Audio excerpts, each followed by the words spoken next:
wasn't supposed to be like this. The Knicks, the team that beat, battered, sometimes bullied their way to the best record in the East, now stand just 48 minutes away from watching the struggle, the hunger, the passion come to an end. Now the man whose sheer force of will drove this team so far, so fast, must inspire them once again. Maybe this is the most defining moment of this team's life. Just moments ago, in one locker room, you know Pat Riley hammered home what's at stake. In another locker room, the Chicago Bulls heard a message much the same. We're about to find out whose words ring true.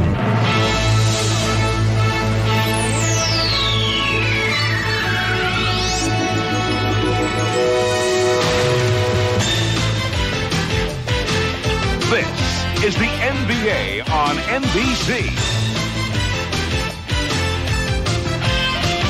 The 1993 NBA playoffs. Tonight, Game 6 of the Eastern Conference Finals between the New York Knicks and the Chicago Bulls. Welcome to GOAT James Kingdom. Welcome. I am Ajani the Exposer, and y'all have now been exposed by the Exposer. I appreciate it.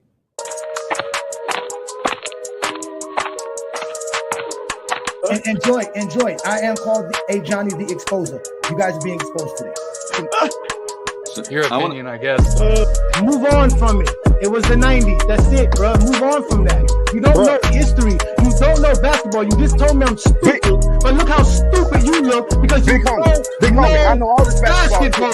You don't know history. You don't know jamming. You don't know schematics. You don't know coaching. You don't know scouting. You don't know drafting. You don't know nothing from that. Michael Jordan's great because the media said do that. So told you to say that. I know how this recorded, and you are officially being exposed by the Exposer, and you're going to sit there like a man and take this just like Buddy did 2 weeks ago. Let's get ready to rumble. Hey, get your numbers out. I had to get my numbers out.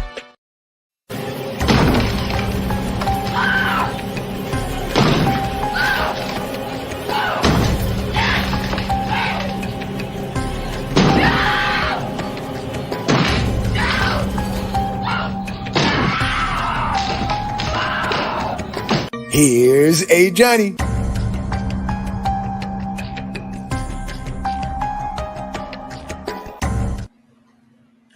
Peace and blessings, y'all. Welcome to another Friday night exposure with the Exposer. I'm your host, Ajani the Exposer, coming live and direct straight from the GOAT James Kingdom channel. Also multi-streaming on the FYF Sports Debate channel. Y'all know what to do. Hit that like button, hit that subscribe button, become a member of both channels because as you can see, we are the best channel when it comes to talking the game of basketball. And that's all we do here in GOAT James Kingdom, especially me. I only talk basketball. I don't got time for none of that other stuff with you guys. But every Friday night, I bring it like I'm supposed to because you guys know what to do when it comes to GOAT James Kingdom. And you know when FYF and GOAT James Kingdom come together, it's going to be epic. It's going to be what y'all want and what y'all expect from us because we do it better. So y'all make sure to hit that like button, hit that subscribe button. Also check out all the other shows on FYF. You know, you got Friday Night Exposure right here on a Friday night, 9 p.m. Eastern. You got the Full Court Press. You got the Crossover.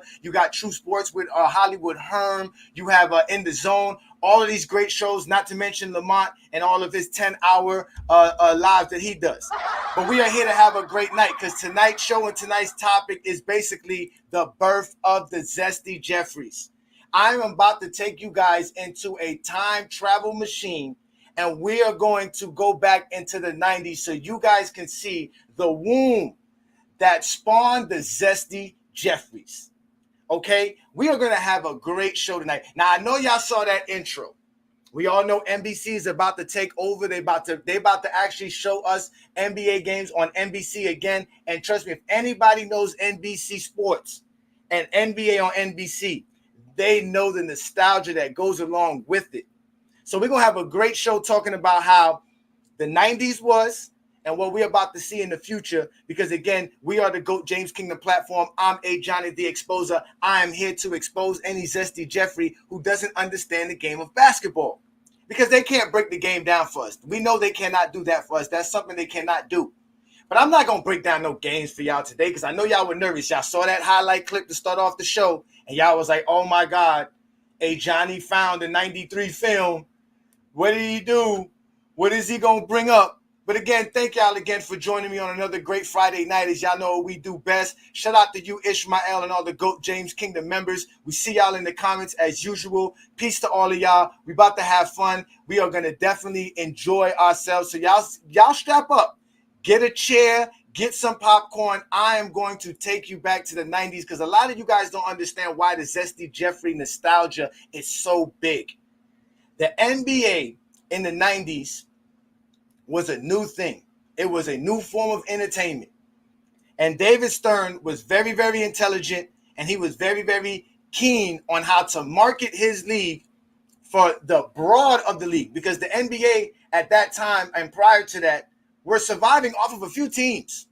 The Lakers, the Celtics, the Sixers. There was only a few teams that was able to stay alive throughout the NBA history before the 90s. But we're gonna have some fun. We're gonna do that. So y'all make sure y'all hit that like button. And when y'all ready to get to this conversation, we're gonna have some fun. So again, y'all saw the intro to the NBC. NBC is now going to be taking over.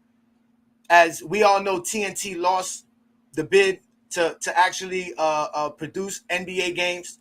So now what we're gonna be seeing is NBC, Amazon, and ABC, which is basically ESPN, after this next season. And they're going to provide us. This is a whole new thing. But what was it like in the 90s? How did we watch basketball back then? How was basketball watched in the 90s? As a basketball fan, does anybody remember that? Does anybody understand what we're about to go back to now? Remember, y'all, I was born in 1981. All right? So I was a teenager throughout the 90s. But I do remember a lot about the 90s and watching the game. Right? But a lot of these Zesty Jeffreys don't remember too much, because as my man Twin Man says here, like usual, it was highlights. It was highlights. And I used to have a phrase when I started GOAT James Kingdom. I used to call, before I used to call you a Zesty Jeffrey, I used to call you an ESPN NBC fan, because those were the two major networks that had the rights to the NBA games, right? And then you had TNT. TNT was a growing channel back then as well, right? So those were the channels where you could actually watch NBA basketball. But like I said, I'm going to take y'all into a journey. Join me as I take y'all back into time so that y'all can sit here and watch the 90s for yourself. I'm not going to sit here and do nothing like I do. Listen, this is what we do here in GOAT James Kingdom. Y'all say it's all about the eye test, because every time we show y'all numbers, y'all don't see the numbers. Y'all only see highlights and film. So that's what we're going to do. We're going to show y'all. We're going to take y'all back to the 90s and let y'all see what we know is real. Shout out to you, Ruddy. Appreciate you. Thank you for joining me. RIP to the 90s narratives and nostalgia. Hey, listen. You're going to see for yourself. Shout out to you, Leslie. 1960. That's what's up.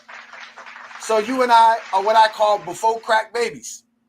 If you were born before 1985, you were born before crack. So that would make you a before crack baby. We drank water out of water hoses. We didn't have microwaves. We used to heat up food on the stove. Y'all don't know about heating up food on the stove. Y'all never heard of that, because y'all was used to microwaves. We didn't have McDonald's. McDonald's was a luxury if you was growing up in the 80s. But come and join this journey with me. Shout out to you again, Ruddy. Appreciate you. Thank you again for your support. Right? So y'all come take this journey with me as we are going to go back into the 1990s, and we're going to see what birthed the Zesty Jeffreys, y'all. Ladies and gentlemen, welcome to the Friday Night Exposure with the Exposer. I'm your host, Ajani the Exposer. Hit that like button. Hit that subscribe button. Welcome to GJK. My calculations are correct. When this baby hits 88 miles per hour, You're gonna see some serious shit.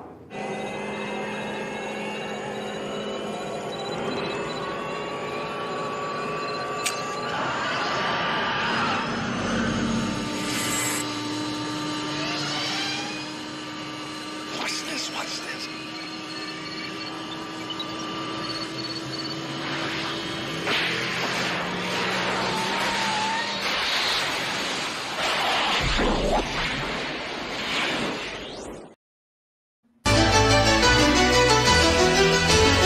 The city of brotherly love. It is a one-man affair. Charles is in charge.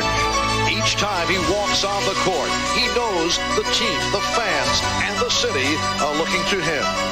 He has had his moments.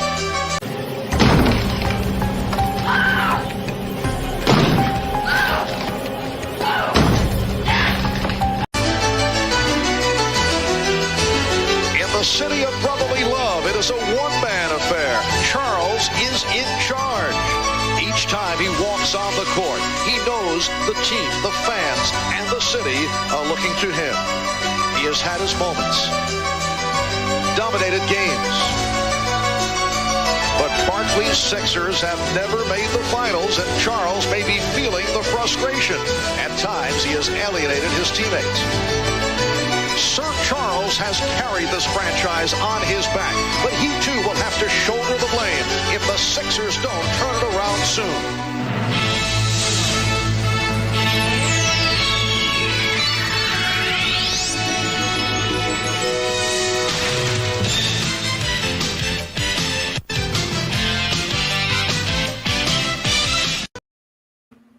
Okay, Ishmael, you get it. See, that's why I like Ishmael. You seen that? You seen what they said? They were actually saying Charles Barkley just got to make the finals. Now, mind you, that's 1992, 1991. NBC got the rights to broadcast NBA games nationally in 91. So I believe the first year was 91-92 season, if I'm correct. It might have been the year prior to that. But this was about 92. This is the beginning of NBC. And see, this is what people don't understand. NBC at that time had one of the highest rated shows on television, like Cheers. They had the Cosby Show. They had Seinfeld. They had the Golden Girls. See, you guys don't understand what was going on back then. But they gave you the drama. Just like you just said right there, they gave you the drama, but they broke it down.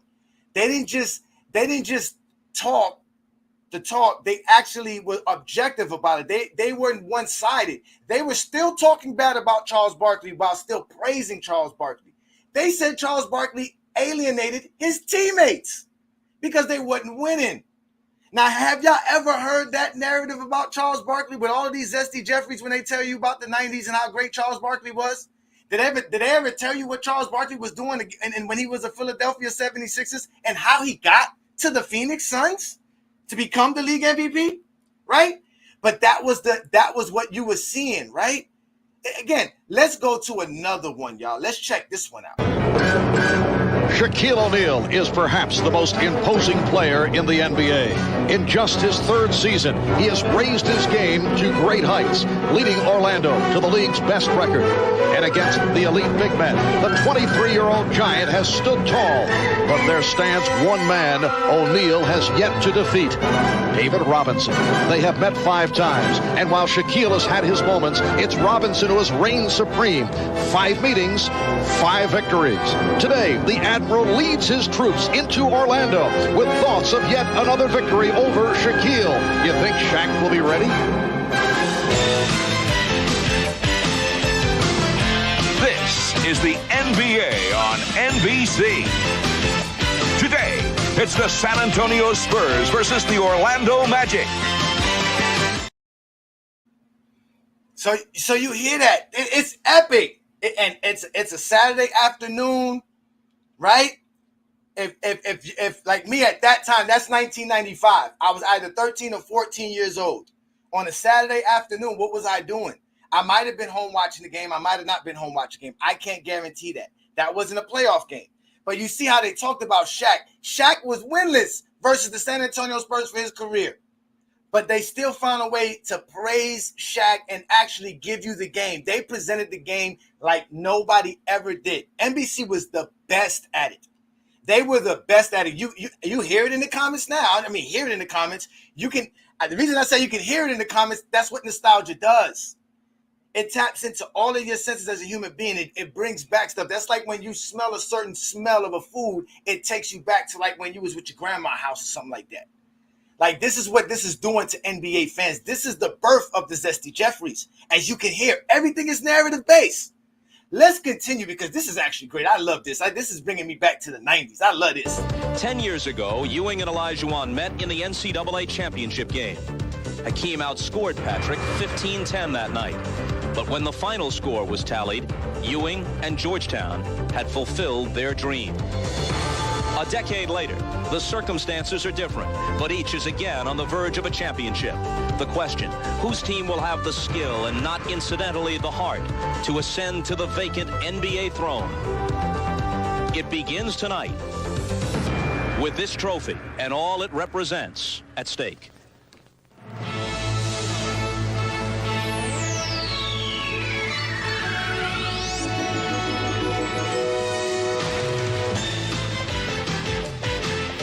This is the NBA on NBC. Oh, man. Listen, I'm ready to see Patrick and Ewing go at it right now. My God. They knew how to present the game. Now, mind you, back then, there was no round table circle. There was no first takes, no that early morning show with Nick Wright and them. None of that existed back then. This is how you was able to watch sports. You had to go and physically watch it at that time. If not, you were reading the papers. That's how you found out what was going on. So when you now were able to watch nationally televised NBA games, and it was on NBC, like I told you, they had a slate of shows. So imagine if everyone in your household, somebody's watching The Cosby Show, somebody's watching Seinfeld, somebody's watching Cheers, somebody's watching The Fresh Prince of Bel-Air. Trust me, your aunties and your grandmas was watching the Golden Girls. What do you think NBC was advertising while those programs were on the top-rated shows like Cheers? They were advertising, hey, on Saturday afternoon, come watch an NBA basketball game. Sunday afternoon, come watch an NBA basketball game, right? And this is the crazy thing. As y'all can see, we haven't really seen too many West Coast games, right? But they did it too for the West Coast. But it was weird because, again, I found a lot of footage and we're going to have some fun. Again, I'm taking y'all back in time. We are in the 1990s. We got roll-up windows. We're allowed to smoke in elevators and in restaurants. This is the 1990s at its best. If you got any competitive blood in you, come and play. If you don't, you just try to get it over and go home. But Jerry Sloan's Jazz refused to die. Instead, they rose to the occasion. And in Game 5, in hostile Seattle, they delivered an intense, gut-wrenching effort, battling for every point, contesting every play, overcoming not only their opponent, but a history bereft of such heroic stands. For the Sonics, the triumph that seems so certain now appears tenuous. Do thoughts of past failures fill their minds? Can the unthinkable really happen again? Utah seeks to muscle a Game 7. Seattle hopes for a Game 6 celebration. With the season hanging in the balance, they do battle again tonight.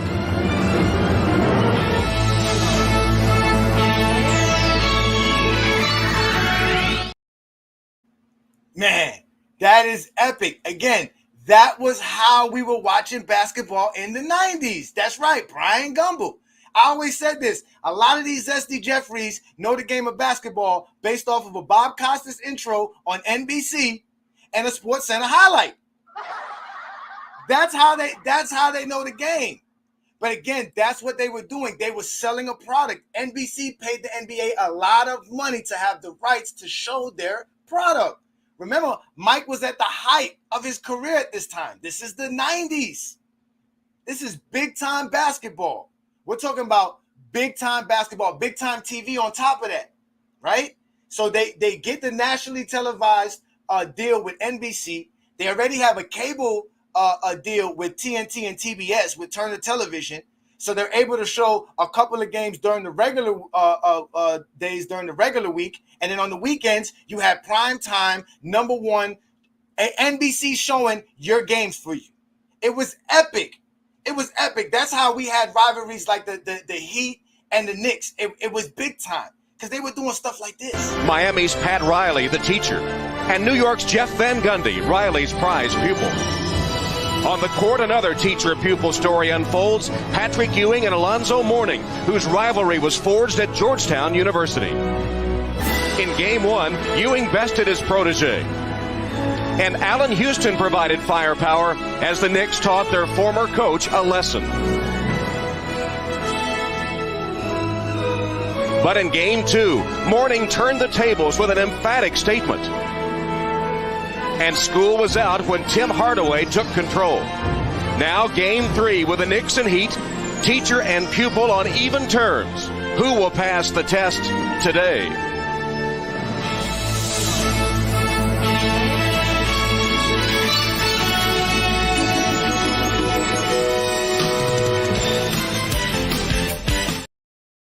That is it, man. Listen, those were epic battles. Oh, those were epic battles. Those Heat and Knicks games were great television. It was great. And I'm going to explain to you in a minute why those things were so great. But you see how they showed us, how they showcased the league to us. All objective. Everybody is brought to you in their greatest light. Even with the flaws that they would highlight of any particular player, team, or circumstance, they still highlighted the idea of people overcoming, rising, ready for the challenge. There's no negative talk. There's none of this Zesty Jeffrey talk that we see now that we don't let kids of today be able to appreciate. When I was 15, I didn't have no one telling me that Patrick Ewing was choking game in and game out. Patrick was brilliant. This is the nostalgia that was built. This is how the Zesty Jeffreys were born. This is why they think everything was great in the 90s. Because every time they watch an NBA basketball game, this is what we got.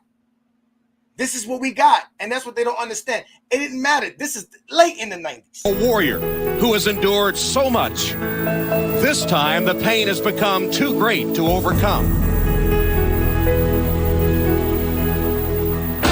So now the Knicks look to Latrell Sprewell for his speed and versatility.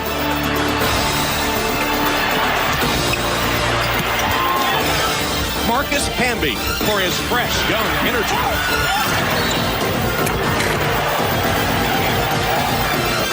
And Allen Houston's pinpoint shooting to keep Ewing's dream of a ring alive.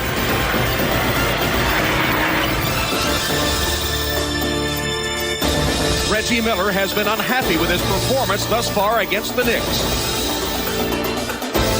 and has been unsuccessful from three-point range.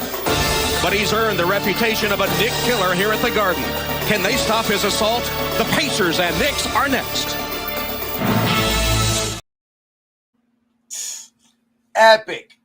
That's just epic. That's how NBC used to introduce us every NBA game. It didn't matter if it was November or if it was April or June.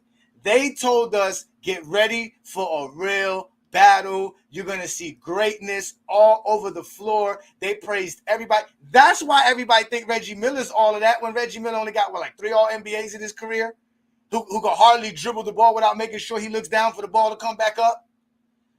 They put a lot of emphasis on presenting the game so that the fans could appreciate it. And mind you, it created a lot of casuals because, like I said, all of these shows that were highly rated shows at that time were being advertised that, hey, there's an NBA matchup too that we do as well. So if you're already in NBC, and see, this is what you guys don't understand about the 90s. If you were watching NBC, you was watching NBC. You were barely watching ABC or CBS. Now, mind you, the reason I'm saying these names, it wasn't that many channels. There wasn't that much stuff available on television. In fact, they used to tell you everything that was on television in a book. It was called the TV Guide. The TV Guide will tell you everything that was showing on television available to you by the time itself. If you look at this, we're going to break this down as well. As you can see, look at the cover. That's Fresh Prince of Bel-Air. That's an NBC show. This is 1993. The cover is 1993, but what you see here as far as the inside book is May of 27th of 1995. You look at the top right corner. They're telling you everything that was going to be on television from 6 p.m. to 12 midnight. That's everything that's on television, ladies and gentlemen. I'm gonna get closer. We're gonna zoom in. I just want you guys to see this. This is what we were doing in the 90s. This is how you got television. This is how you were entertained. You're right. Twin man, you ain't laughing. TV had some respect. It used to go off at midnight. You see what I'm saying? Like, hey, again, welcome. I brought y'all back to the 90s. Today's show, again, is about the birth of the Zesty Jeffries. So I had to take y'all back to the 90s. Come with me now. We're in the 1990s right now because the NBC gave us the best NBA product. And it birthed the Zesty Jeffries.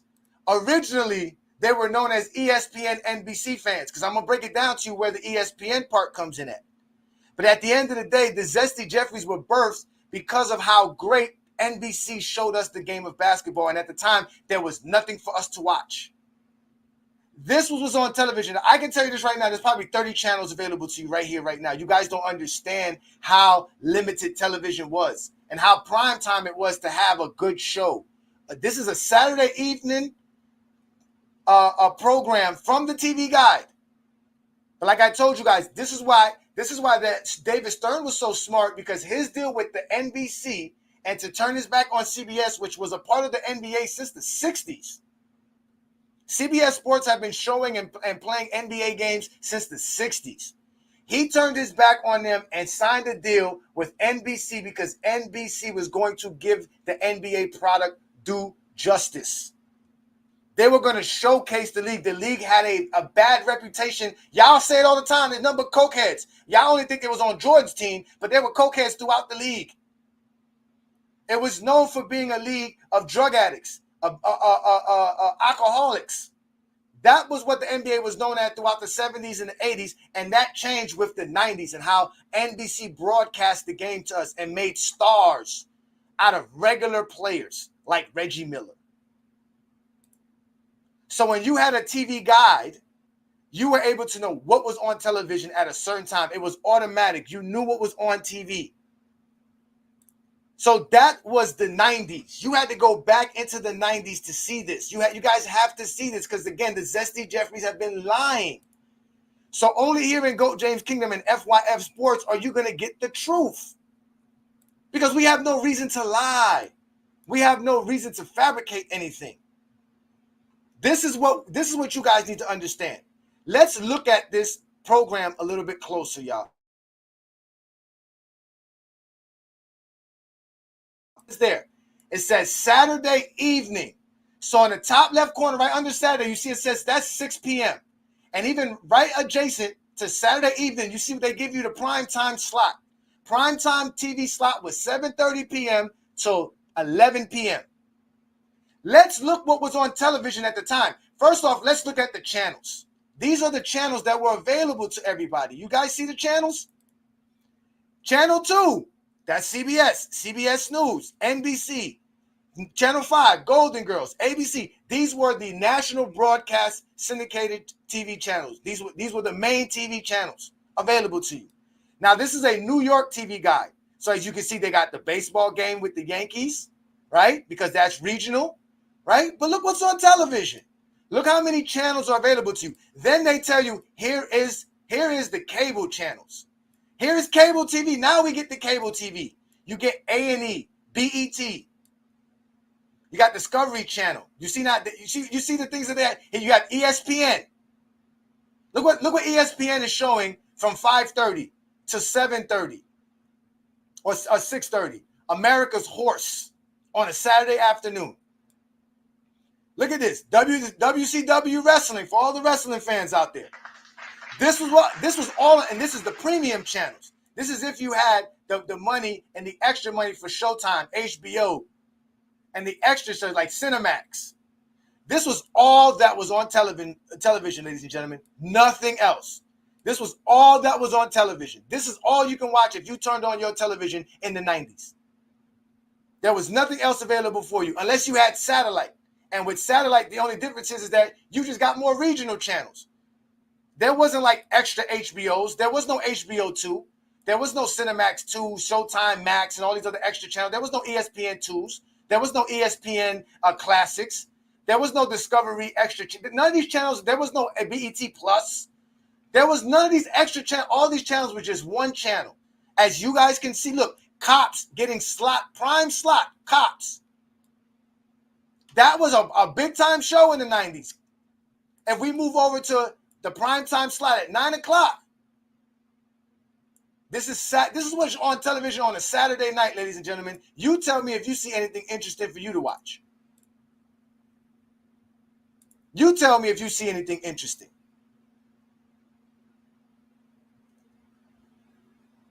So this is...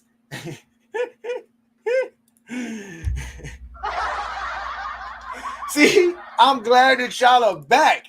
And see, I took y'all back into time. I see y'all in the comments. Y'all understand this. I can see I got some before crack babies in the building. I got some before crack babies in the building. But this was what was going on, ladies and gentlemen. This was the 90s. This was what was on television for everybody to see, was these type of shows. It wasn't like there was a lot of stuff on TV. So again, if you were watching Golden Girls at 6 o'clock, because NBC had it, then you had Night Court, then you had Cops on NBC. They had a lineup. And mind you, this right here is the date. As y'all can see, it is May 27th of 1995 of this TV guide. Look, they got Texas Ranger Walker. Anybody know about that? Y'all know that this is what TV was. This is what was available for you to watch at this time. That was it. That's why we used to play outside, because there wasn't that much stuff on television. So, and matter of fact, on May 27th, 1995, the Orlando Magic played against the Indiana Pacers in a game 3, but that was on at 2:30 in the PM, which was more likely on NBC, and I don't have that available on here because, again, this was just one of the things that I found that I was able to bring up. But again, this is showing you how we were able to watch TV in the 90s. That's what this is. So again, I'm taking y'all back into a journey. So mind you, if you wasn't in your crib at 2:30 watching the NBA playoffs, the Indiana Pacers down 0-2 versus the Orlando Magic and Shaquille O'Neal and the Anthony Hardaway of Magic versus the Reggie Miller Pacers, if you were not home to watch that game, you missed it. You didn't see it.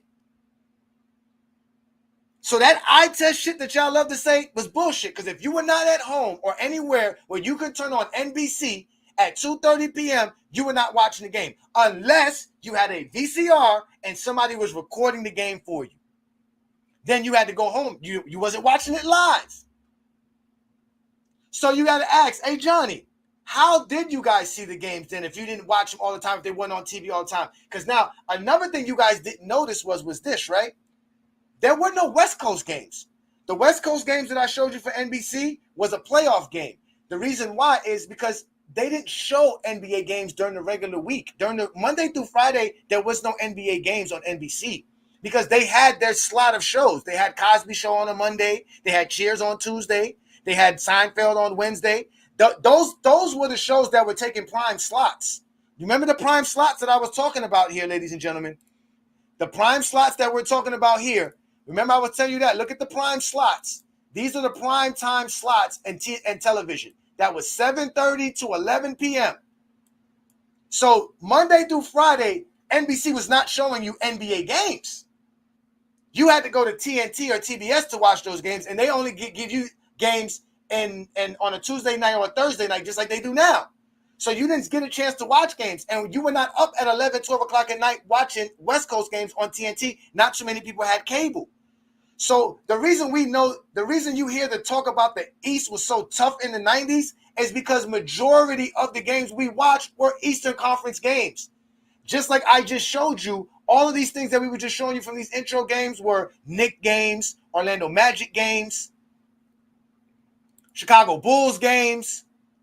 They rarely showed you games from the West Coast. So that's why they tell you, oh, the 90s was the toughest era, and the East was tough in the 90s. You had Reggie Miller. You had. That's what they'll tell you. Y'all heard it. They got Patrick Ewing. They were dominant. Alonzo Mourning. This is the birth of the Zesty Jeffries. This is where they get all their narratives from watching a Bob Costas intro. And if they didn't get a Bob Costas intro, they got ESPN. Because let me tell you something about ESPN, ladies and gentlemen. All right? At that time, like I told you, there was only ESPN. There was no other extra ESPN channels. So if you wanted sports on a consistent basis, you went to ESPN. And if you look here, let me find ESPN again, right? If we look here for ESPN, here's ESPN. Right here, you guys see it, right? ESPN at 5:30 was showing American horses. Then SportsCenter came on at 6:30. Then they had the Stanley Cup playoffs. After the Stanley Cup playoffs, then they would have a SportsCenter. Now, this is how ESPN worked. They would have a 6 a.m. SportsCenter. That 6 a.m. SportsCenter was an hour program. That 1 hour program went all the way till 12 noon. They played the same SportsCenter at 6 o'clock in the morning in a row till 1 o'clock p.m. Then at 1, they would have another program or another show. As a matter of fact, I think they had a 12 o'clock ESPN SportsCenter to update you what was going on from whatever happened from the night before and all that other stuff. So that's what it was. It was from 6 a.m. to 12 p.m. It was the same ESPN. So if you woke up, no matter what time you woke up in the morning and you clicked on ESPN, you were watching SportsCenter. The same SportsCenter that aired at 6 a.m. in the morning. And it was a repeat every hour. Then at 12, they would have a noon ESPN SportsCenter. And then after that, they would have whatever programs that they would have having. Then at 6 p.m., they would do an ESPN SportsCenter, which would show you highlights of what was going on in the sports day. Then at 9 p.m., they would give you a SportsCenter. That was the Eastern SportsCenter. That would end the night. That would tell you everything that happened in the East Coast at 9 p.m. Then they would repeat another SportsCenter at 12 a.m. Now, mind you, that 9 p.m. SportsCenter would repeat till 12, midnight. And at midnight, they would do a West Coast SportsCenter that would air at 9 p.m. on the West Coast. And that SportsCenter will legitimately go until 6 a.m. in the morning until they did another SportsCenter.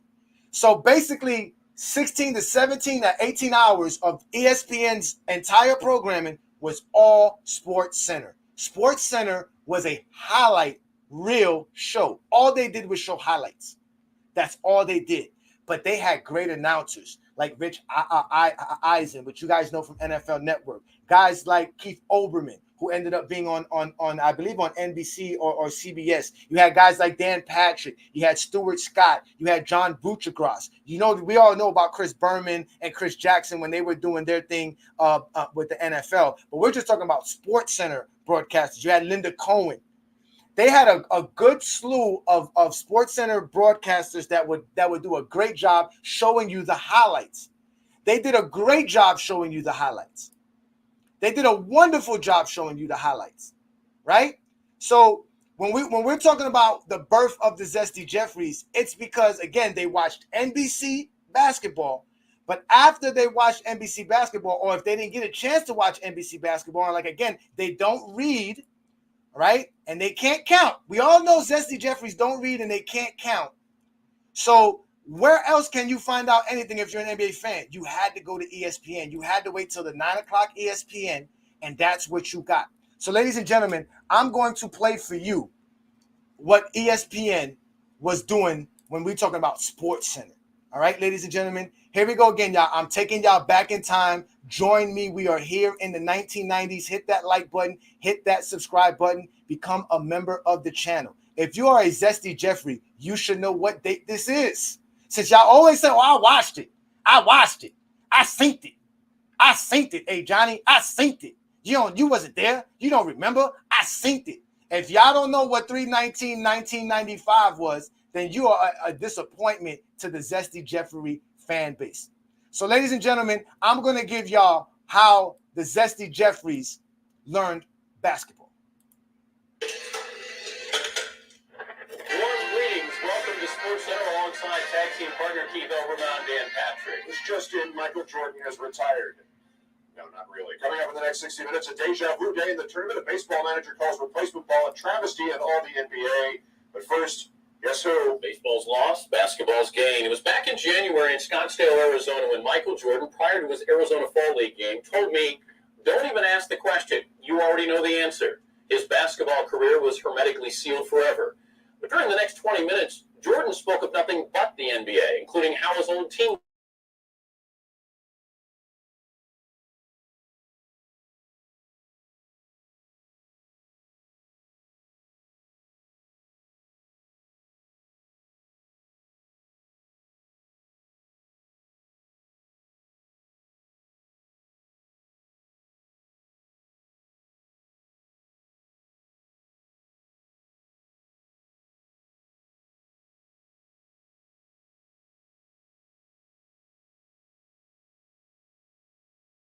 Michael, 0 for 6 from the floor. Indiana, ready to play. Reggie Miller, the pull up for 3. The touches. No! Bottom net, Indiana by 10 at the break. Then the old Jordan would finally emerge. And all right, let me rewind that. I'm sorry about the sound, guys. Let me rewind that. My bad. Let me put the sound back on. Again, y'all, we are taking you back into the 90s. We're going to let you hear how we all learned the game of basketball in the 90s. Welcome to Sports Center alongside tag team partner Keith Overman and Dan Patrick. It's just in, Michael Jordan has retired. No, not really. Coming up in the next 60 minutes, a deja vu day in the tournament. A baseball manager calls replacement ball a travesty in all the NBA. But first, guess who? Baseball's lost, basketball's gained. It was back in January in Scottsdale, Arizona, when Michael Jordan, prior to his Arizona Fall League game, told me, "Don't even ask the question. You already know the answer." His basketball career was hermetically sealed forever. But during the next 20 minutes, Jordan spoke of nothing but the NBA, including how his old team would fare, why the Suns wouldn't win the title, and the outrageous salaries of rookies. 2 months later, and 9 days following his baseball retirement, Michael's hoop dreams were on the air once again. To Market Square Arena we go. The last Chicago player to wear number 45, Ed Neely. Michael, a little bit nervous, trying to live up to Ed Neely. Put his pants on backwards. He struggled early, trying to shake off the rust, the 18-month layoff, and it showed. Michael, outside, inside, get it to go. Then the patented drive. Michael, Rick Smith gets a piece of it. Get that shit out of here. 0 for 6 from the floor. Use your left hand, Mike. Reggie Miller, the pull up for 3. The touches. Yeah.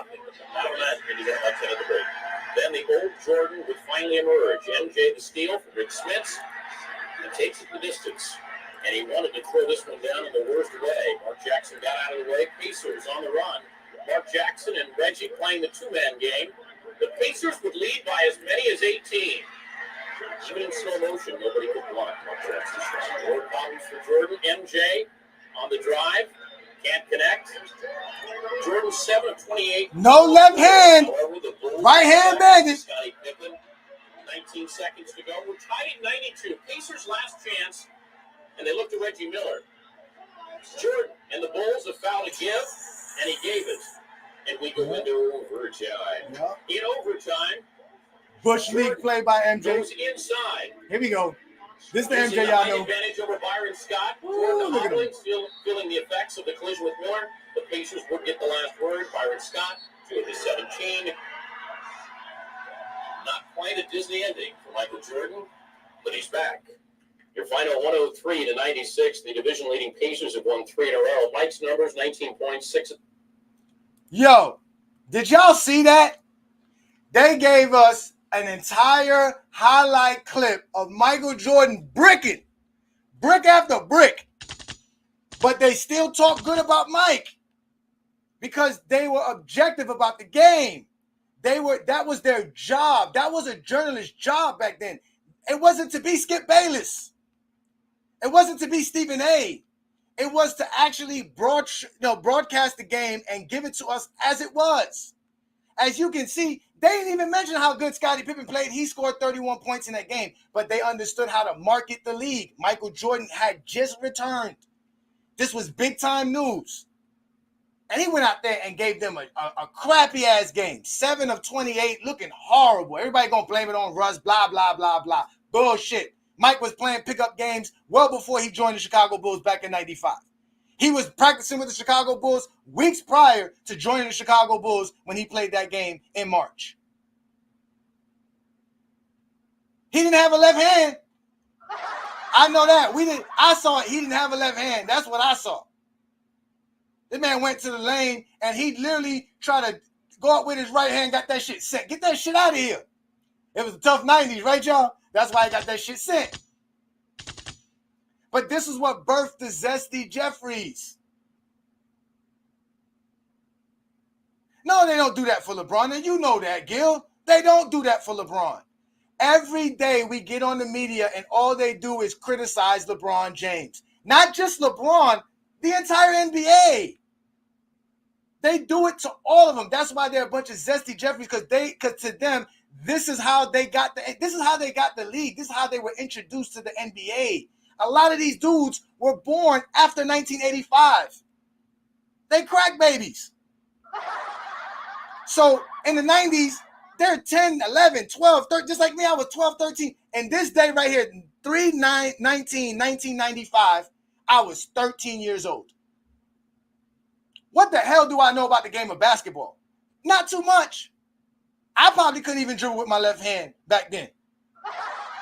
So all I know is that when I came home and found out that Michael Jordan was playing, I had to go see this. This is how I found out how Michael Jordan played in 1995, because I didn't see that game. I don't even remember if that game was on television or not. I don't even know. That's what I'm saying. That's so long ago. But we're back into the 90s. That's how the game was presented to us. That's how we were able to understand the game. That's how the game was introduced to us as fans. That's why the Zesty Jeffries tell you everything about the 90s was so great. It was so illustrious. Everybody was a baller. Everybody was a dog. Because they never really watched the games. They only watched the highlights. Oh, y'all think I'm done? I'm not done. Y'all know what I do best, man. Hit that like button. Hit that subscribe button. Become a member of the channel. This is the Friday Night Exposure with the Exposer. I'm Ajani the Exposer. I have the luxury to sit here on a Friday night with true wonderful gentlemen and ladies, true basketball fans, to talk the game. So I'm taking y'all back to the 90s because I was there. I was old enough to see it. I'm older than LeBron James. He's the oldest player in the NBA today. So I'm able to bring it back to y'all to let y'all see what it was. So let's see how Sports Center used to let us know about the game of basketball, because again, we missed it. We were out playing. We were having fun. We were kids. Sunday's New York-New Jersey meeting was dripping with playoff implications. The Knicks in a race with Indiana for the second-best record in the East, a position that would bring them the home court advantage through the first 2 rounds of the postseason. The Nets, who have lost 3 straight, and forward Derek Coleman, trailed the Celts by a game for that final playoff position. To the Meadowlands we go. Patrick Ewing going for a rebound. Rick Mahorn gives him an elbow to the ribs. Ewing goes down. 2 possessions later, Ewing still upset and goes for the jugular. Well, normally you don't. Mahorn and Ewing ejected. Meanwhile, Coleman an innocent bystander. The Knicks down 15 in the second half. QB Davis brings him back. Then it's Starks, fakes, fires, and touches nothing but the bottom of the net. 7 threes for Starks, 12 for the Knicks, and they win it. In a game that featured 4 ejections, 8 technicals, and 1 flagrant foul, the 5th time in Ewing's career he has been ejected. Yo, see how they love the 90s? They were fighting. Them dudes were getting rough. That was a regular season game. That's again, now, I don't know if y'all noticed something, right? When ESPN shows you the highlights, they got to tell you the affiliates who gave them the film. And then you can see there when they put down the Knicks versus the Nets, they put courtesy of the NBA and NBC Sports. So that game was on NBC.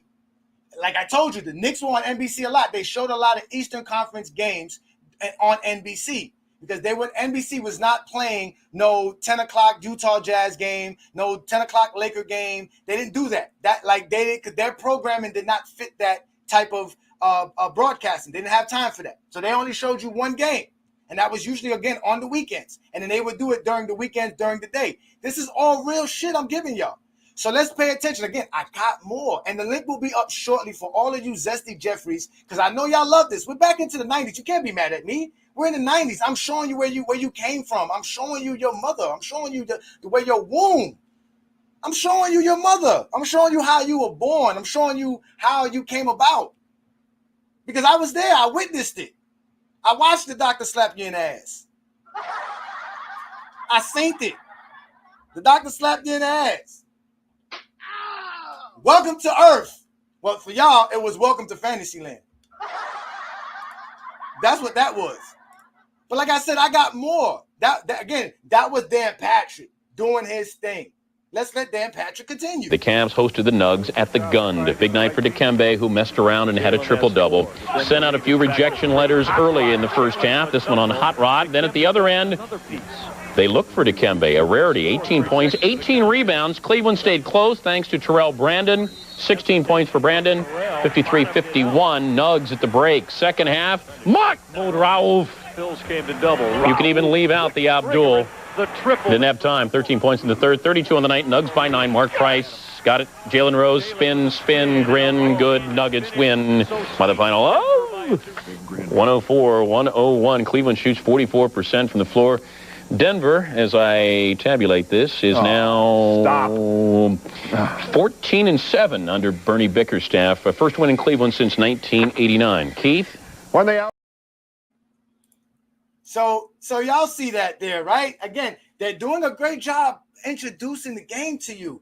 If you're a new person that never seen an NBA game and you're like, wow, the Denver Nuggets must be good. They got some ballers over there. Mutombo's a stud. This is how they introduce the game to you guys. You see what I'm saying? Shout out to you, Ruddy Hood Sports. Truth getting dark for these Zesty Jeffries. It's dark like before they saw the light. Then they were born into the 90s. They were born into the 90s. They saw the light. It was dark for them for a long time. They had coke heads everywhere. They had alcoholics everywhere. They had dudes with George Jefferson balds. I mean, they had some funky looking dudes, man, back in those days. But lucky for them, they had SportsCenter. Del Curry and Michael Adams just watching. Injured. Hornets worked the pick and roll. Larry Johnson did it so well. A halo appeared around him. Percy Hawkins finds him. LJ had 19. And now it's Mourning's turn. Alonzo Mourning on the roll. Brought to you by Percy Hawkins. Mourning had 22. Hornets by 19 at the half. Then off the Johnson pick, Muggsy Bogues takes it himself to the hoop. Get out of the way. You don't want to get hurt.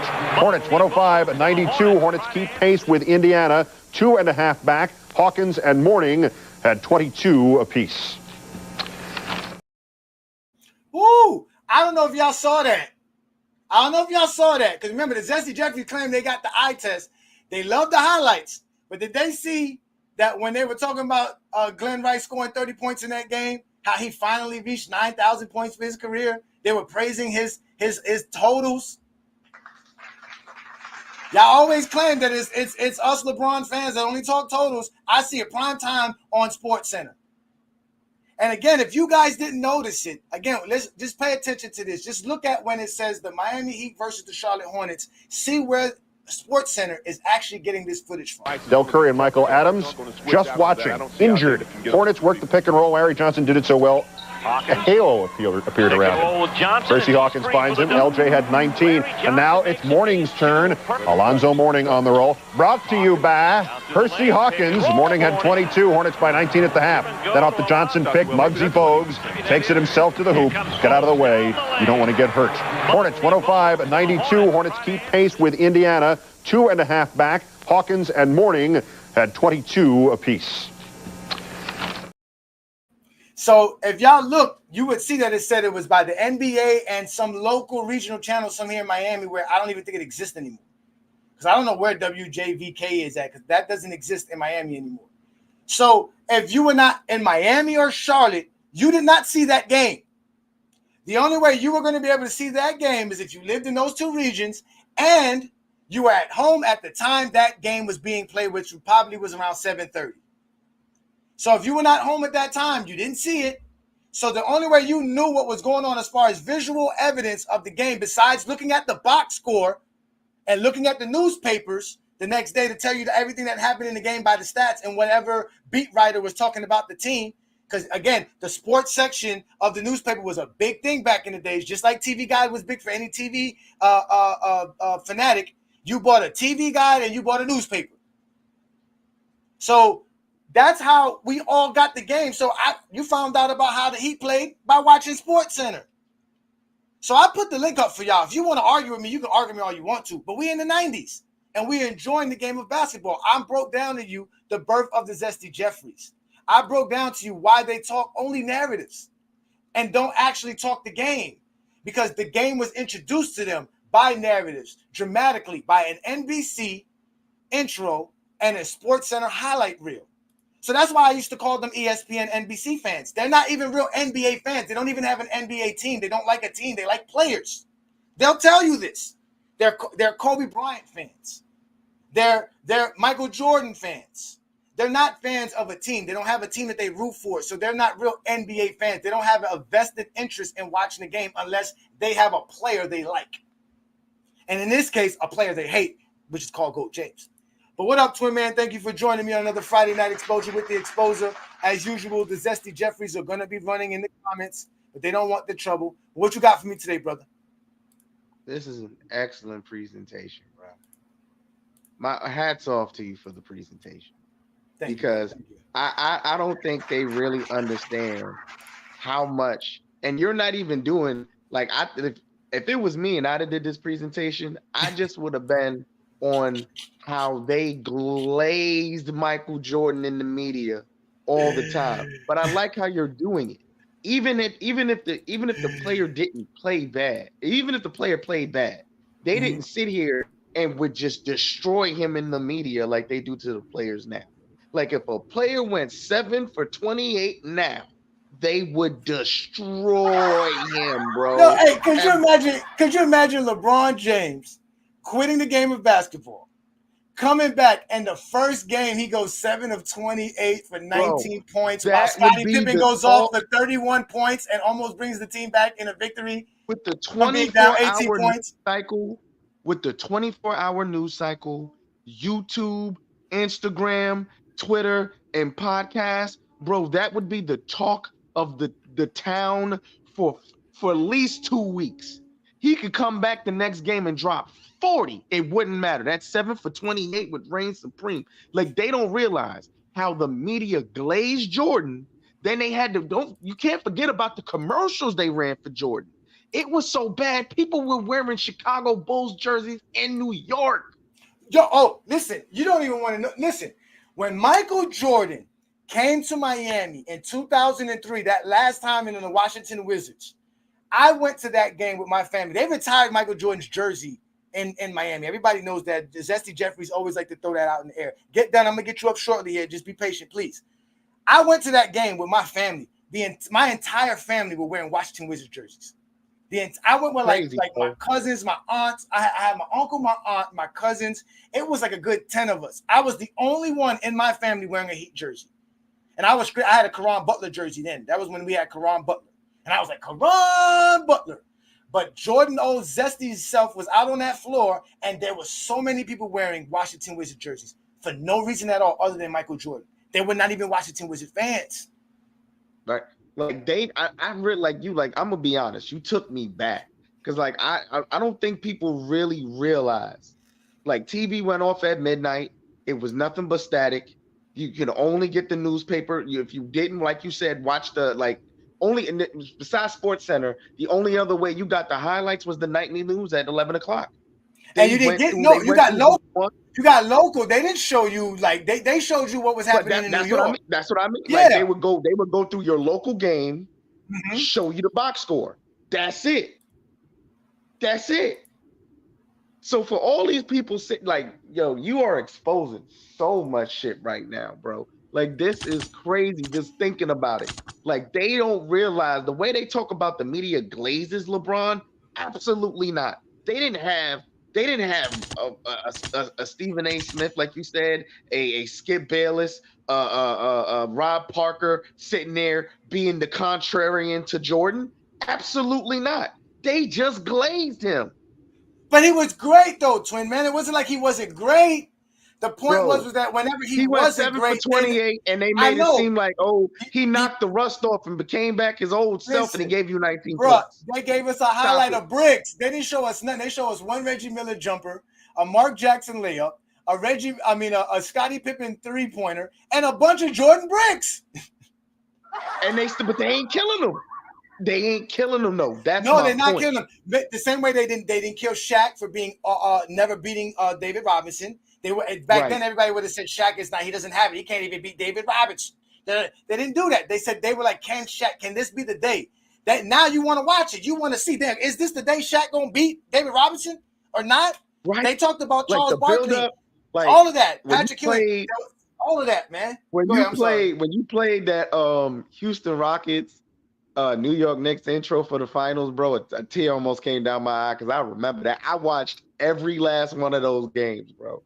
I watched every last one of those games. I was so sad when the Knicks lost. And we had no choice because, again, like I said, the East Coast games were the prime games. Those were the prime time games. It had to be between 7:30 and 11 p.m. So no game starting at 9:30, 10 o'clock in the West Coast is ever going to get prime time on NBC. And mind you, at that time, NBC is bigger than TNT. They're getting more views on NBC than anywhere else. They were not getting no more views. So, again, if you wanted to watch the game, you had to go to NBC, and they did the most You couldn't even watch TNT and TBS unless you had cable, bro. They did a great job. But, yo, let me bring up Get Down. I'll bring you back up if you want to still speak. Any last words, though, Twin Man? Thank you for exposing this shit. Because all these people talking about they watched all these games, y'all full of shit, bro. And y'all knew y'all was full of shit. Y'all need to stop capping, bro. The glaze they put on Jordan to make the propaganda machine was behind Jordan to make this man the GOAT, bro. The media push to make this man the GOAT was insane. And until y'all can just sit here and admit that, bro, I have no respect for you. I can't take you serious no more. I just can't. The link is up. The link is up. Thank you so much, Twin Man. I appreciate you, brother, man. Let me bring up Get Down. What up, Get Down? Thank you for joining me. It is a Friday night exposure with the Exposer. Y'all know what to do. Y'all hit that like button, hit that subscribe button. Check out all of the shows that are available on FYF. Okay, you know, you got the Friday Night Exposure with me, the Exposer, right here tonight. We also got True Sports with Hollywood Herm. We have the Crossover. We have the In the Zone. We have the Full Court Press. We have Lamont's Show. Those are all great shows on FYF. And then, you know, right here on GOAT James Kingdom, you have the Friday Night Exposure. And also you have the real show, which is the GOAT James Kingdom Show, where we go live every Sunday noon. So y'all make sure to check us out on Sunday for the GOAT James Kingdom Show. But we are collaborating. It is FYF and GJK. What you got for me, Get Down? Thanks for joining me. What's going on, brother? Nothing much, man. I'm enjoying myself. I'm back in the 90s. I'm actually 15 years old today. Yeah, man. Yeah, man. Respect. Hey, but was it all Chicago games on WGN? What it was back in the day? Yeah, WC. This is the thing. WGN is a local channel. So just like I was telling you about the channel that was showing that Heat game, that's a regional channel. But because Michael Jordan was so popular, other regions took WGN and added it. Like, and let's just say whatever cable subscriber you had, they made WGN available for you, even if you went in the Chicago region or the Midwest region. Yeah, because of Michael Jordan. I remember vividly because I'm in South Carolina, man. But I remember we had WGN who played the Cubs. It was the Cubs and the Bulls, right? Yep. Yeah. And the White Sox too. I think even the White Sox. But I know. I know WGN. Not the White Sox. Yeah, not too much the White Sox. Okay. But yeah, that was it though. Yeah. So like you say, you from South Carolina, you got whatever region was probably more than likely probably the Atlanta games or maybe the Washington games. More Charlotte. Okay, so you got more of the Charlotte games, whatever, right? That was kind of your regional games. That's what you could watch. But then you had the bonus of watching Chicago as well because WGN was also available to you if you had cable. Mm-hmm. You know what I'm saying? So shout out to you, Ruddy Rudd. Let me go ahead and give Ruddy Rudd his shout out right quick. Thank you for the super chat. He said MJ went 7 of 28. Under his stats, Scotty had 31 points. Yeah, Scotty went off that game. They disrespect Scotty like a bum. Scotty has MVP. Scotty was MVP worthy without MJ. MJ needed help like everyone else. That's all facts. That is all facts. And every time we keep showing y'all highlights of the Chicago Bulls games, If for some reason Scottie Pippen always get brought up as Scottie Pippen is a part of the run to bring the Bulls back into a game. They were down 18 in that game, and they claimed Scottie Pippen was a part of that run. As you can see, Jordan wasn't doing nothing but bricking. He was just taking shot after shot. So it's some truth to that, though. Like, it's some truth to that. Like, but all real basketball fans know the importance of Scottie Pippen. 94, he should have won DPOY in my opinion. He could have. They could have gave it to him. That's my opinion. Yeah, they could have gave it to him. Yeah, that's my opinion. So it like with the everybody discredit Pippen narrative. No, man. Don't nobody. Michael Jordan said it himself. He said it himself. So for people to discredit Pippen, that's not real, man. Yeah, it's. I mean, again, it's not really to just. It's not really to give Pippen credit to take away from Jordan. It's just to recognize, like I said, these Zesty Jeffries, they never really watched the games. So when Jordan is glorified as he is, the conversation isn't is Pippen better than Mike. We all know Mike's better than Pippen. Nobody's ever saying that. Whenever you give Pippen praise, for all of a sudden they turn versus a Michael Jordan and Pippen thing. It's not. That's not the argument. The argument is that Pippen was great. He contributed a lot in helping them win, and he was phenomenal. Like, you know what I'm saying? But again, they didn't see that, because when Pippen was phenomenal that game, guess what they showed you? His 1 3-pointer. But they showed back and watch that 20 bricks. To go back and watch that 93 series against the Knicks. And that'll change their opinion on what Pippen brought to that team. Matter of fact, if y'all didn't know about that 1993, let's watch it right quick. Let's watch the intro to the Game 6 of the 1993 Eastern Conference Finals, New York Knicks versus the Chicago Bulls.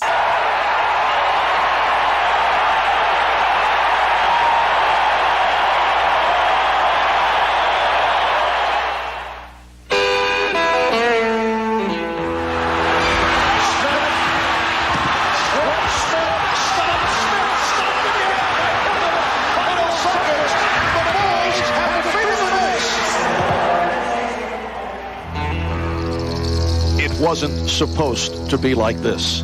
The Knicks, the team that beat, battered, sometimes bullied their way to the best record in the East, now stand just 48 minutes away from watching the struggle, the hunger, the passion come to an end. Now the man whose sheer force of will drove this team so far, so fast, must inspire them once again. Maybe this is the most defining moment of this team's life.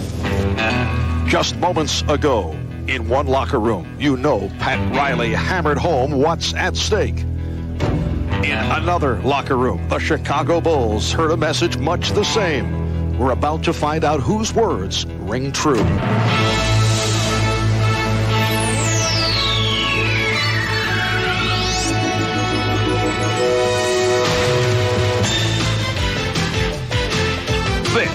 This is the NBA on NBC. The 1993 NBA playoffs. Tonight, Game 6 of the Eastern Conference Finals between the New York Knicks and the Chicago Bulls. See, that was epic. The Bulls were down 0-2 that series. That's that famous one we talk about in Game 3. Scottie Pippen went off. Michael Jordan still struggles. And mind you, this was the time that Michael Jordan got scrutinized because the first 2 games were in New York, and Michael Jordan was found to be gambling and enjoying himself in Atlantic City before Game 2. And people were questioning how Michael Jordan took the game serious. Now, mind you, not in the actual television media, but in the papers. That's why Jordan didn't like the media in the papers, because they would talk about him. Because and again, Zesty Jeffries don't read, so they were never going to open up a paper and find out Michael Jordan was hanging out in Atlantic City, blah, blah, blah, blah. But this is the star of your league.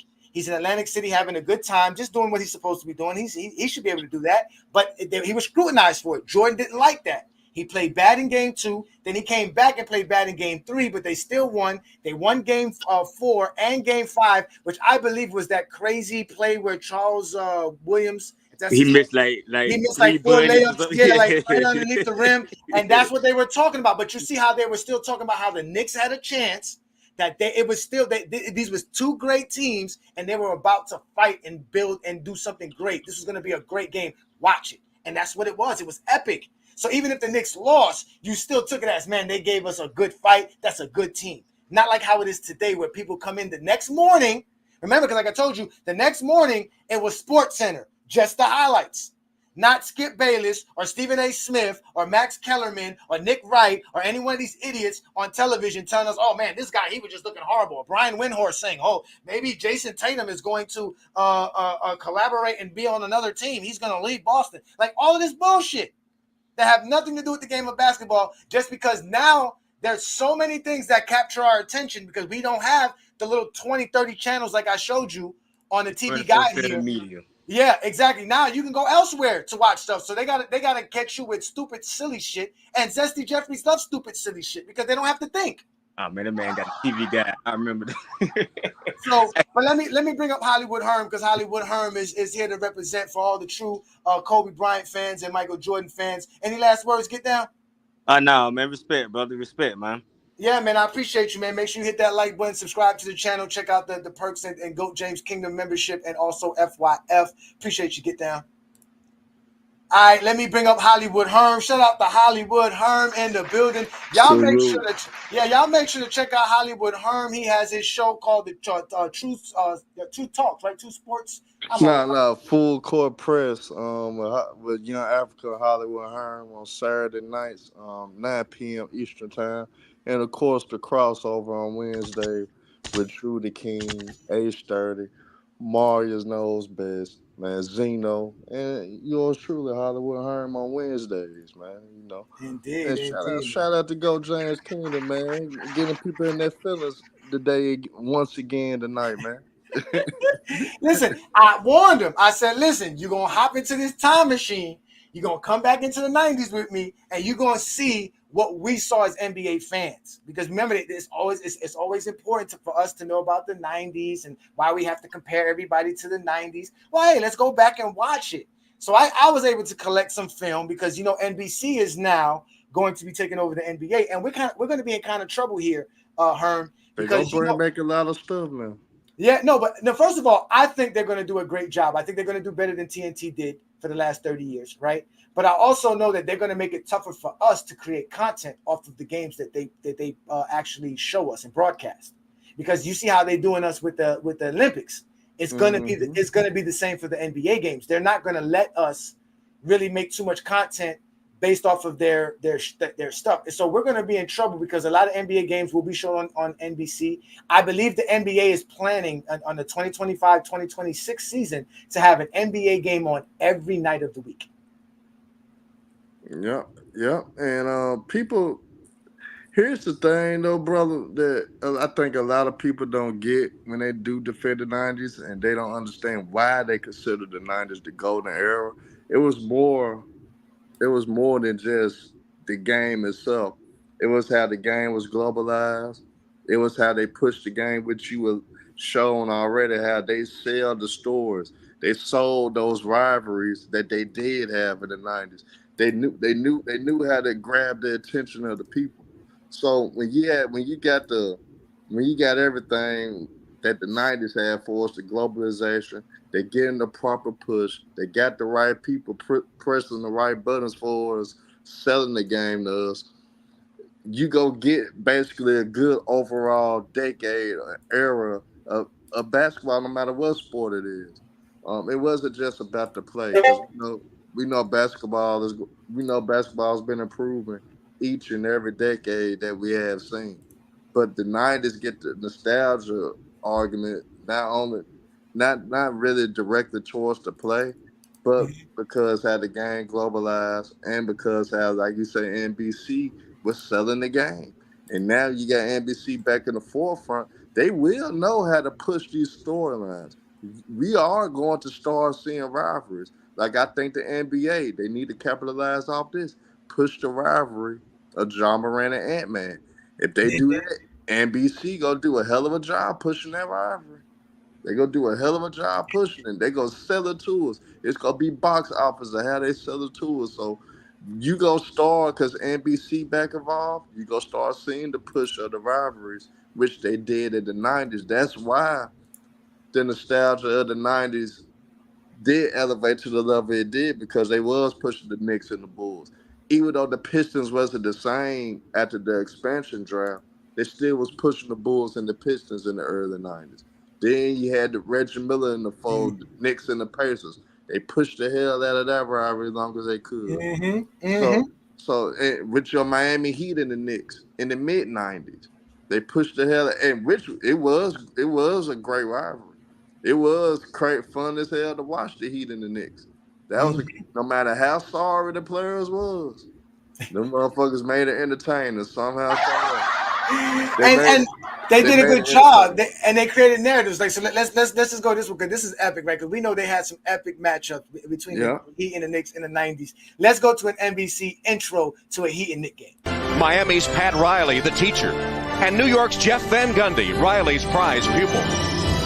On the court, another teacher-pupil story unfolds. Patrick Ewing and Alonzo Mourning, whose rivalry was forged at Georgetown University. In Game 1, Ewing bested his protege. And Allen Houston provided firepower as the Knicks taught their former coach a lesson. But in Game 2, Mourning turned the tables with an emphatic statement. And school was out when Tim Hardaway took control. Now Game 3 with the Knicks and Heat, teacher and pupil on even terms. Who will pass the test today?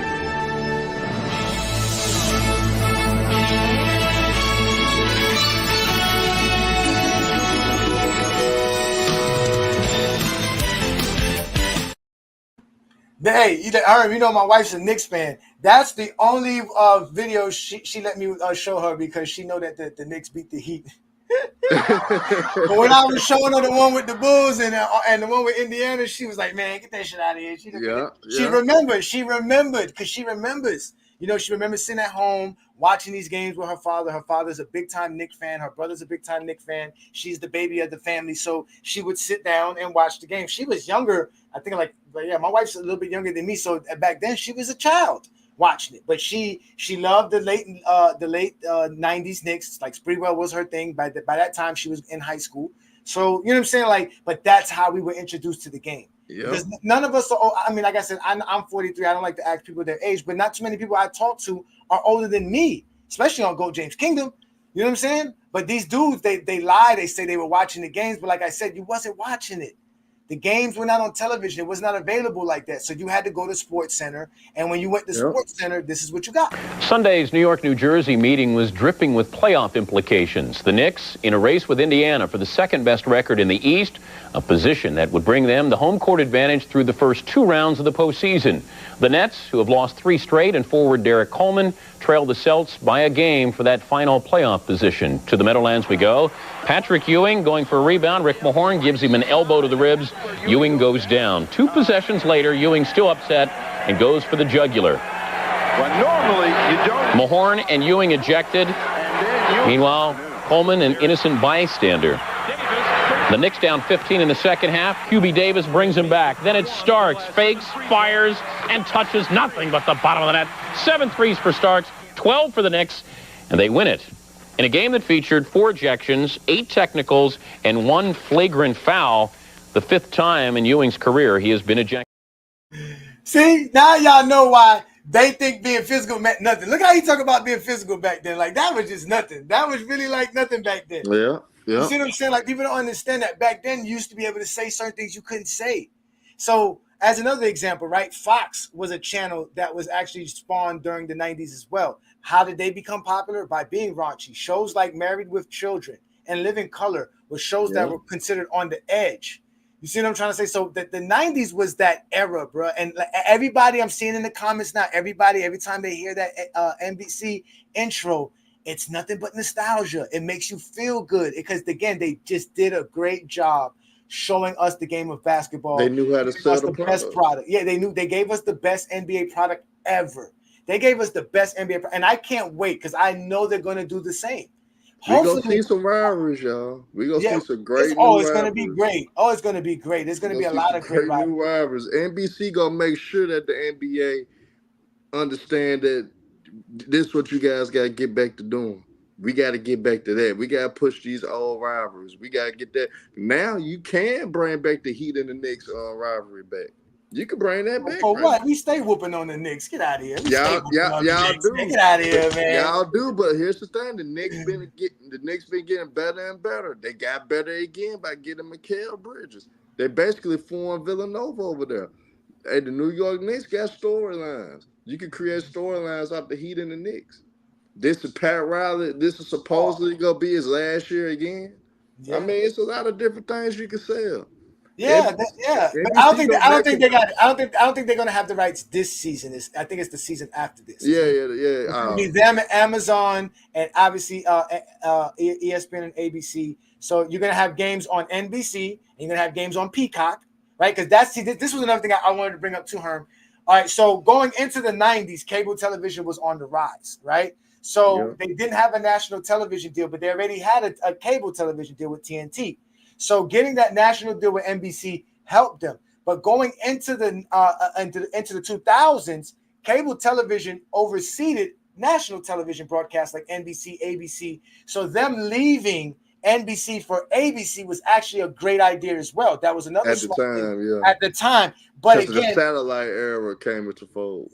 No, and plus cable was already big. So now you have ABC who has ESPN, which is already now a big network, and they're big on cable. So now you can branch away from television, which people are not watching TV no more. NBC was no longer popular. Again, the shows like the Cosby Shows, Cheers, those shows were all in the wayside. I think by then it was just like Seinfeld. They just had Seinfeld was the only thing carrying. Exactly. So cable television was taking over. There was more cable television channels. It just got more cable TV. So them going to ESPN was smart, but the way ESPN was giving us the game was kind of bad. And I know we kind of like Mark Jackson and Van Gundy a little bit, but they didn't really teach us anything. They didn't really give us the game. Then we got those little stupid roundtable discussions before the game, and they weren't even breaking the game down. So we never really got what we got with NBC. So for the last 20 years, we just got hate talk when it comes to the game of basketball. And that's why we have a lot of haters now and a lot of Zesty Jeffries. So that's what birthed the Zesty Jeffries, was basically the NBC, ESPN era, the 90s. That's it, bro. That's what they're stuck on. That's the nostalgia. We get it. We understand it. But we're grown now. I was 15 then. The type of shit that I was falling for then, I ain't falling for that shit now. But though, people don't realize though, it was a mixture, it was a combination of a lot of different things that made 90s basketball what it was. It wasn't because of the product itself, it was because of everything surrounding it. And a lot of people got to realize that. So that's why a lot of people do tend to roll with the 90s in general for all the major sports. It was great. It was a great products all around. Even baseball was exciting to watch in the 90s. You know what I'm saying? Due to how they sold the game, due to how they was pushing, especially once they recognized, hey, we need to start promoting the home run, pushing the home run. And baseball elevated by pushing that home run. When you had guys like the Griffiths, the Bonds, Dan McGuire, and Sammy Sosa came out of nowhere. You know what I'm saying? McGuire resurrected his whole career based off of them pushing the home run. So football, of course, football was on in the 90s. You know what I'm saying? So forget about it. I saw something, the top rated shows from 1991, right? And in the top 10 was Monday Night Football. Yeah. So the football, but again, see, football had prime time because it's Sunday. Who has Sunday? Only God and NFL. Like that. And I think the only show that it was showing consistently was The Simpsons. Exactly. So at the end of the day, there was really nothing being on television on a Sunday. So that's why football was always great. And you got all the games all on one day, and that was it. Then you had Monday Night Football, obviously, after that. But again, the game was great too then. You know what I'm saying? So like this guy, Brandon Katz, Mr. Wall Street, was saying, I'm trying to diminish Michael Jordan, or I'm trying. GJK is implying Jordan is overrated because of narratives. No, I'm implying that you Zesty Jeffries don't know the game because of narratives. The game was great. The 90s NBA was great for the 90s, the same way the 60s NBA was great for the 60s. But it just can't compare to today's NBA. It's just a better game. It's more fluid. It's more beautiful. The players are more athletic. They have more skill. They do more with the basketball in their hands. Shout out to Travis. Thank you, Travis. Appreciate you. Shout out to Herm. T Perfect, man. Oh, yeah. Y'all check out the debate between Hollywood Herm and T Perfect. It was, who was you guys debating again? It was Tim Duncan. Bob McAdoo versus Karl Malone. Versus Karl Malone. Oh, big time. I got to finish watching it. That was actually a good thing. Y'all make sure to check that out. Any last words, Herm? Because I'm about to really get the Zesty Jeffries upset. I know one for to come on the panel to go try to ruin the show. Brandon Kent's ass. He ain't hit the link. I've been put that. Brandon don't want to know because he know he gonna end up in the dugout. He already know because he not gonna let me speak. He not gonna let me cook him. Because he was lying about the 2011 odds for the playoffs. But again, like I told you, I got proof. I always got proof. And this is what we do best, man. Shout out to you, Blue Boat. Thank you for joining us again. It is the Friday Night Exposure with the Exposure. Yeah, man. But this what I'm going to tell guys like Brandon Katz and other Jordan fans that really don't catch on to what you do. He's not disrespecting Jordan himself. He just doesn't respect the fan base of Michael Jordan. He doesn't respect the fans of Michael Jordan as a whole. That's his premise of everything he do. And end of the day, if you guys don't understand that, and you guys can't respect that for him calling out particular fan base for how they view the game, for how they call the game, and the hypocrisy that it takes, you guys are idiots. At the end of the day, that's all he basically doing. And he tells you. He actually tells you that's what he's doing, but you guys think that he hates Michael Jordan. You guys think that he's hating on how he played the game. No, he just try to get the casual fans that basically use hypotheticals on their takes when it comes to LeBron or other greats of the game. He just using it against y'all and flipping it. All they doing is flipping the shit on y'all. That's all Goat James Kingdom is doing. But you guys hate the man. Y'all hate the man for doing something that I typically do to LeBron and any other fan base myself. So me and Go James relate in a lot of ways. Yeah, man. Listen, and I implore real Michael Jordan fans and real Kobe fans to step up and go up against these Zesty Jeffries as well, because they make it bad for all of us. We should all be able to appreciate the game just like we were able to do it during the 90s. Because, see, if they were doing this in the 80s, y'all would probably like Dan Issel more, Billy Cunningham more. Y'all probably would love Bob McAdoo more. Y'all probably would love Adrian Dantley, Alice English more. All these guys would be praised way much more because, again, you guys didn't watch it. So thanks, Herman, for joining me, man. You always great, brother. I'll catch you tomorrow night, man. I can't wait to see what you and Africa got, man. I can't wait. I'll see you tomorrow night, brother. Peace and blessings. Most definitely. All right, y'all. So we got again, before I bring you up, Brandon, because we got Brandon in the building, y'all. Yay. Right? I'm going to bring you up, Brandon. But just to help understand what Herm was saying again, yes, we don't hate Michael Jordan. We think Michael Jordan's a great basketball player. He's just not the GOAT. LeBron is the GOAT. That's just it. And because we say that, we get all the Zesty Jeffrey lies. We're about to hear it tonight, ladies and gentlemen. You guys know what this is. This is the Friday Night Exposure with the Exposer. Hit that like button. Hit that subscribe button. Become a member of the channel because it is the FYF and GJK collaboration every Friday night. And don't let the Sunday afternoon end up on FYF. I don't know if Lamont can handle all the hate that's been going on since I appeared with the Friday Night Exposure. But we're having a great evening tonight, y'all, because we're talking the game. I took y'all back to the 90s. Let me bring Brandon Katz up. Let me, first of all, watch this, y'all. Let's let Brandon come up. Brandon, good evening, sir. Thank you for joining me. What do you got for me today? Yeah, I got to cook you. Wait, so first I'm going to cook Herm. I would have cooked Herm on the show, but he ran away like a girl. So Herm was arguing that Wemby's going to be the best player in the NBA and France is going to be the second best team in FIBA. No, Herm. Wemby's 20. He's not ready. He got shit kicked by Germany. France has been embarrassing at FIBA most of the tournament. France isn't winning shit, and Wemby's at least 2 years away. That's why Herm ran away. Now, I'm going to cook you.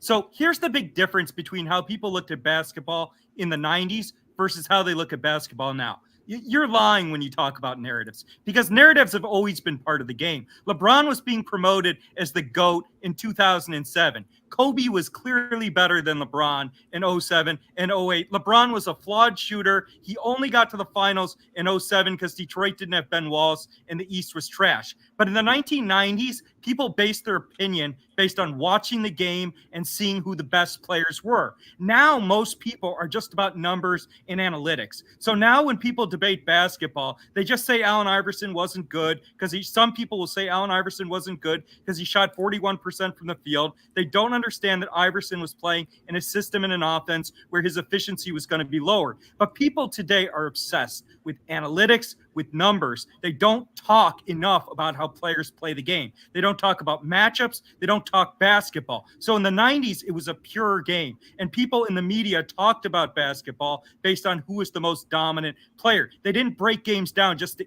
field goal percentage and true shooting percentage. They actually talked about the game as a game, more of a pure, true basketball game. And Jordan was the GOAT because he won 6 finals and he was the most dominant player in the league. Jordan was the most dominant offensive player. He was the best clutch scorer. And in the 90s, it was a half-court game. Most playoff games in the 90s came down to the final 5 minutes, and Jordan completely took over and dominated those games. The view in the media of basketball in the 90s was far better than now because in the 90s, people talked basketball. They talked about how people play. Now most people in the media are just reading spreadsheets and going to Basketball Reference. And while analytics have value, the overemphasis on analytics has really hurt, and it's really destroyed the value of conversations people have about basketball. Media coverage of basketball was better in the 90s. There weren't as many numbers or analytics. It was more about how players played the game,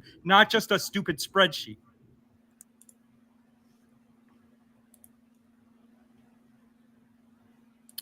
And Miami was favored against Miami was favored against the Bulls in 2011 in Dallas in the finals that year too. That's it. That's what you got for me.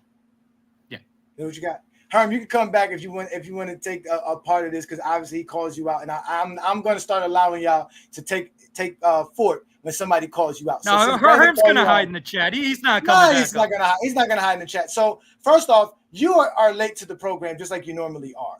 And I already took people back to the 90s and showed them how the game was introduced. So everything you just said was all lies. I don't even have to debunk you. I'll let Herman do that. Go ahead, Herman. Have some fun with the other. Hey, first of all, Brandon, it's on the video short that Trudy King dropped on the shoulder on the other shoulder crossover. When I said that Canada was going to win silver, and I had Germany win third, get bronze. I mean, that's for one. 2, when it comes to Wemby. What he did last year on restricted minutes, still averaging a 20-point double-double, 3.8 blocks, and a steal and a half a game on restriction minutes, that lets you know that he's the real deal. The Spurs will be a threat to actually have a chance to make the playoffs. They most likely be a play-in team. But Wemby is going to elevate. Wemby is going to get better. End of the day, France don't have the guard play. That's why they go get their ass kicked. They got the size, they got the athleticism and length, but they don't have the guard play. So it's not all about because of Wemby. So when you the Spurs don't have the guard play either. Now the Spurs actually are solid. They are better than what people realize. They have gotten better. They probably gonna have the next Rookie of the Year again this year by getting the guy from UConn, getting the elite two-way guy from UConn. That just He's a won 12-point-a-game player at UConn. He's 19 years old. Yeah, but in college, nigga, nobody really scoring big points like that. John Wall was still the number 1 pick. His ass didn't average 20 points per game in college because he had a great team. Don't compare John Wall to Castle. That's absurd. No, but I'm just saying. He didn't average 20 points in college because he had a great team. But the Spurs guards are Devin Vassell and Trey Jones. That's not good enough to be a playoff team in the West. Brandon Katz, man. You go see. You will see, brother. Wemby is that special. Wemby is next up, basically. He's going to be the next real, legit superstar in the NBA after you get to the LeBrons, the Currys, the KDs out the way. He would take over because, unfortunately, Ja Morant has issues when it comes to controlling off the court. Anthony Edwards, he displayed a level of immatureness this past season to let you basically know that he's not ready to be the face of the league. So, end of the day, if I got to look at it, if I got to look at who's going to have more impact branded catch, Wemby, Victor Wembanyama. It's going to be better than those two players. Yeah, but I mean, Wemby will be the best player in the NBA or 3 or 4 years, but Wemby's not going to be a top 5 player next year, like you said. And when you say Wemby had 20 points a game, Wemby's efficiency was trash. He needs to get stronger. He needs to develop. He's not going to be a top 5 player next year. And it's interesting, you cooked the French team because you said they have bad guards. Well, guess what? The Spurs have the same issue. Devin Vassell and Trey Jones aren't good enough to make the playoffs in the loaded West. The Spurs are not a playoff team. Wemby won't be top 5, and this French team at FIBA is not going to do shit. Didn't they just pick up overrated Wemby? Wemby is not ready Paul yet. Would be the starter point guard. Chris Paul is going to be. Chris Paul is a better chance of starting Rich James in retirement than being a starting point guard. This is a perfect example of, again, this guy was born during the 90s. He is what I would call. I was not born in the 90s. Again. Your basketball takes are born in the You are at ESPN. My NBC basketball takes fans. shit on yours. You learned the game of basketball off of Sports Center highlights. Shout out the big from John Bruce Gratz and those guys, and a Bob Costas intro on NBC. That's exactly how you learned the game. You were sitting there. Okay, let's start here, Brandon. Are you a before crack baby or after crack baby? So that means were you born before 1985 or after 1985? Before. So you're a before crack baby. All right. So you say you was a before crack baby. This is how you know everything you said was a lie.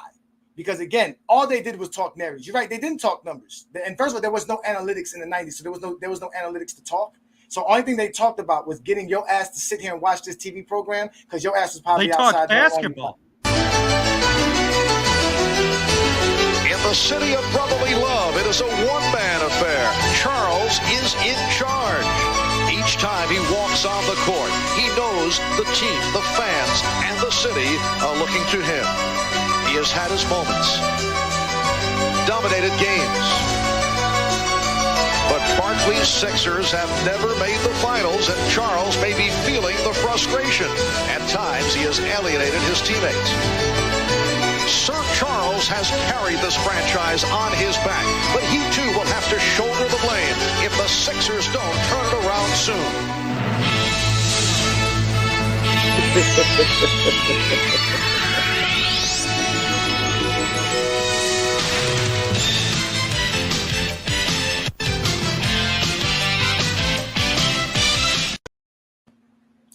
And actually was telling the truth in that, though. I asked you, Brandon, what part of the basketball game did you learn watching that intro?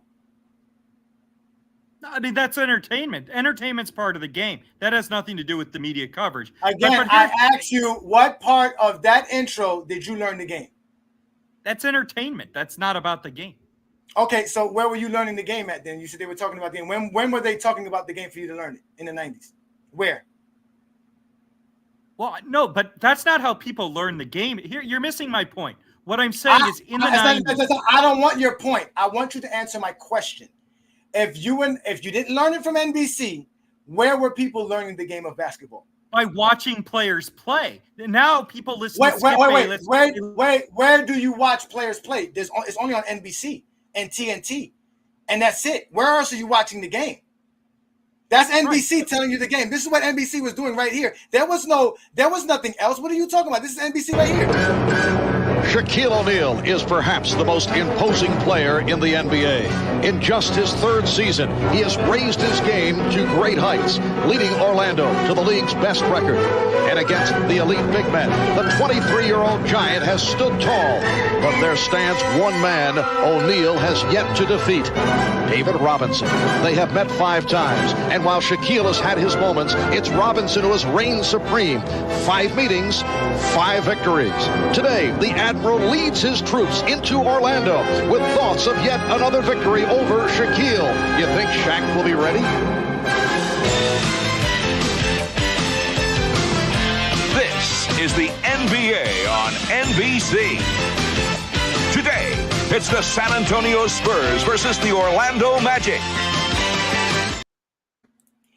No, Great Tone. What I believe is that 30-second clip is how you talk the game of basketball.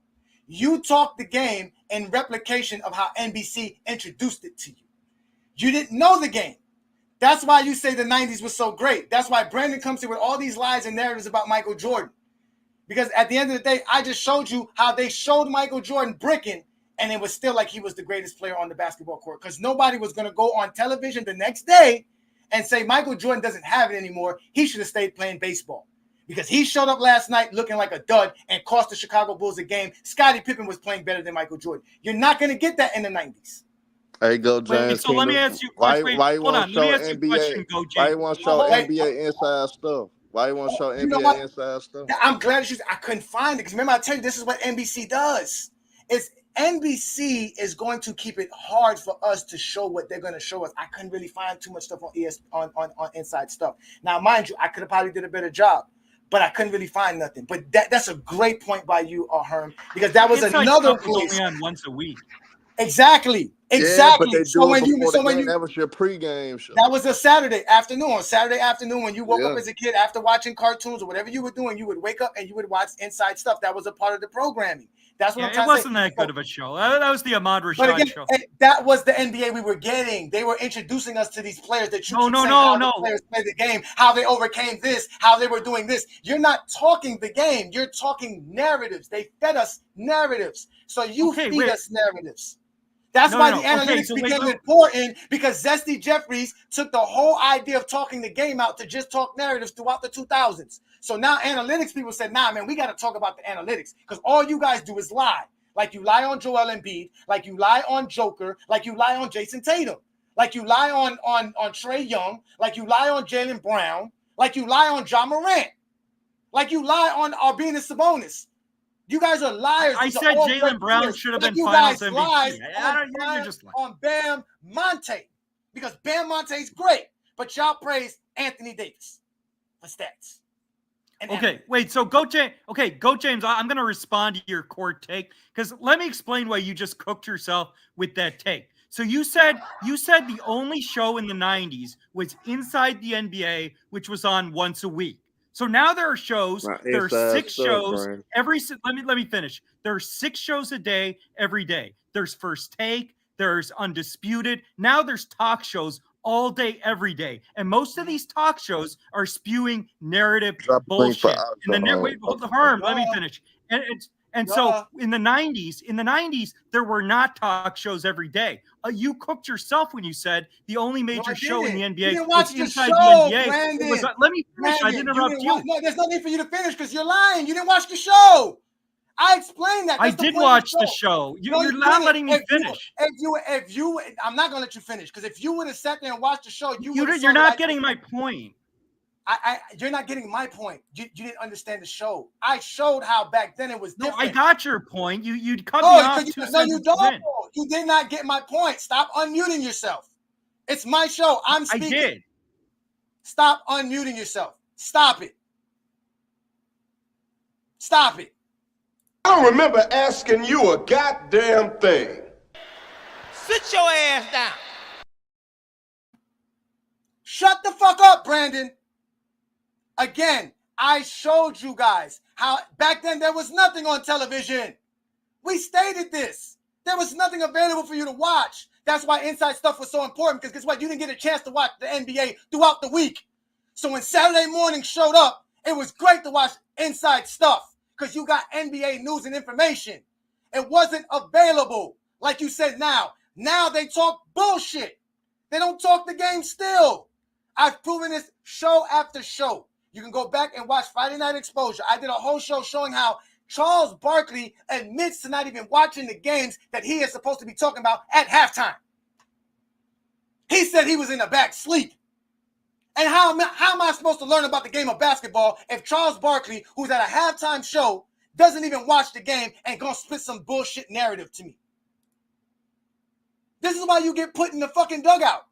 Because you don't let me speak, and now you're going to say, I cook myself. You cook yourself. No, I didn't cook myself. Shut up, bitch.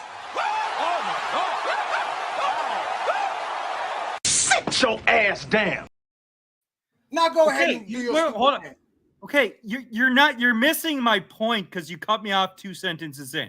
What I'm saying is in the 90s, there were very few shows, which you agreed with. You said there was one show once a week inside the NBA. So now there's 6 shows every single day. There are shows on ESPN. There are shows on Fox Sports. There are shows on YouTube every day, just like the one you are doing right now. So in the 90s, people based their opinions on basketball by watching the players and the teams. In this era, most people just repeat what they hear on YouTube from talk shows and what they see with stats. So the view of most people of players and basketball in the 90s was better. It was more pure. It was based on watching the game, watching the players, and most people did watch the games. When you talk about NBC and NBC, people watch the playoffs. Let me finish. I didn't interrupt you. Let me finish. What I'm saying is, in the 90s, inside the NBA, which was a good show, but that was once a week. What the fuck you doing here? If you can't take it, sit your ass down.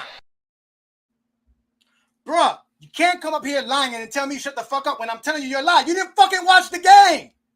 You watched a Bob Costas intro. You watched a Dan Patrick highlight. You watched a Stuart Scott highlight. I proved it. I took everybody back to the 90s. There was no basketball on television. NBC was the main one showing you the games.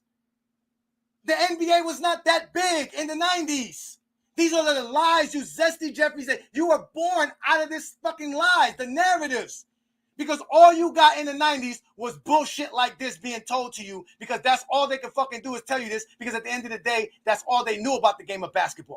Miami's Pat Riley, the teacher, and New York's Jeff Van Gundy, Riley's prize pupil. On the court, another teacher-pupil story unfolds. Patrick Ewing and Alonzo Mourning, whose rivalry was forged at Georgetown University. In Game 1, Ewing bested his protege. And Allen Houston provided firepower as the Knicks taught their former coach a lesson. But in Game 2, Mourning turned the tables with an emphatic statement. And school was out when Tim Hardaway took control. Now Game 3 with the Knicks and Heat, teacher and pupil on even terms. Who will pass the test today?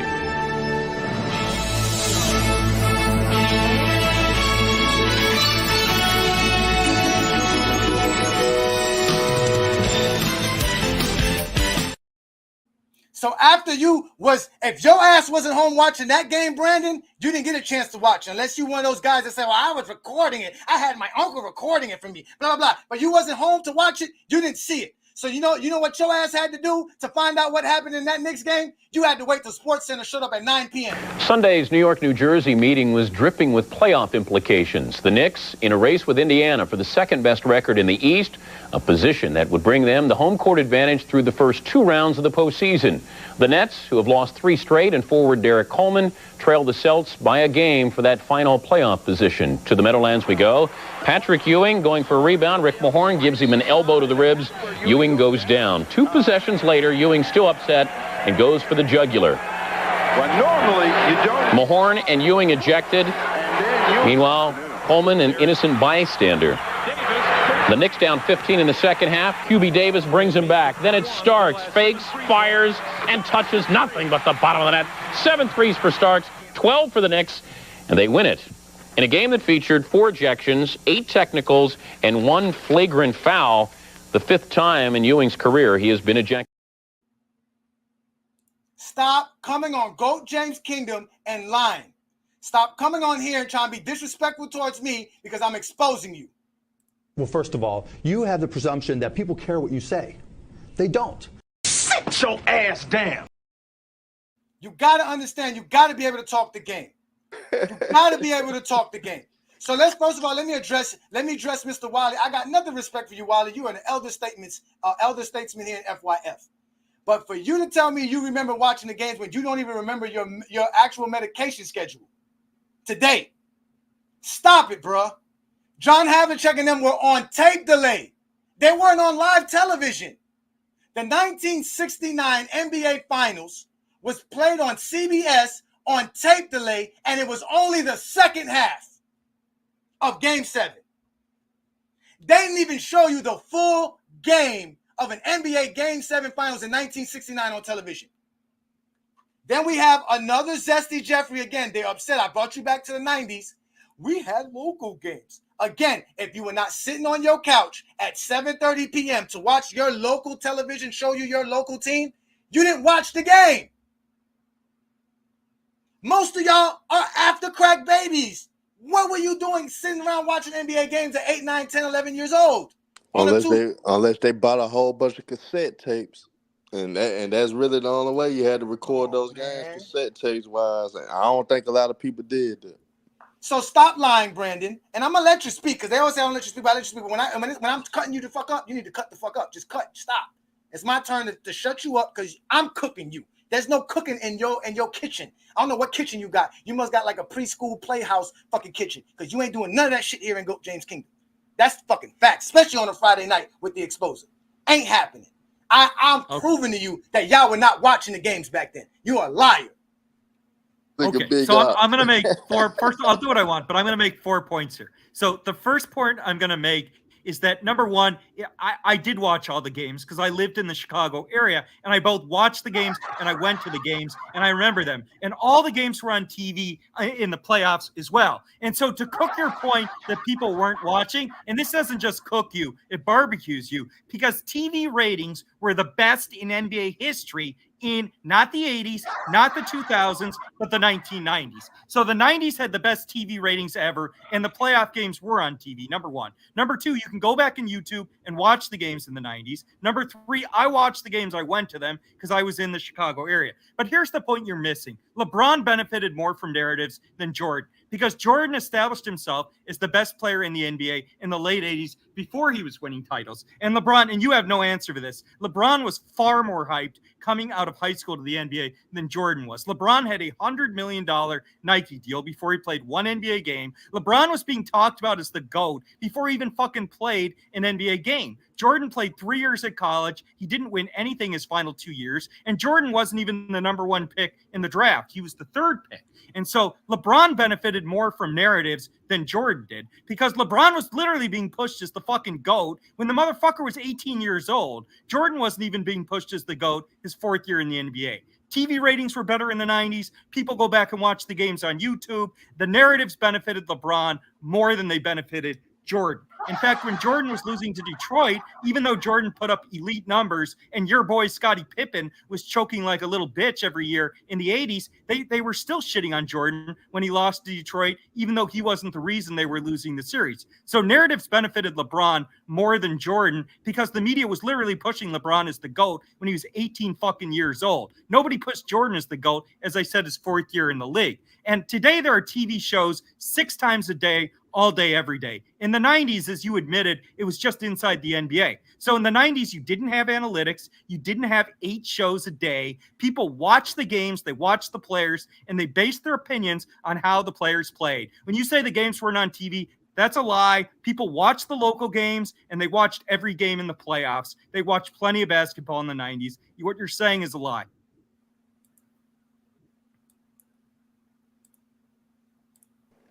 Hey, Big Ox, hop on the panel, nigga. You asked for the link, man. Come on and hop on, Big Ox. Greetings. Welcome to Sports Center alongside tag team partner Keith Olbermann. I'm Dan Patrick. It's just in. Michael Jordan has retired. No, not really. Coming up in the next 60 minutes, a deja vu day in the tournament. A baseball manager calls replacement ball a travesty of all the NBA. But first, guess who? Baseball's lost, basketball's gained. It was back in January in Scottsdale, Arizona, when Michael Jordan, prior to his Arizona Fall League game, told me, "Don't even ask the question. You already know the answer." His basketball career was hermetically sealed forever. But during the next 20 minutes, Jordan spoke of nothing but the NBA, including how his old team would fare, why the Suns wouldn't win the title, and the outrageous salaries of rookies. 2 months later, and 9 days following his baseball retirement, Michael's hoop dreams were on the air once again. To Market Square Arena we go. The last Chicago player to wear number 45, Ed Neely. Michael, a little bit nervous, trying to live up to Ed Neely. He put his pants on backwards. He struggled early, trying to shake off the rust, the 18-month layoff, and it showed. Michael, outside, inside, couldn't get it to go. Then the patented drive.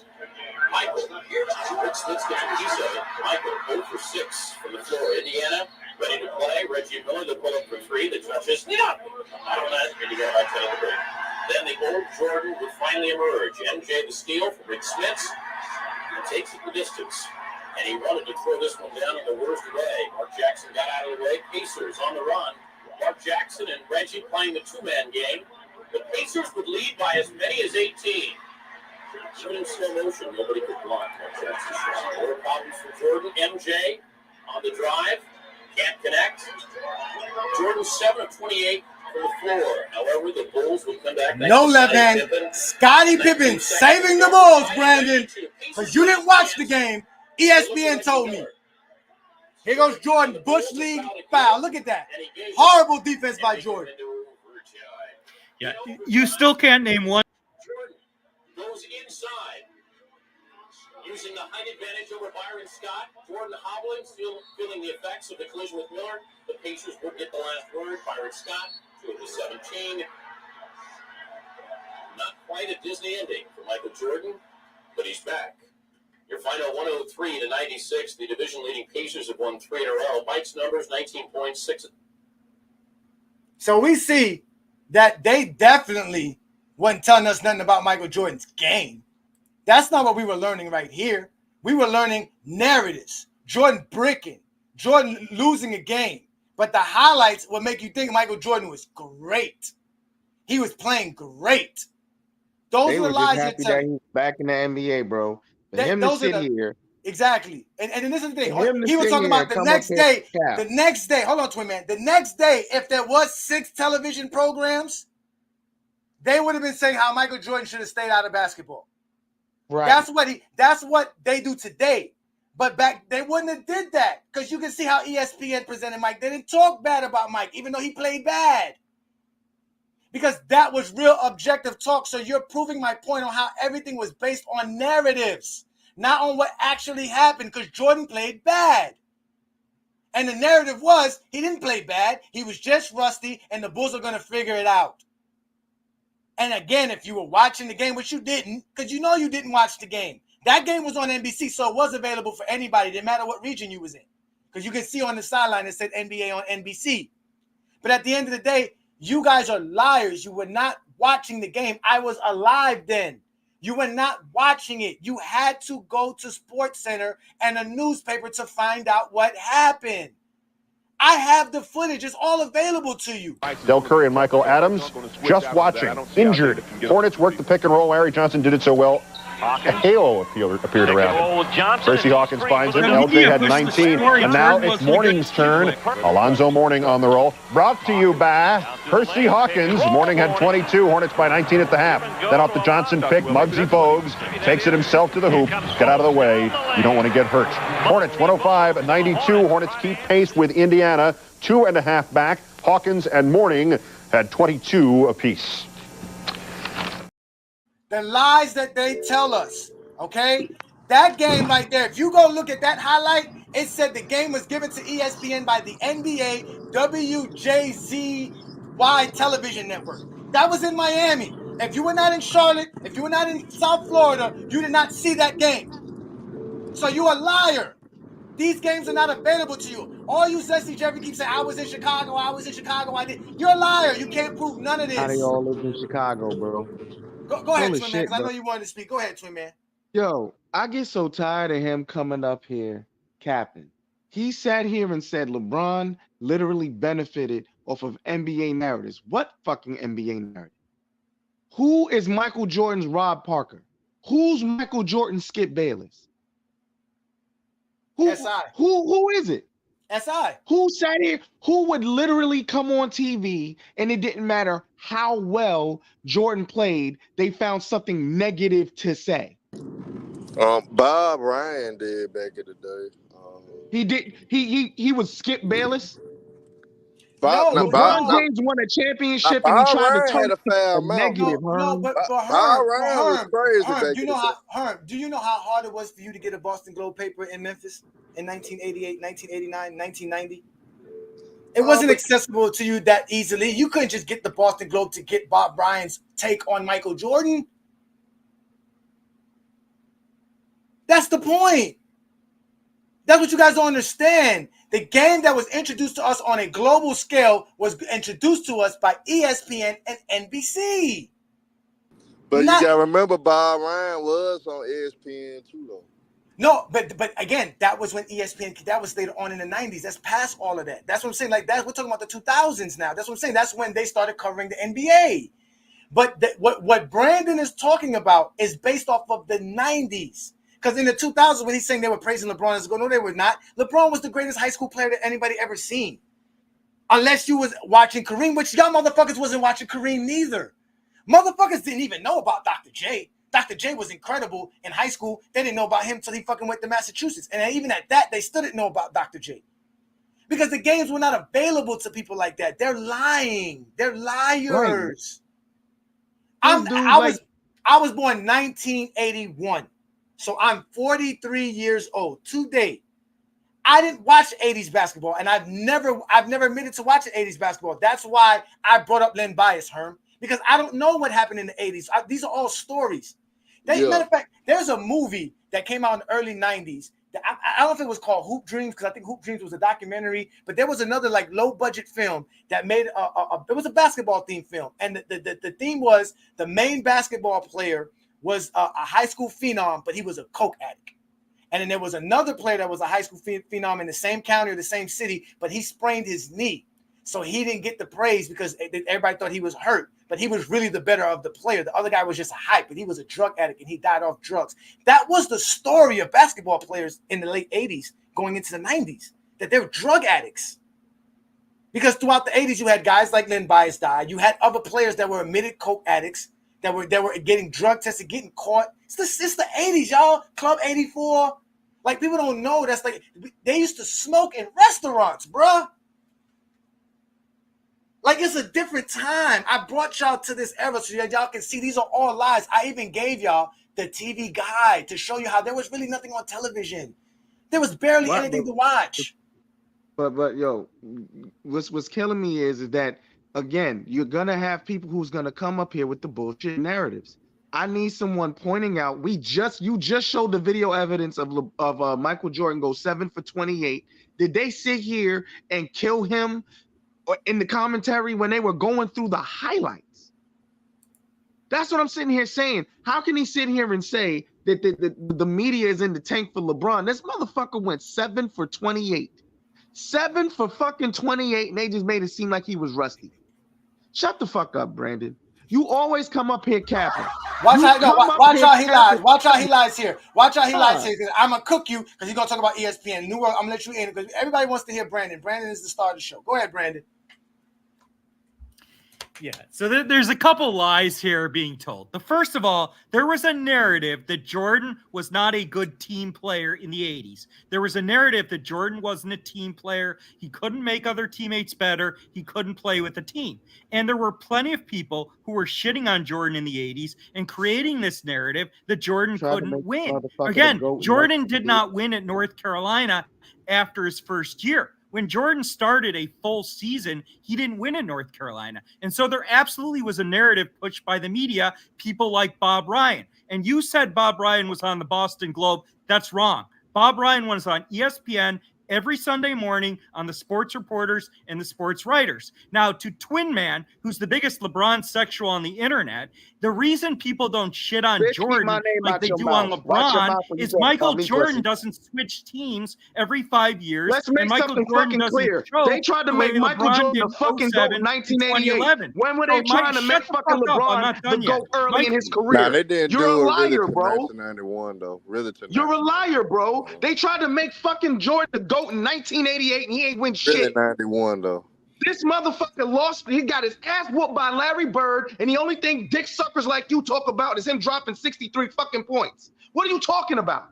I mean, he was like in his. They were talking objectively of Michael Jordan. They called him great, but they also said he choked against Detroit, which I already approved you. He did. Talked about one fucking reporter. He talked about one fucking reporter. You had Skip Bayless for 20 fucking years talking shit about LeBron James. Fucking I mean, Ron y'all let Parker him make talking money, shit man. for 20 fucking years. If y'all What are you talking about? People have made their entire careers in media talking shit about LeBron James. The Career fuck are would you have been talking over. about, Brandon? You full of shit. Go ahead, New World. You go ahead, give your take in, brother. What you got for me today? Oh man, my thing is, salute to everybody on the panel, Twin Man, Herm, Johnny. This is a great show. Salute. But my thing is, man. My name, bro. Fuck that shit. He Yeah, gonna no, I put my feel name in that fucking lie. Yeah, no, I feel you, Twin Man. Like, these fools, they don't know what they're talking about. And I know Brandon Katz is a damn lie because, whenever he makes contrarian statements like this, he can never name his sources. He can never tell you who said this, who said that, who was pushing these narratives. We can tell you exactly who was talking shit about LeBron and who was praising LeBron throughout his entire career. Like, these guys are known figures. They're still in the media. We can tell you everything about them. But for some reason, these guys can never tell you anything about the guys that were covering Jordan when he was in his prime. So, I'm sitting here just listening to this guy and I'm just like, well, you're making these blanket statements, but you're not really providing any info as to like back that up, So I'm just wondering why they do this, why JDRs do this type of shit. Because they have to believe these narratives. These narratives are very helpful for them, New World. So as an example, you see how he brought up Bob Ryan to try to prove a point? Bob Ryan was on the Sports Reporters, which is a show that will come on at 10 a.m. on ESPN for 30 minutes, where they bring up the top news journalists, newspaper journalists, right, throughout the show, and they talk about different topics. They're not covering the NBA. They're not talking the NBA. Now, they might eventually talk about the NBA if it's the finals or the playoffs or things of that nature, but they're not. The show's not predicated on that. They each have to talk about something. So the idea that Bob Ryan was wasting his little 5 minutes or his little one, because they used to give him an ending like I give you guys the last take, that he was spending that talking about Michael Jordan is lies. He wasn't, especially in the 90s. I'm gonna tell you who a guy that was neutral across the boards in the 90s that criticized everybody. A guy that wasn't afraid to call out Michael Jordan, which he did a lot, was Peter Vesey. Peter Vesey was a guy in the 90s that called out all them niggas. He didn't care who. But they were always objective, though. That's what I'm saying. But they were the same way they called out Barkley. They said Barkley alienated his teammates. Shout out to Gilbert Arenas, man. Thank you for Herm, do me a favor, Herm. Give me, because everybody's talking about I'm naming one person.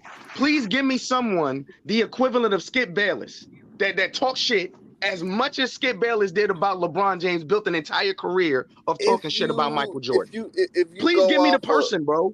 Because everything elevates at each decade. Things revolutionize. You know what I'm saying? Yeah, the internet. But hold on, Herm. I need a name. Because we're not going to pretend from ESPN to Fox News Sports.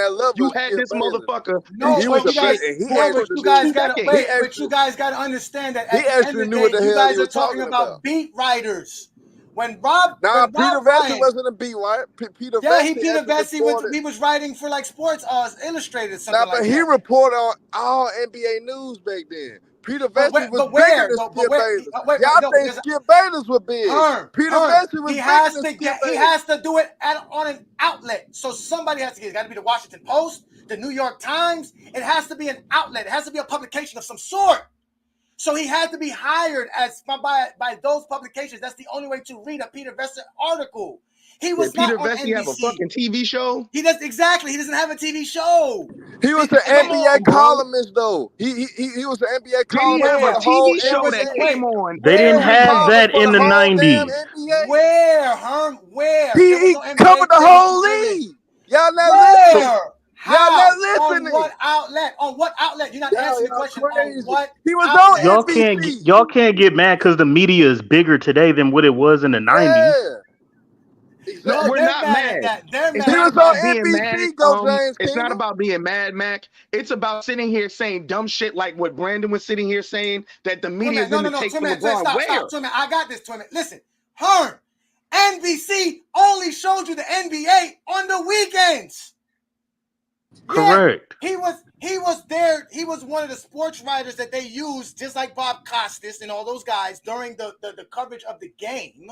I'm not saying Peter Vesey wasn't involved in that. That's not what I'm saying. That's just like they use. And he wrote for the Washington Post. No, but the point is that like what Twin Man is saying, they did not have a daily program showing you criticizing the players. That didn't correct. exist then. That's what we're We talking didn't about. have. Hold on, you're right. We didn't have the program. We had newspapers, daily newspapers. And he was Now, if writing you want, columns regularly. hold.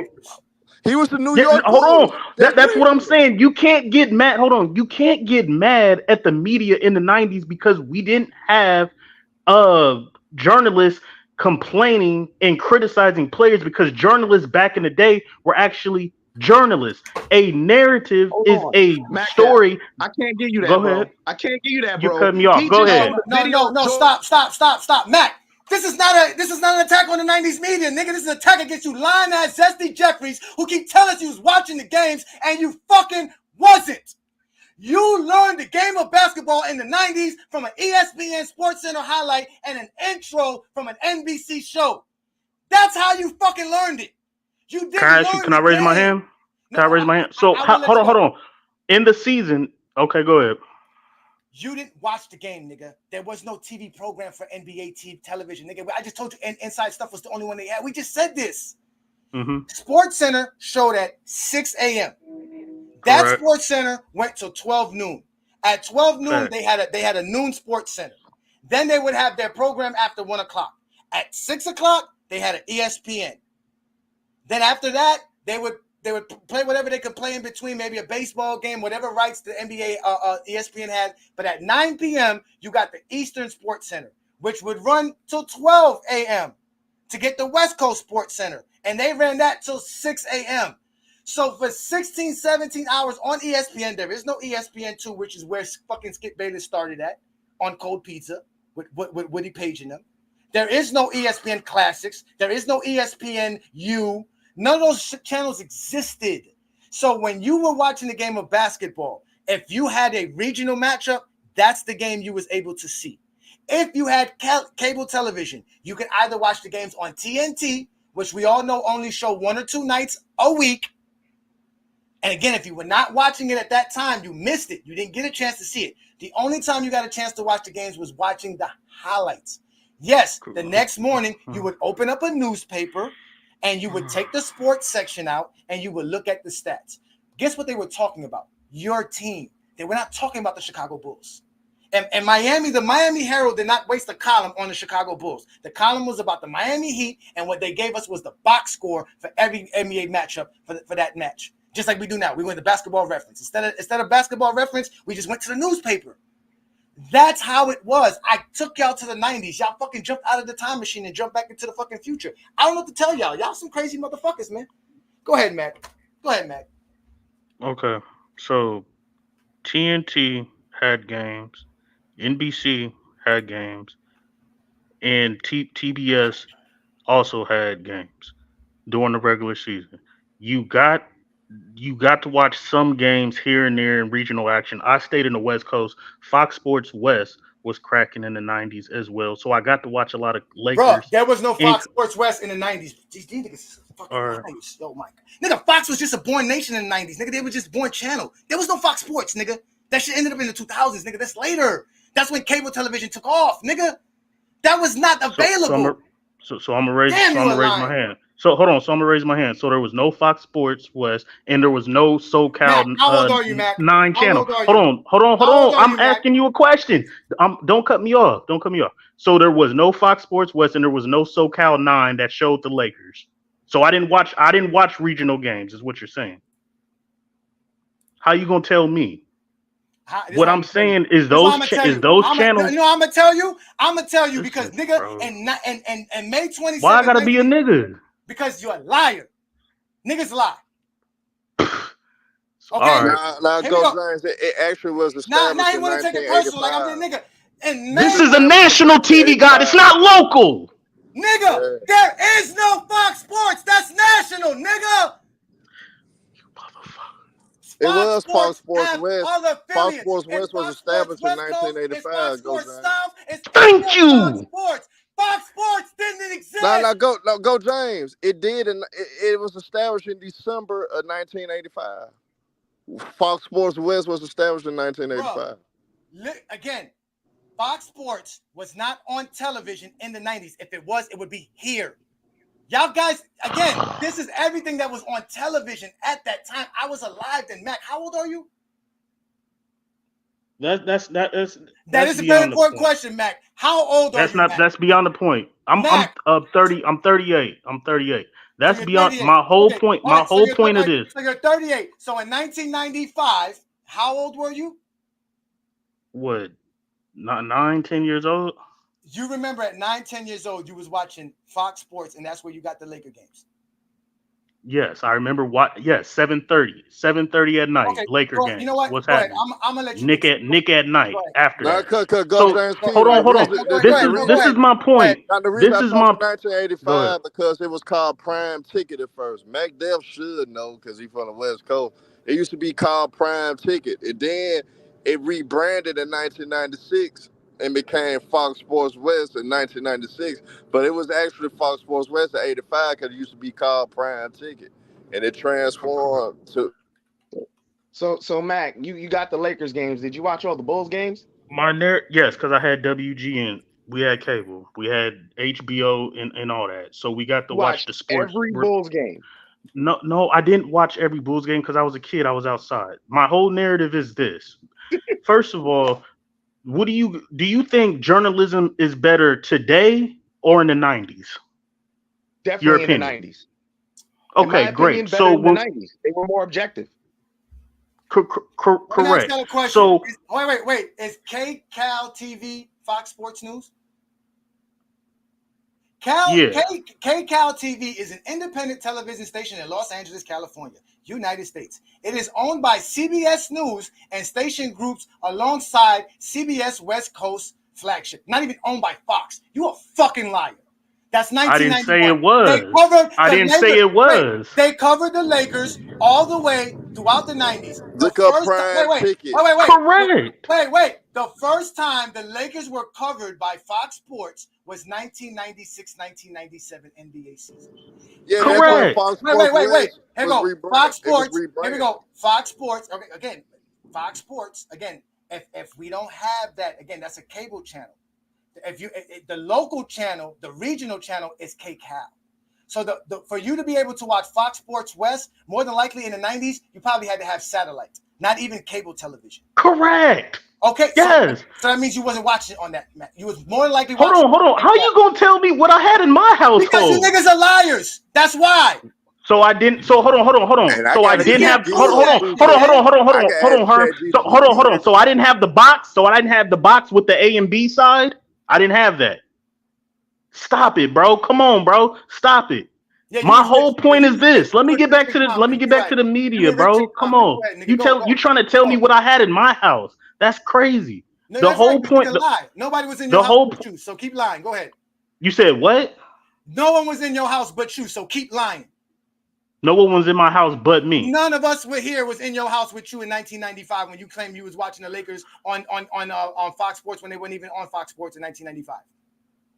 So it's just my opinion. I'm not telling the truth. You could take. I'll go with that. I'm proving you're not the truth. I'll run with that. Yeah. We can run with that. Come on, you were 9 years old, 1995. Okay. And your ass wasn't I wasn't watching basketball. That's fucking all right. facts. My whole point is this.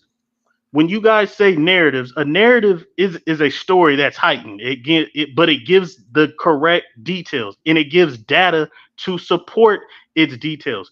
Journalism and what they were doing in those NBC's intros was journalism to get you to watch the game. We all agree with that. But we weren't hyped just off the intros and we didn't watch the game. We actually watched the game, and fans criticized the players in the game as well. It was real journalism. What happened today in LeBron James' era is that journalism is dead and it's TV personalities. And what you have to do as a personality is entertain and get your money how you want to get your money. I graduated college, bro, with a broadcast journalism degree. Do you know why statistics and analytics came into play? It wasn't the players. It was real journalists who had to put food on their table because the ex-NBA and NFL players were taking the jobs on TV and what you see today. All you see is players, NBA players, NFL players, MLB players, taking all the journalism jobs, taking all the broadcasting jobs.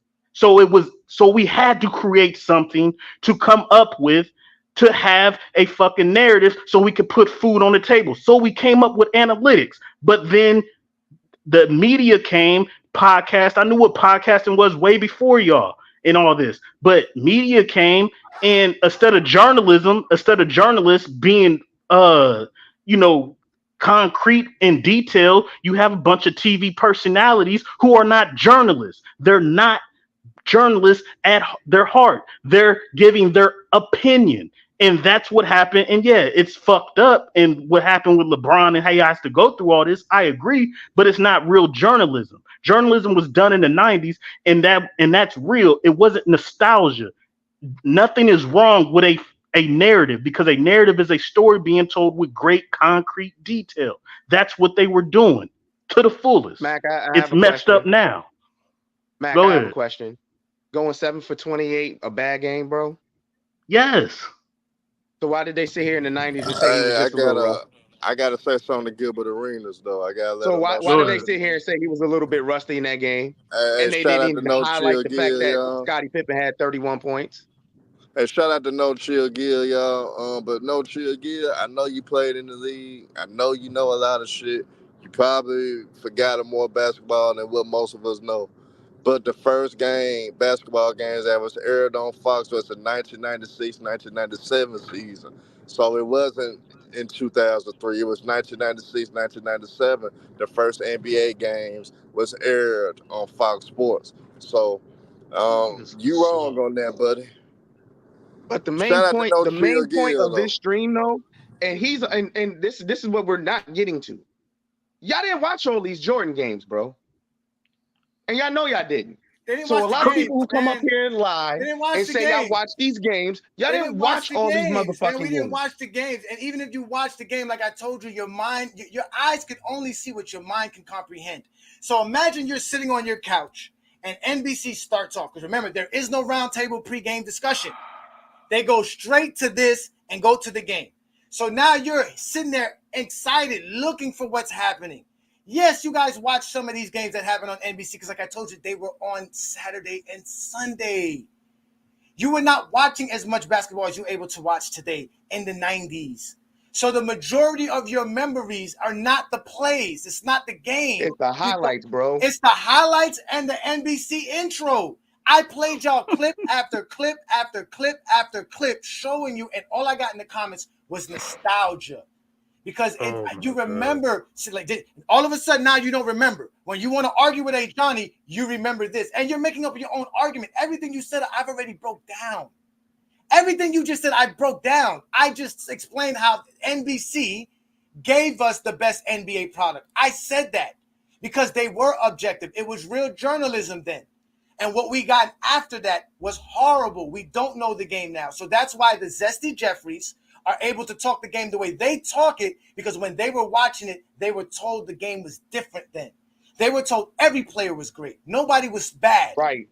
Nobody was, even when you played bad, you had bad games, which is normal. But y'all will take Jason Tatum's 3 bad games in the finals and say, well, he ain't a good player at all, although he's been great for over 300 straight games in his career. Like, that's the point. That's what Jordan fans do. No, I mean, we just got to call a spade a spade. I mean, back in those days, like, my bad. Go ahead. Who's talking? I just wanted to. I was talking. Oh, my bad. Go ahead, Johnny. It's the Zesty Jeffries. This is the birth of the Zesty Jeffries and what they think basketball should be and mean, because they want to go back to an era that doesn't exist anymore. We don't have the same television program. We don't have that. Now, when ESPN started with Skip Bayless, how you think they started? With him on ESPN too. Because guess what? They weren't even getting good ratings. But when they noticed that people like watching people argue, that's when it became popular. Mac, I can't take you with your condescending words in the background, bro. You're one of the worst. You have fucking Stephen Curry as your fucking GOAT, and all you want to do is argue. Like, you're the perfect idea of what the fuck I call the MJ police. Hey, you. Where are you going? I'm going to mind my fucking business. That's where I'm going. Do you have a problem with that, officer?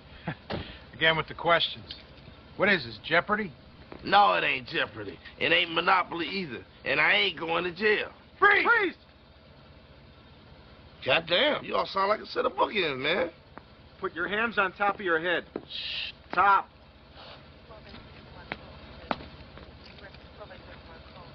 Lean back. I know why you stopped me.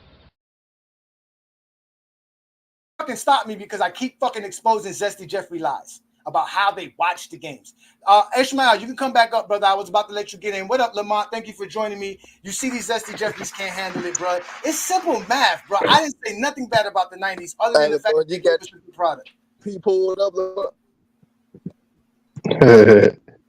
That's because I was just gonna be real quick.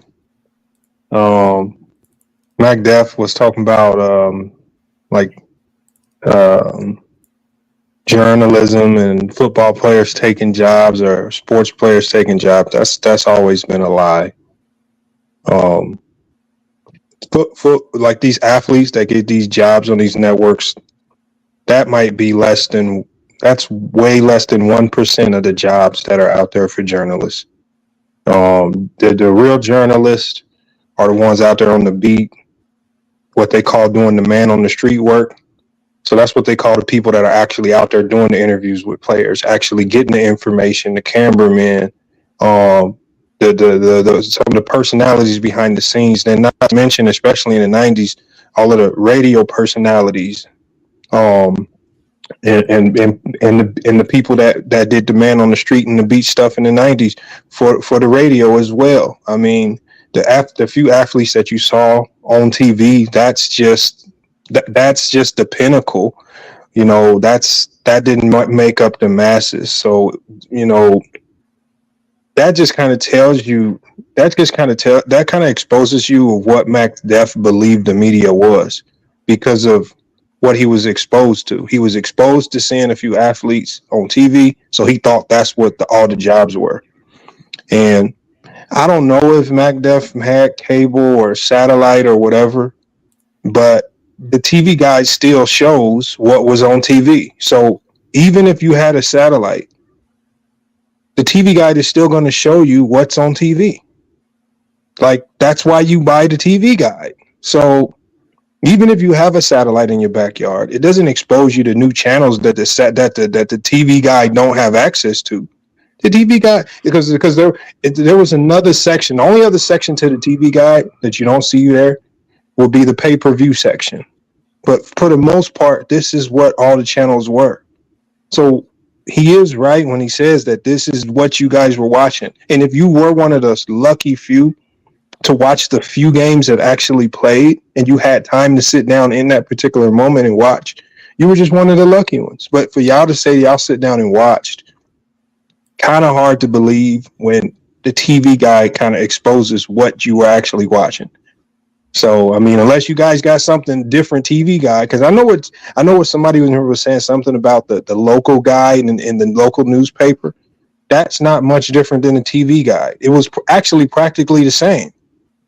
Because I remember sometimes when I was little, I can think back to like 97, 96, where I would pull the TV guides out, trying to see what was on TV. It was practically the same as what you see right here. May 27th, 1995. Yeah, so I mean, this is what was on TV, because I remember when I was little, I'm looking for Nickelodeon. These are all the I'm looking cable television. When you see cable television, I don't see Fox Sports. No, you don't see. That's how you know that they're lying. But see, the TV guide exposes that they're lying, because what games were they watching outside of? How were they getting games outside of the TV guide? How was that possible? Now, I'm going to let Mac respond to that. Give me a second. Now, this is the thing, too. This is a funny thing, too, because like 12% of Americans have an income of over 100,000. But I seem to run across everybody that's in that 12% on the internet. Go ahead, Mac. Just like back then, like 5 to 10% of people had satellite, but we know Mac Def was one of those 5 to 10%. Go ahead, Mac Def. Yeah, shout out to my dad that worked. All right, so as far as the media goes, as far as the media goes, the biggest conglomerate that hit the media and why we lost a lot of jobs was the death of newspapers. newspapers were one of the top. I'm just gonna say top 3 outlets for media in the country, and there were a lot of sports writers, not just one, but there was a whole bunch of sports writers that wrote for the newspaper.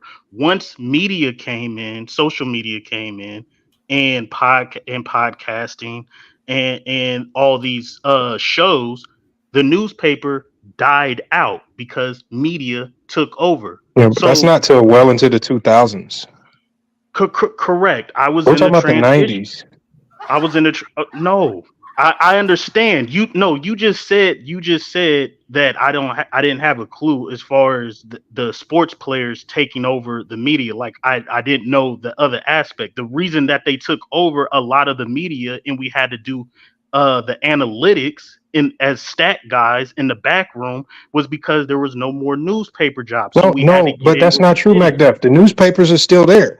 All the newspapers are just online. The New York Times is just online. They sell online subscriptions. The Washington Post, it was transferred from paper to online. So they actually have more writers than ever before because of they can have an abundance of writers. It's endless because now they have the ability to hire people in Florida to be writers, not just people in Washington coming into an office and for the work for the Washington Post. So it's just different. It just went from paper, print to online. But all of these newspapers still exist. Are not making any money now. Hold on. But y'all say that they're not making money, but all of the major news publications are still in business. The New York Times, the Washington Post, the Indianapolis Star, the Detroit Press, the Chicago Tribune, all of these, y'all can say that. Y'all cannot say that they're not making money when they're still in business, thriving online. Greg Cody still writes an article for the Miami They're Herald. thriving online still. Sir, they're not thriving. That's wrong. Okay, so what do businesses do when they're not making money? They go out of business. Why have they not went out of business? Right. When When is the last time you opened a newspaper? A great example is the Washington Post. So the Washington Post was not making much money. So Jeff Bezos bought the paper. And because newspapers can push agendas, especially political narratives, there are people who buy newspapers and keep them in business, even though they don't make much money, because they want to push narratives and propaganda. And that's exactly what happened with Jeff Bezos. They're still in business. There are profitable newspapers, but newspapers. It doesn't matter how they're in business. They're still in business. Right, but they're barely making money. So you're telling me that every single, the Indianapolis Star, Washington Tribune, all of these papers, they've all been bought out by billionaires just to push narratives. That's the only reason why they still exist. No, I'm saying the newspaper business is far smaller today. No, the print business is out of the paper print business is no longer available.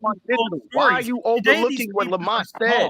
The New York Times is nowhere near as They're acting like these major. When did y'all remember? Can y'all tell me when any major news publication that used to be in print just went out of business and said, "Look, people stopped buying our newspaper, so we're out of business"? Who? Was the Chicago Tribune? They all went digital. And they're even bigger now.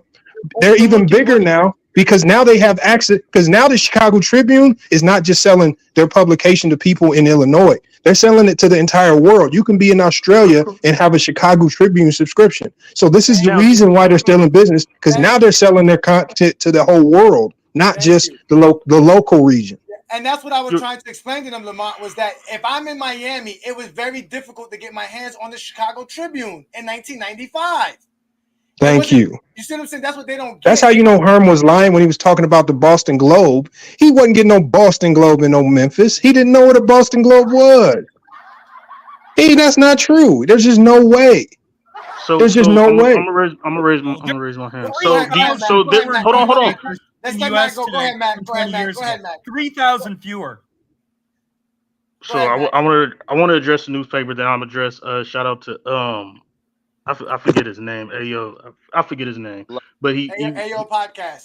Yeah. So first of all, the newspaper, there was like 3 stands of newspaper. You had your regional newspaper, and then you had the national newspaper. Now, right. There was never a national newspaper in the 90s. Yeah, there was the New York Times. That was that was a New York newspaper. No, it wasn't. The New York Times. There was no national.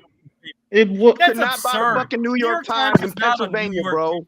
Why do y'all think Yahoo became popular? Because Yahoo's really the first national publication for news, bro. Like y'all really don't know history. Why do you think it's called New York Times?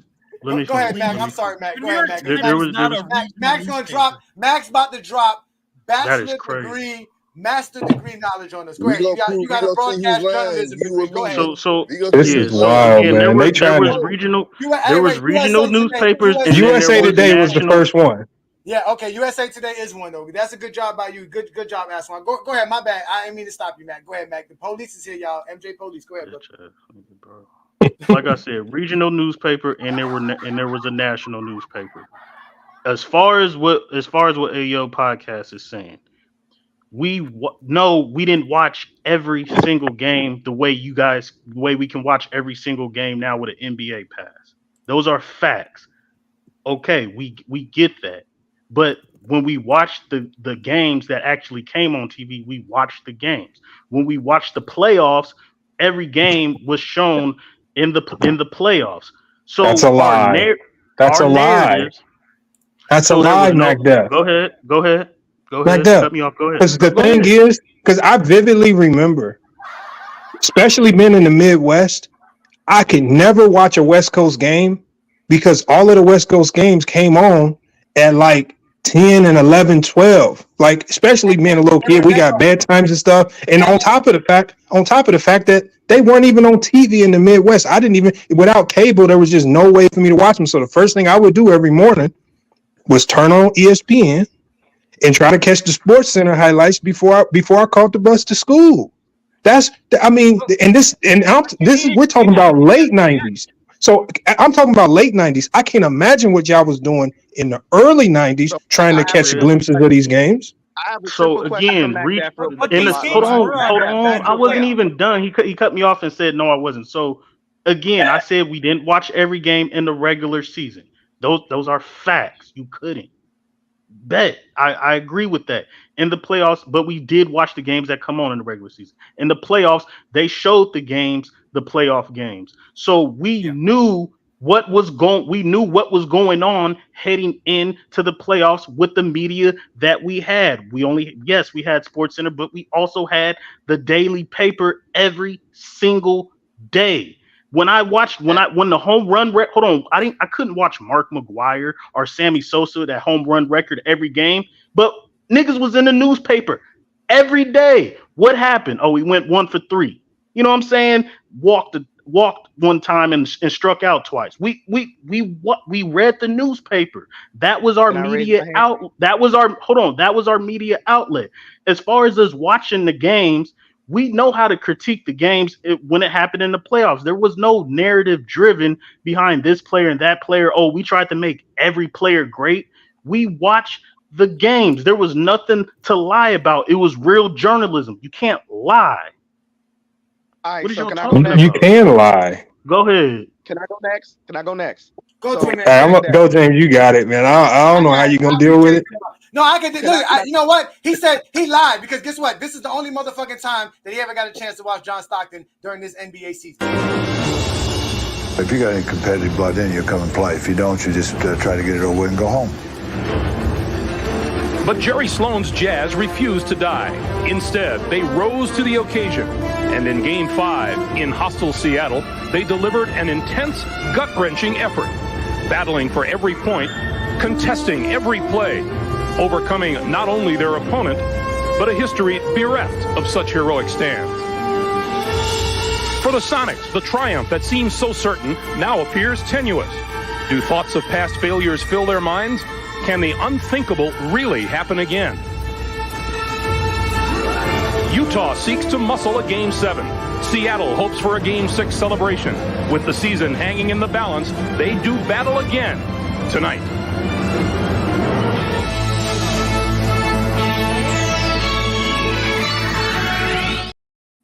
Now, quickly, wait, hold on. hold on. One thing. Lamont mentioned the Chicago Tribune. The Tribune filed for bankruptcy in 2009. So these newspapers are still around, but they're barely making money. The writers don't get paid. They don't get raises. The newspapers are around, but they're nowhere near as profitable as they were in the 90s when they got far more ad revenue. I raise my hand next, bro. You're next to him. That has nothing to do with the conversation, Brandon. So at the end of the day, what I told y'all was this. National television was the best way to watch TV in the 90s. This is why I keep telling y'all, this TV guide showed it to you guys. You guys are not paying attention to me. If you were watching TV, it had to be on national television. Not too many people had cable. Cable itself was on like 20-30% of Americans had cable in the early 90s. Eventually it got good, and they had more people with cable in the end of the 90s, but you were not watching the games during the week. So when there were NBA playoff games on the West Coast played in the week, there was no games being showed.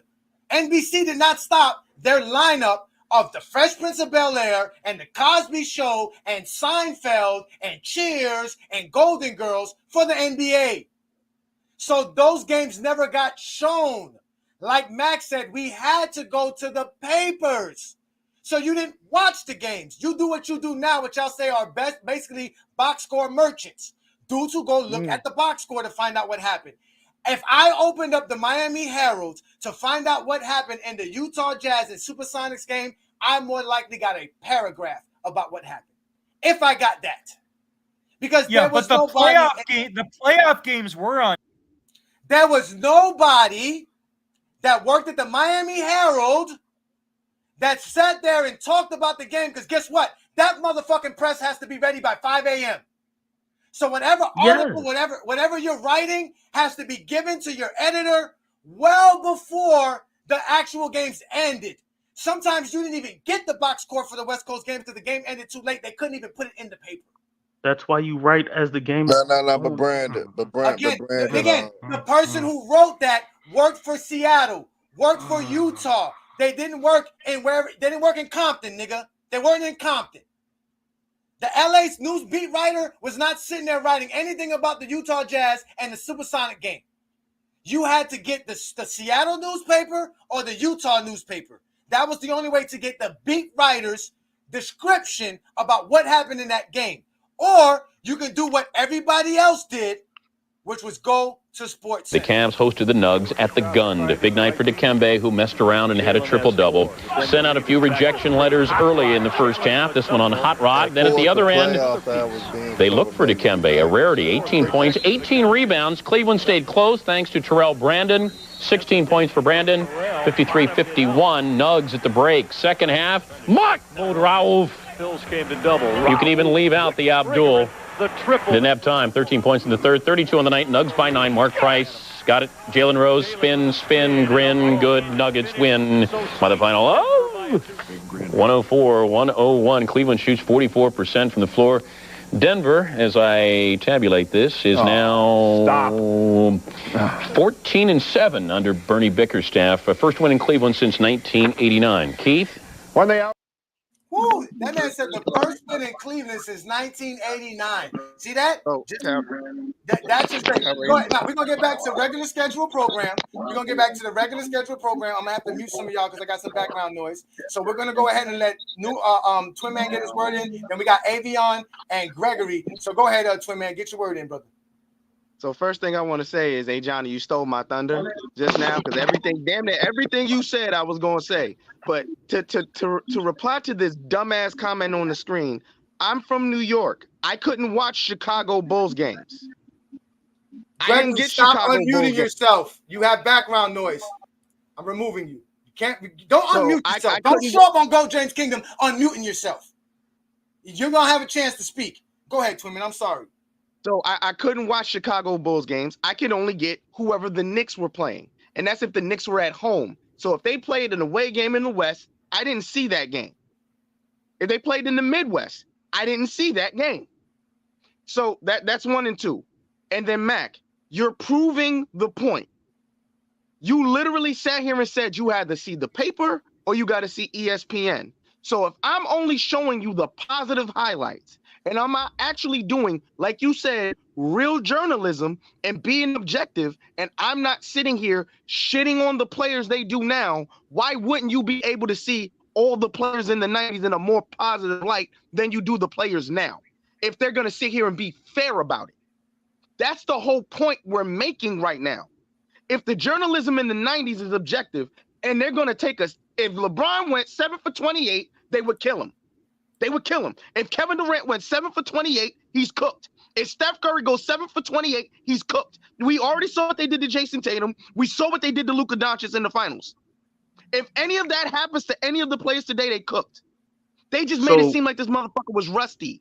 The point is that the journalism today is so goddamn slanted, it's ridiculous. And to pretend like you motherfuckers watch the game and you're admitting yourself you had to go to the newspaper or you had to go to ESPN to see the highlights. Thank you. You proved the point. The only way you saw any of this shit was through the highlights. So if you're only getting positive feedback on a player, your opinion is going to be biased when you can see everything today. That's the point, Mac. Mac, hold your thought, Mac. Let's let Avion in. Avion, thank you for joining me. You've been very patient. What is your take on tonight's topic, sir? Hey, man, great show tonight. Thank you. I'm just gonna speak on my experience, man. Like back then, it was kind of hard to catch West Coast games. You know, I'm from Philly, you know, so I couldn't watch a Jazz game or a Sonics game. It didn't come on TV. Only thing we had was the Sixers. You know, so it's. And to his comment earlier about journalists being objective in the 90s, I would say the opposite. Because the average folk couldn't watch the game, we would take those journalists and those newspapers as word as bond. So they would troll these athletes in the newspapers, criticize these athletes, and then that's where we would get our information from. So I would say they were just subjective back then. It just social media brought more light to it. So, but the whole notion that people watch every game and stuff like that, dog, like average people like me, they have cable, bro. We were watching local games, man. It wasn't no Lakers game come on my TV. You know what I'm saying? So I don't know where people come with this notion that like I watch every game. Not back then, bro. Like we didn't have access like that. Not people in my city. So that's what I said. My question. That's a fact. So the games that you did watch, are you able to make a honest assessment on players, on NBA players back in your day watching the games? Yes, because when you watch the play more locally, our local teams, yes, because we saw them most of the times, yeah. So when you watch and when the playoffs came, you were able to make an accurate assumption about players' abilities watching the games in the playoffs, right? Yes, because I'm watching the game, yeah.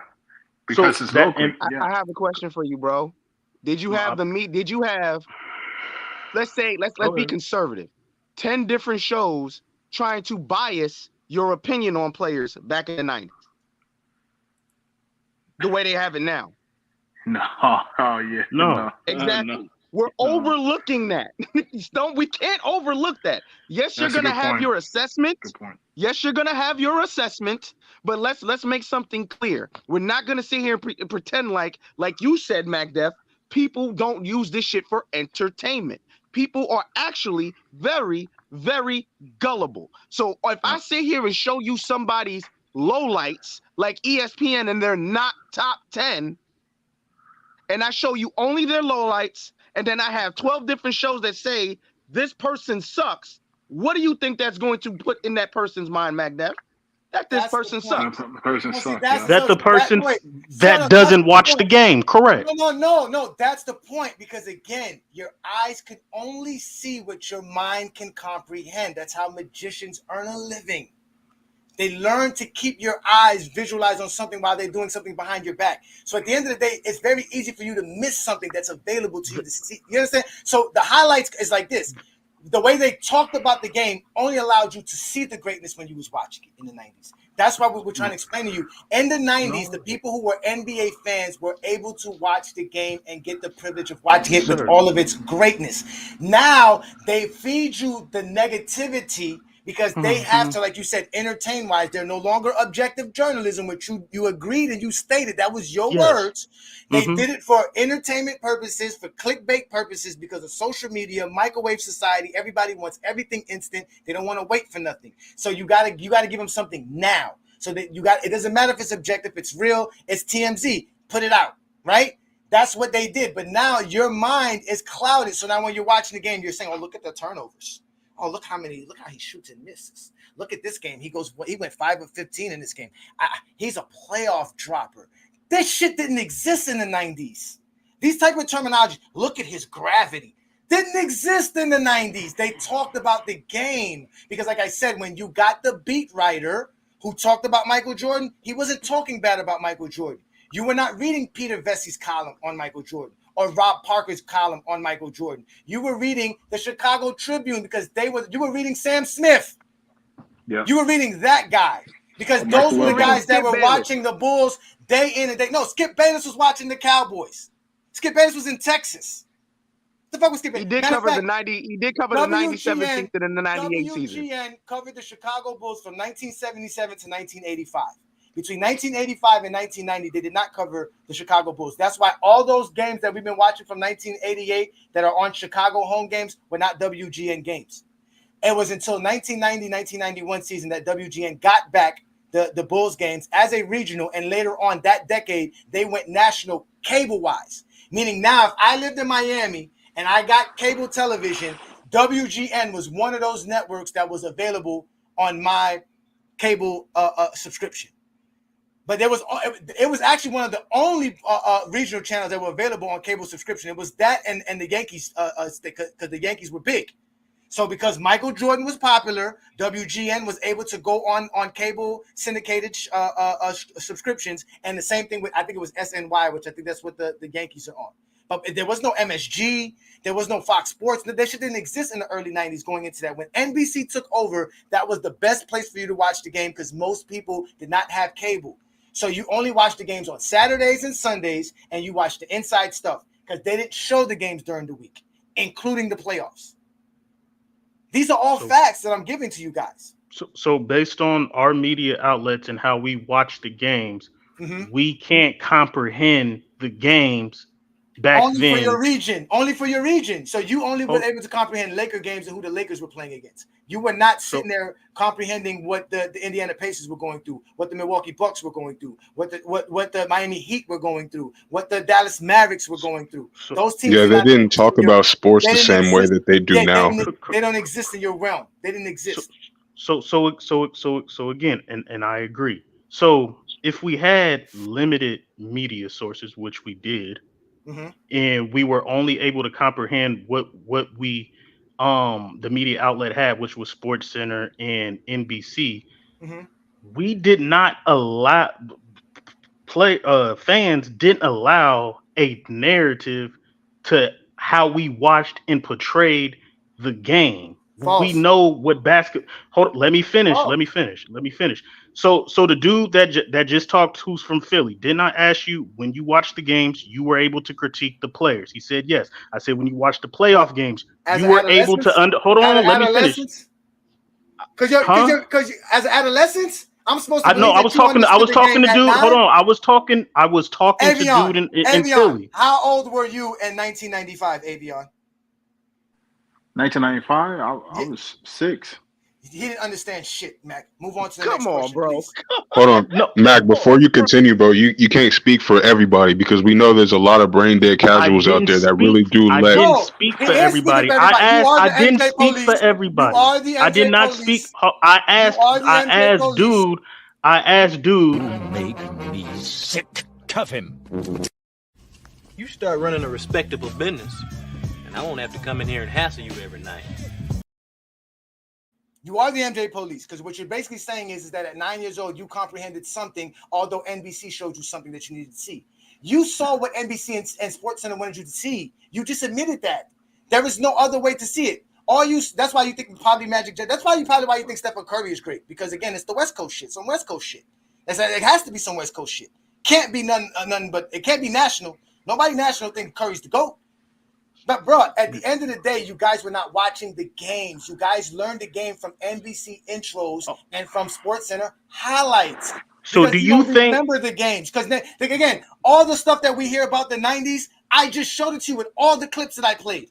All the And what I'm narratives about saying- Barkley, Hewing, Reggie, the toughness, Facts. that all of that was being told to us. It was a narrative given to us. It wasn't. And it was facts. It wasn't facts. Jordan. Yes, it is. It wasn't facts. It was TV. It was entertainment, like you say. It wasn't factual. That man gave you data to show. He said, hold on. The narrative said that he was undefeated versus Shaquille O'Neal, 5-0. Is that a fact or is that a blasphemy? But Shaq was That's still a considered fact. great. That's Shaq a was still fact. considered great, and Shaq was still considered great. Shaq was still considered yes. a player, but they don't do that now. That's what I'm trying to say. Okay. They don't do that now. So what? So my point is, and we understand why they don't do that now because it's not real journalism. It's TV personalities. But You that's how cannot get. but that's how You get the cannot Zesty get Jeffries, like you said. mad. No one talks like this. That's why you Hold on. Nobody thinks like this. Nobody. You're blaming Michael Jordan fans for the. Nobody except Player of the Month. Nobody thinks totals matter. Those are Zesty Jeffrey lies told by the media today because the media is feeding you bullshit. Exactly. That's what you fail to realize, bruh. Like, yeah, we got to call a spade a spade. It's mostly Michael Jordan fans in the media pushing these narratives anyway. Because they can sit back and go back to the 90s and get all the evidence to show you how great the 90s is. Because there's nobody talking shit about the 90s. But I can wake up every morning and hear somebody say something negative about today's NBA. This is why GOAT James Kingdom exists. We can't talk the game of basketball because Zesty Jeffries Why is this going over his head, bro? Lies Why about is this the going over 90s his that head, are not bro? true. Charles Barkley choked. He had to leave Philadelphia. He would have never made no finals, never would have won MVP. You don't hear that kind of talk about Barkley. You hear about how he's so great and he's better than Pippen because of 93. A season none of the Zesty Jeffries ever watched because nobody was watching the Phoenix Suns in 1993. Nobody. I just showed you that you couldn't see West Coast games because NBC was not showing West Coast games. They were not putting NBA programming on at 10 p.m. And if you had cable and was watching TNT, if you were watching TNT, that's the only way you can watch it. And they probably only had 2 nights of showing you a basketball game on the West Coast. And at 9 years old or 6 years old, like Avion, what were you doing up at? Well, I mean, Mac, you live in the West Coast, so that's a different story. Let's let Moose Talks get in here. Moose Talks. Oh, and we got Low in the building, and we're gonna let you get. As a matter of fact, before I let you go in, Moose Talk, Gregory, thank you for joining me. You was very patient. Go ahead, brother. What's your take on today's show? Yeah. So, I mean, my thing is this. This is why I don't really include stats in my criteria because players today do get a lot of negative impact on their, personas. And because of that, yes, players today are more scrutinized than they were back in the 90s. But at the same time, that doesn't change the fact that, these players are all still great players. Mm-hmm. That's true. All of them. They're all great. We always said that. But we just can't appreciate it as if you were somebody like Ishmael. Shout out to you, Ishmael, who is like 27, 28 years old. He started watching basketball early 2000s, late 2000s. He didn't get that same appreciation watching the game during his lifetime, like me during the 90s, where I was able to watch Muggsy Bogues. People telling me Muggsy Bogues. Yeah, I'm right there with you. I'm a 90s guy too. You see what I'm saying? Like, that's the difference. When you were watching the game in the 90s, you were given the game at its best, at its peak. They talked about the game. And that's because David Stern, that's how David Stern wanted the league to be. He wanted to present, because they had to. Again, they're coming out of the coke-infested 80s. They had to rebrand the NBA. That's why they changed the dress code in the 2000s. You heard them say Michael Jordan was upset about the rookies getting rookie contracts and how much money they were making. So it was a lot of stuff going on in the NBA at that time, but we didn't get a chance to really watch the games like they did back then, as good as they were showing it to them. They were talking about the game incredible. All of us sit here, we feel the nostalgia when that NBC sound comes on, that theme song. We all know what it meant. It's an NBA game. That was great. Today they talk about the NBA like it's trash. Them dudes don't play no defense. Well, I think part of the problem is this. Part of the problem is this, because you can't just apply that to the 90s. You could apply that to, Magic Johnson and Larry Bird's era. You could apply that to the Bill Russell era. You could apply that to any area where you basically have this monster But in they didn't watch the the NBA 80s. that You wins guys all the understand. championships. People, again, you guys went again. The NBA did not go national to the 90s. They didn't show the first national televised playoff games like 1988, 1989 playoffs, bro. A lot of this stuff was tape delayed games. That's what I don't understand. That's why people back then were real basketball fans, because you only had to be a real basketball fan to go watch basketball. There was no casuals. Again, when NBC took over, they had the top-rated shows. So the casual person who was watching The Cosby Show or watching Seinfeld or Golden Girls, whatever, eventually stumbled on an NBA game on the weekend because they were NBC fans. That was the top-rated television program. It was NBC, ABC, CBS. Then eventually Fox came along, and then eventually cable came along later on in the 90s and started dominated by the 2000s. That's why I had to bring y'all back so y'all can understand, because I lived it. Even though I was a young kid, I was, again, in 95, I was 14. So, again, yeah, you guys are all doing great. Let's let Moose Talks get in here, and then we can let Lo get in. That was a great take by you. Yeah, but my thing is this. My thing is this. Can I say one more thing? Yeah, go ahead. Even if the games aren't broadcast like they were, during the NBC era, it doesn't change the fact that these players, like I said before, are still great players, though. You still have to give them respect for what happened. What Bill Russell did, he did. It doesn't matter if, only so many people saw his games. You can't just chalk it up to the Jordan era and the Nike campaign and the whole thing like that. That's just any era where you have any one player or two players for that matter, because in any one era or two era, there are sure a few eras here and there where there was no dominant team. After Kareem won his first championship until Magic and Bird came on, okay, yeah. Or now how, we had Giannis get a championship. We had Jokic get a championship. We had Tatum and Jaylen Brown get a championship. And it's more balanced now, but there are a lot of eras where there's only one dominant team as well. And just because it's not broadcast like it is today doesn't mean that it changes the fact of what happened. Those players get the same respect because they did dominate their eras. Russell dominated his era, just like Jordan dominated his era, just like Magic and Bird dominated their era. It's just a lie. How do you dominate his era and got his ass whooped through the whole 80s? Because the 80s is not Jordan's era. Stop it, too, man. Okay, I didn't say Jordan's 80s was Jordan's era. I said it was Magic and Bird's era. My point is that those guys each dominated their eras. And just because they didn't get the same, broadcast recognition as Jordan, doesn't mean that they aren't great either. It's just that Jordan's era just happened to be the so-called pop culture era of the NBA. Jordan just was the guy that ended up in the 90s, just like Mike Tyson and Michael Jackson. Exactly. If we would have had NBC covering the 80s, like I told you, guys like Bernard King, Dan Issel, McAdoo, Michael Thompson, all these guys would be praised more because we would have seen more of them. We would have heard more of them because of the national coverage of the game. Let's let Moose Talks get in, and then we can let Lo get in. What's good, Moose Talks? What you got for me today? Thank you for joining me. What's going on, brother? What's going on? I'm on Friday night with the Exposer, man. What's going on, man? Appreciate you, man. Thank you. I wanna set the record straight on what Brandon was talking about in the chat, man. Okay. When it comes to national games and national TV games, especially if you were 80s baby, you was only watching a game on Tuesday nights, if that. 2 games come on, you probably only watching a 7 o'clock, 8 o'clock game. You on the East Coast, you're not watching the West Coast matchup. The next national TV game is coming on Thursday night, same thing. You're not staying up and watching the 10 o'clock game, and you 8, 9, 10, 11, 12, 13 years old, you got school in the morning. So that's out the picture. The only times you were really watching I was talking about the 90s, not the 80s. Let me talk, bro. Let me talk.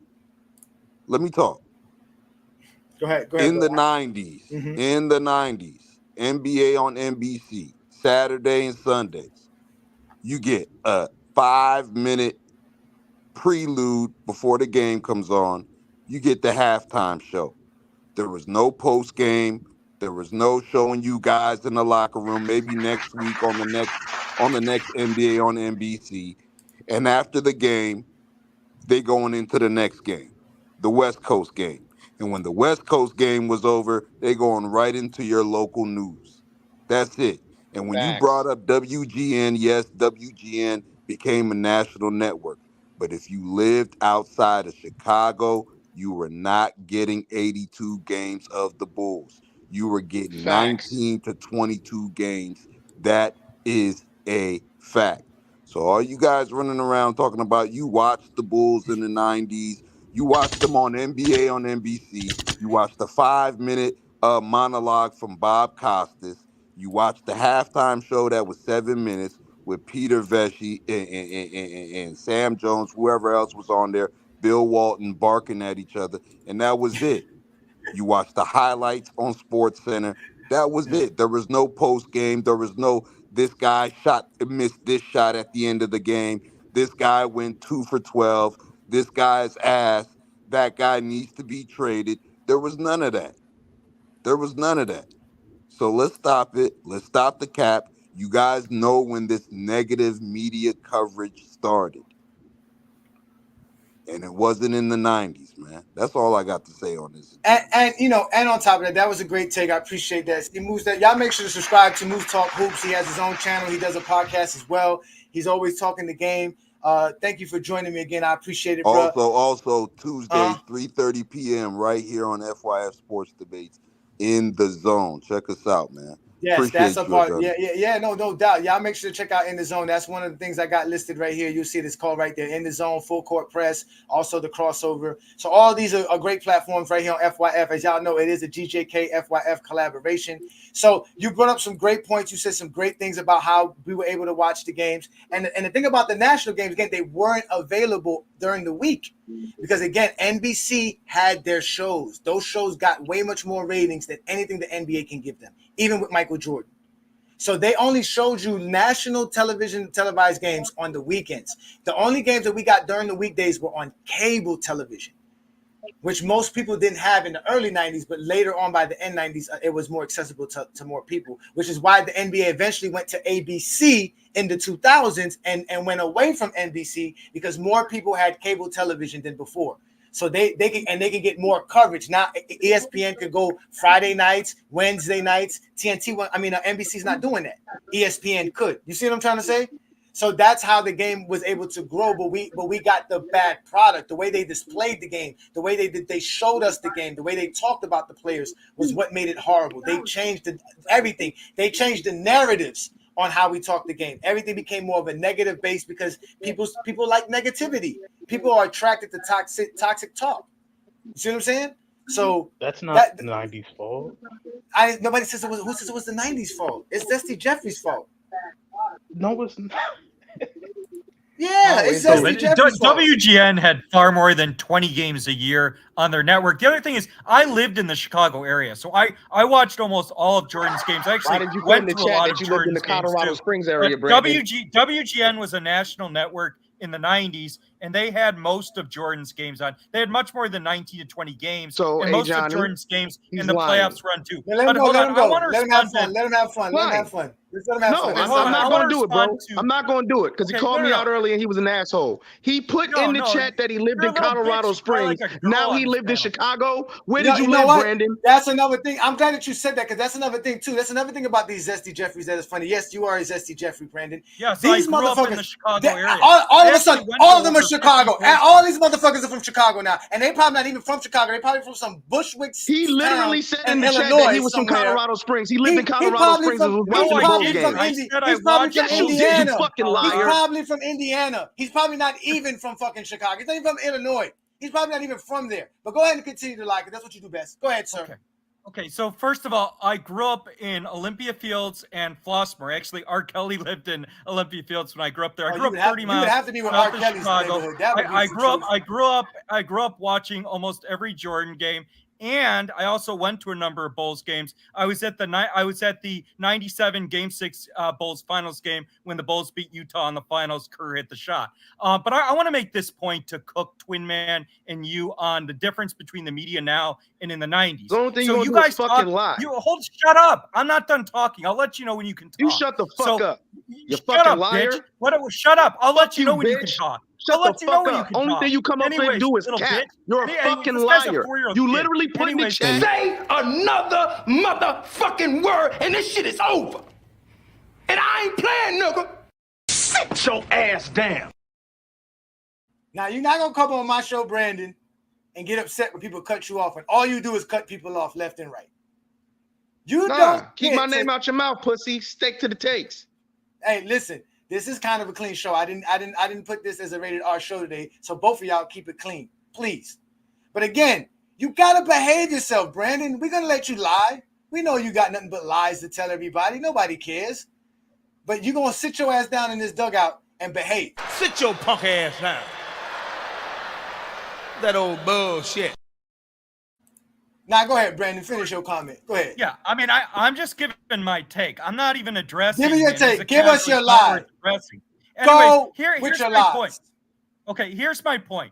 So you guys, you and Twin Man are talking about how the media is so negative to LeBron and Skip Bayless is so negative, and there was nobody like Skip Bayless who torched Jordan, which is not true. Sam Smith literally wrote a book torching Jordan, and there was a narrative in the 80s that Jordan wasn't a team player. He couldn't win. That was the narrative with Jordan in the 80s in significant part because of the media. But here's the point that cooks both you, because your whole point is people weren't watching the NBA in the 90s, and everybody watches the NBA now. And everybody does watch the NBA now. Everybody watches it live. Everybody watches it on YouTube. And so because everybody's watching LeBron, everybody's watching these games, the media is nowhere near as powerful today as they were in the 90s. Because people, even though Skip Bayless has been irrelevant the last 7 years, he can't even get any clicks or views on social media. The LeBron hate is very alive and well. Because the main reason LeBron gets hate is not because of Skip Bayless. It's because LeBron switches teams every 5 years. And LeBron himself said he was the GOAT after he beat the Warriors in 2016. So if Michael Jordan had switched teams every 5 years and joined super teams, he would have gotten the same hate LeBron did. Kobe never got the same hate LeBron did. Curry doesn't get the fuck. Shut. Did I say no? Oh shit! Say it again. Say something else. Oh, say something else. Say something else, nigga. Sit your ass down. Brandon, you have to stop. Where are you going with this? This has nothing to do with the media. You started bringing up LeBron James, doing all this. There was the media who didn't like LeBron James doing that. A media that is majority. The good portion of them are Michael Jordan fans. They grew up watching Michael Jordan. They're the same casuals that grew up watching Michael Jordan throughout the 90s and tried to hold LeBron James to a standard that never existed before the 90s. I'm gonna be honest. Michael Jordan fans don't have to hate on LeBron. They do all day, Mac. They do all the time. Listen, Mac. It's fucking. You want to sit in the dugout as well? I call you the MJ police. I don't want to put you in the dugout. This is the dugout. This is where Brandon belongs. This is Brandon's time because he keeps lying. I'm going to ask Brandon this one simple question. I need you to answer me this question. You said Sam Smith said negative things about Michael Jordan. Did you read the book that you just referenced about Sam Smith? Yes or no? Yes, I did read most of it, but you're missing my main point. Okay, so you read whatever part, you said you read most of it. What part in that book did he say something negative about Michael Jordan? And can you list the title of that book? Because Sam Smith wrote several books. I mean, I can cite many things. He talked about how Steve Kerr got punched in practice, how Jordan used to throw the ball at Luke Longley's head. The whole narrative. Did Michael Jordan punch Steve Kerr? And did he throw the ball at Luke Longley? And was Michael Jordan a bully to his teammates? So, yeah, no, I'm not. My point is not to defend Jordan. Jordan did throw the ball at Longley's head. He did punch Kerr. I wouldn't describe Jordan as a bully, but I would say there were times Jordan went too far. But you're missing my main point. My point is that everybody watches LeBron. Everybody watches the NBA today. So of course they watch today's NBA. The NBA has done a great job since the 90s and the mid 80s to generate a product that will generate more fans. Yes, that has nothing to do with LeBron. It's not LeBron's fault that he entered an NBA that had 30 teams and it was an actual league that was actually popular.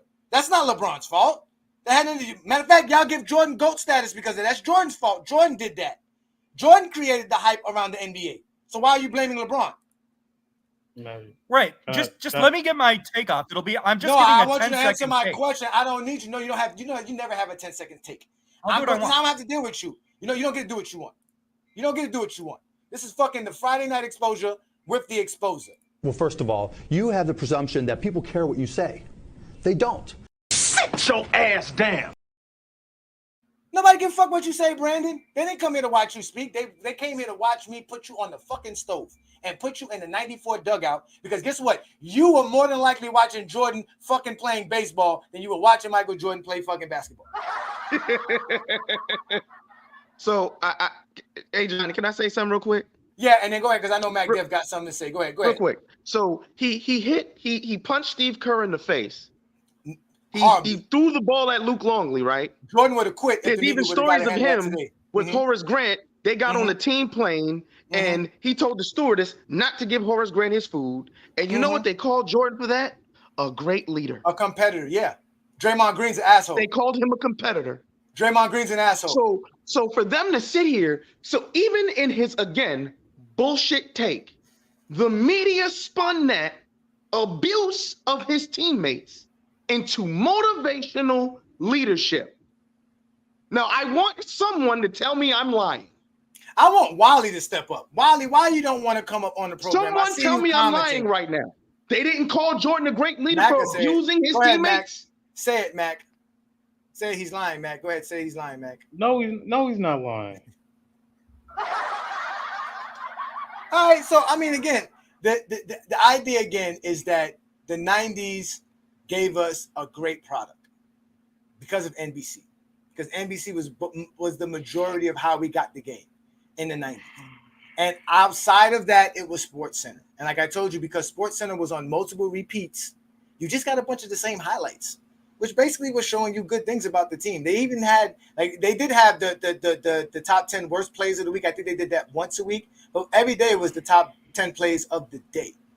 There you go. Shout out to Wally, y'all. Y'all know who Wally is. Go ahead, Wally. Let me do something Mike for is you. yours, brother. Yeah, go ahead, brother. Go ahead. I wasn't gonna come up here because my voice kind of messed up, but I gotta get you, man. You're all over the place, and you don't know what the fuck you're talking about. You're talking about you an exposure. Now let me expose you real quick. Back in 1981, that's when you say you was born, right? Correct, 1981, sir. All yes. right. I'm a before crack baby, but it's the 80s. All right. Okay, that's a good thing. Okay. But let me tell you something. One of the most historical fights in boxing history took place in 1981. All right? You probably don't know because you wasn't born. So I ain't going to ask you who you think they are. Listen, we are here to be educated, Wally. That's what I'm going to do. I'm educated. Do your thing. Listen, you don't know basketball. You don't know basketball. And you don't know what the fuck you're talking about. Because you kept saying that we didn't watch. You kept saying that we couldn't see basketball in the 80s. First of all, the two boxers that fought when you was first born was Sugar Ray Leonard, and at the time, the brother's name was the Hitman Thomas Hearns. No, he was the Motor City Cobra then. He didn't become the Hitman until later on. They fought, all right? You could watch them fight on satellite TV, if what you young people call now. I think y'all call that balling. Some people was balling back then, and you can go over their house and watch boxing. You could watch basketball and all of these sports via satellite television or TV, right? I'm trying to figure out how in the hell do you know so much about 80s basketball and you got your information via second hand, third hand, fourth hand, fifth hand, based upon research, because you never played at no high level. I can see the way you talk. So you had to get it via the televisions, you had to get it via what you heard somebody say, or you had to get it by researching a periodical or reading a news clip or two, or what you heard somebody say about the game of basketball. But you never saw shit in 81 because you was a baby. If you add 9 years to that, that's 1990.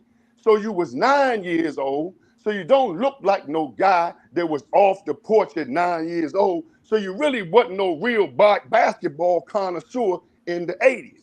Now, a guy like me, I graduated from high school in 84. I was getting ready to go to college, right? I saw Isaiah Thomas, I saw Magic, I saw Bird, I saw Dr. J, I saw Bill Walton. I mentioned JoJo Hunter, and I mentioned John Havlicek. I saw all them people on television. I was able to see who could do what. I'd have seen Shaquille O'Neal. I'd have seen Penny Hardaway. I was down there in the NBA prelim sports camp when I came out of college. I saw Tim Hardaway, who played for the Heat, live in living color. I seen Michael Jordan live in living color. I seen Len Bias live in living color. Rest in peace. I seen all of the players in the 90s. But you come on here, you ain't seen nobody do shit in the 80s. You saw it via the television set. And like I said, or a periodical you read, or what you heard somebody say. You ain't got no first-hand information on shit. Okay, Wally. Okay, can I ask you this, Wally? Go ahead. Have I ever said I watched the 80s? No, but you are very opinionated. No, I'm not. I don't have an opinion on it. Hold it for a second. What opinion do I have on the 80s? You are very What was my opinion on the 80s? What is my opinion on the 80s? You are very opinionated about the game of basketball, and I have to be critical of your analysis because number one, don't look like you played to me. I played the game, not at your level. Okay. Somebody in the chat say, well, Wilder, you can't keep up with your meds. Well, I got two youngins in here. One is 24 and one is 18. And I still go out there and give them the business. So the guy talking about the meds, get your. That was me. Wait. Whoa. I don't run and hide. I don't run and hide. Get your money together. Hold up. Get your money together. Get money for what, Wally? And I'll give you the bit. Look at you, man. You're light in the ass. You're light in the ass. So I ain't got to do much work. I haven't heard it, bro. You're light in the ass. I can look through the camera. So why? No. I can look at you through the camera. You lied on my name because I never mentioned anything. Hold it for a minute. Hold it for 1 minute. Let's get this cleared up straight. Let's straighten this up first. Let's straighten this up before we move on. I can see through the camera that you look like you're lacking about 3 steaks, a couple of baked potatoes, and some broccoli and some hot greens off the grill. That means you light in the ass. And the way we eat in my house, hey man, we serve all our meals with bread, brother. And this is why. And this is why. Listen, this is why. This is why your medication schedule is bigger than the NBA schedule during the 90s. You said we do drugs. No, because you have been eating so much steak and you have been clogging up your arteries so bad, your blood pressure so high that your 24-year-old son will have to get you some medicine after coming on the Friday Night Exposure with the Exposure. Hold it for a second. Hold it for a second. Oh, wait. No, it's no hold up. I let you speak. I'm very respectful. I know you're an elder statesman. I will let you speak. But I did not say nothing about the 80s. Tonight's show is about the 90s. So I got a question for you. You brought up boxing. Is this true or not? In 1981, was world-class boxing more popular than the NBA? Wally, yes or no? Well, I can say this. I can't say. Was world-class boxing more popular than Hold the it for a NBA second, in man. 1981? Hold it for a second. Hey, Hold it come for a on second, now. brother. Why you don't want to answer the question, But man? hold it for a second, brother. You Hold want it to for a throw second, dirt brother. on my name, but you Hold don't it for a answer minute. the question. Hold it for a minute. Wait, and if me getting information by you, isn't that me getting information by secondhand about what happened? So should I take your But life? hold it for a second. You asked me a question. You asked me a Boxing question. was. It was Okay, And I more want you to know. Go I ahead, want you brother. to know. I'm listening. I want you to know that I didn't just go to college to play hoops. I was a damn good baller, but I got a master's degree in the process. So when you ask me a question, give me some time to answer, brother, because I can answer you. Now you asked me a I question apologize. Go ahead, about which was popular, right? Mm-hmm. I'm going to tell you that the 80s, Dr. J was going out, and Magic Johnson and Larry Bird, and at the time, Isaiah Thomas, you can throw him in there. You had some Bernard King in there in that little mix. Man, you see how you Hold lying? it for a second. You asked me a question. Let me You answer. lying. Let me tell you somebody else that you had in there. You had the Iceman, George Gervin, in that mix. Mm-hmm. And you still had a little touch of Bill Walton and that mean nigga that he worked with that kept things right for Bill Walton. He passed away, rest in peace. I can't remember, but he'll knock your ass out. Anyway. Moses Malone. You had Moses Malone. There you go, soldier. Maurice Okay, Taylor. but Maurice hold up. Taylor. Here's my point. You had some Elvin Hayes and all that. But anyway, Bobby I Jones. can't say emphatically Dan that. Issel. I can't say Elvin emphatically Hayes. that boxing was a more of a draw than basketball because I like both of the sports, right? And I like a whole lot of the boxers that came out that era, right? Like Larry Because they used Bird. to come on the wide world of sports, right? But boxing was more popular. Boxing was more popular. Boxing was No, definitely more popular. that's an opinion. Hey, none of us was alive then. Wally's telling us a lie. Let's let him continue to lie. Continue, Wally. What I'm saying, you was born in '81. So how the hell you know so much about basketball? And guess who was, and guess who was handed an MVP? Guess who was handed an MVP when I was born in June of 1981? Guess who was handed an MVP of the NBA? What you mean? You say MVP? What you mean? You saying Dr. J was on his way out in the 80s when he was winning the MVP in 81? I don't know them. I don't see. Hey, look, man, I'm not no stat guy, bro. I told you that. That's not a stat. That's an MVP. How you don't know that Dr. J won the MVP in 1981? What I'm saying, I'm not a stat guy, man. I can tell you who can play and who can't play. Because you didn't watch the game. You didn't watch Mac. You didn't watch him, did you? Wasn't watching him. I can tell you who could play. I can tell you who could play and who couldn't play. Just like I can look through you. Look, just like I can look at you through the screen. And see you easy work. I can see that. Okay, what would you do to me? Go ahead. Let me hear what you. If I want a real easy night, I'm gonna take you down. I'm gonna take you down the post and be real physical with you. I dunked on Wally's ass, bro. You see what I'm saying? Let's stop. Hold on, wait. Let's stop. Ain't no dunking. Hey, whoever said dunking? Whoever said dunking? Ain't no dunking. Now, my man just said something about some medication. You're gonna need some medication. You're gonna need some medication after tonight, Wally. You really are. Yeah, you're gonna need some medication. I'm gonna put you on your back. Ain't gonna be no dunking. Turn. Okay, Wally. This is taking a turn. Wally, I'm 3 steaks too light, a few baked potatoes too light. What about my height? How tall am I? I don't know how tall you are. You look to be about. I can't even tell. You look to be about 6'1", 6'2". 6'1", 6'2". Yeah. Okay. So at 6'1", 6'2", you gonna back me down? No, I'm asking you. Am I right? Let's get that first. Am I right? No, you're wrong. How tall are you? See, you knew me talking crap about the 80s. I've been told I'm 6'4". Oh, you little. I'm gonna push you around. Wally, I'm sure that him and I dunked on your ass. Hey, you know what kind of legs you got? Please tell me. You got them ostrich legs, man. I can tell. You got them ostrich legs. Hey, Wally. You got them ostrich. I can look at you and tell you ain't got no meat on your bone. You gonna come out there with them baggy ass shorts. You gonna come out there with them baggy ass shorts. And you know what I'm hoping for? I hope you don't get no motherfucking strong ass men and your ass blow away. Back in my day, we used to walk up both ways. We used to walk up the hill both ways, up to 3 feet of snow, up to our damn kneecaps. I used to walk 2 miles to school every morning. with shoes with no soles. Shoes with no soles. Let me tell you something. We didn't Wally. we didn't have water bottles back in my day. We used to Wally. drink water out the palm of our hand. Listen, Wally. Hey, we had to save up to be poor. First of all, listen, y'all got to understand something. Wally is an aficionado in FYF sports debate.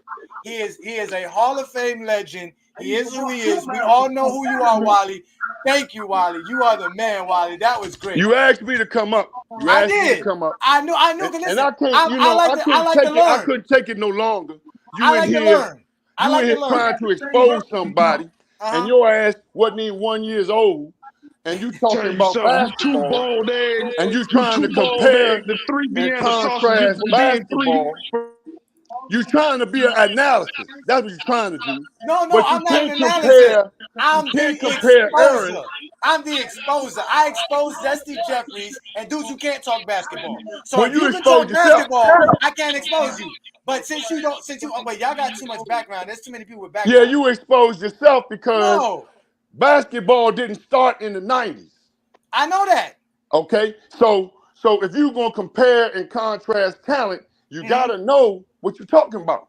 Okay, so what's the greatest era ever? Since you watched most of the eras, what's the greatest? The era that Michael Jordan dominated. Which one was that? What year was that? The 90s. He dominated because the 90s? There was a lot of okay. I'm gonna give it to you like this. There were a lot of players that came up against Michael Jordan, right? Mm-hmm. That could play in this era right now. I'm gonna name. Okay, Barkley could have played. Olajuwon definitely could have played. I'm talking about Akeem Olajuwon. Listen to these names, y'all. Could have played. Scottie Pippen could have played with his skill set. David Robinson. Oh shit, yeah, David Robinson. David Robinson can run. Okay. And who else? But the point is, the point I'm trying to make is, he dominated them goddamn guys, man. Oh, he did. Them people couldn't win until his ass retired. That's facts. Once he got that nucleus together, and them young boys grew up and they matured, shit. He won 3 straight. He retired and came back and won 3 more. He retired. So you could conceivably say, he would have won 8 straight. Because the nucleus of the team. He lost in 95. You don't remember he lost in 95? He wasn't in shape in 95.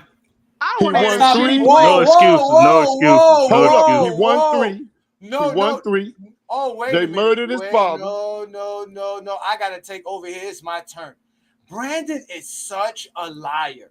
Brandon, you were on FYF Sports Debate saying that Michael Jordan was only playing for the White Sox just to stay in shape. That is recorded. I heard that from your mouth, not the same as basketball. And I knew you were going to say this one day. When I bring up Michael Jordan losing in 95, you would say he was out of shape, although the argument about Michael Jordan being horrible in baseball and just being over there, just really kneeling his way all over baseball and taking somebody's job, like Lamont was explaining that day, you were like, no, he was there to stay in shape. That's why Reinsdorf gave him the job. You are a straight liar, and that's why we're going to let Wally back up. Go ahead, Wally. I was trying to say is, you could conceivably conclude that because Michael Jordan was in his prime, we don't really know, because we ain't psychologists up here. I don't think nobody's a damn psychologist. Wait, you got a degree? That's not your. Hold on, your degree ain't in psychology. What's your degree in? I'm a legal expert. Oh, you work in the law field. Oh, I gotta watch out for you. I'll lock your motherfucking ass up. But anyway, we're gonna move past that. That's why talk about that 90s era. When they start talking about that gunplay, I be saying, man, miss me with all that shit. I ain't because see, they got guns out this motherfucker that knock over a goddamn oak tree that's been standing for 50 years. So I don't want, and it don't take 2 ounces of pressure to pull the trigger on a gun. So that ain't no brave talk anyway. But my point is, Michael Jordan lost his father. So we don't know what the impact that had on him. And he was gambling. And they trying to say, or they said that, his father was tied into that some kind of way. Anyway, If he won 3 and then sat out 2 years, came back, got in a little shape, and then won 3 more, I've got to say he would have won 8 straight. I sure Because don't. he was in his prime when he stepped away. But that's just my opinion. But far as the GOAT shit, Michael Jordan, and y'all can put LeBron around about 7. You can put him at 7. 7? No, you, Mike, Wally. Yeah, you put him around about 7. Wally, Wally, you gotta stop, Wally. Nah, I'm giving it to you straight. You're not giving it to me straight. Because they're going, who you got in front of LeBron? Wait. Y'all remember? You got to put LeBron down about 7. Y'all remember the names he said was the first name he said was Charles Barkley. In the city of brotherly love, it is a one-man affair. Charles is in charge. Each time he walks on the court, he knows the team, the fans, and the city are looking to him. He has had his moments. Dominated games. But Barkley's Sixers have never made the finals, and Charles may be feeling the frustration. At times, he has alienated his teammates. Sir Charles has carried this franchise on his back, but he too will have to shoulder the blame if the Sixers don't turn it around soon.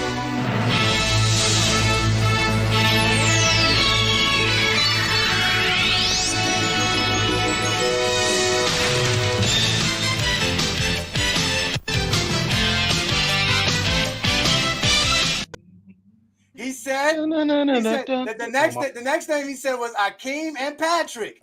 10 years ago, Ewing and Olajuwon met in the NCAA championship game. Hakeem outscored Patrick 15-10 that night. But when the final score was tallied, Ewing and Georgetown had fulfilled their dream. A decade later, the circumstances are different, but each is again on the verge of a championship. The question, whose team will have the skill and not incidentally the heart to ascend to the vacant NBA throne? It begins tonight with this trophy and all it represents at stake.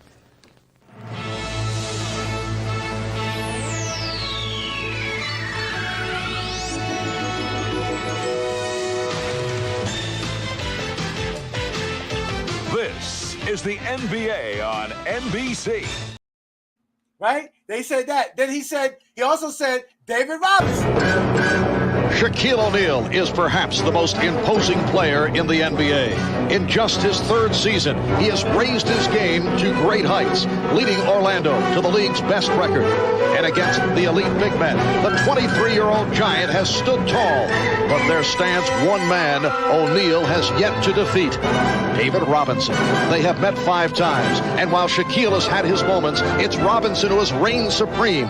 5 meetings, 5 victories. Today, the Admiral leads his troops into Orlando with thoughts of yet another victory over Shaquille. You think Shaq will be ready? This is the NBA on NBC.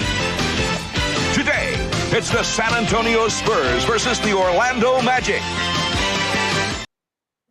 90s players would dominate today. Again, of course they dominate.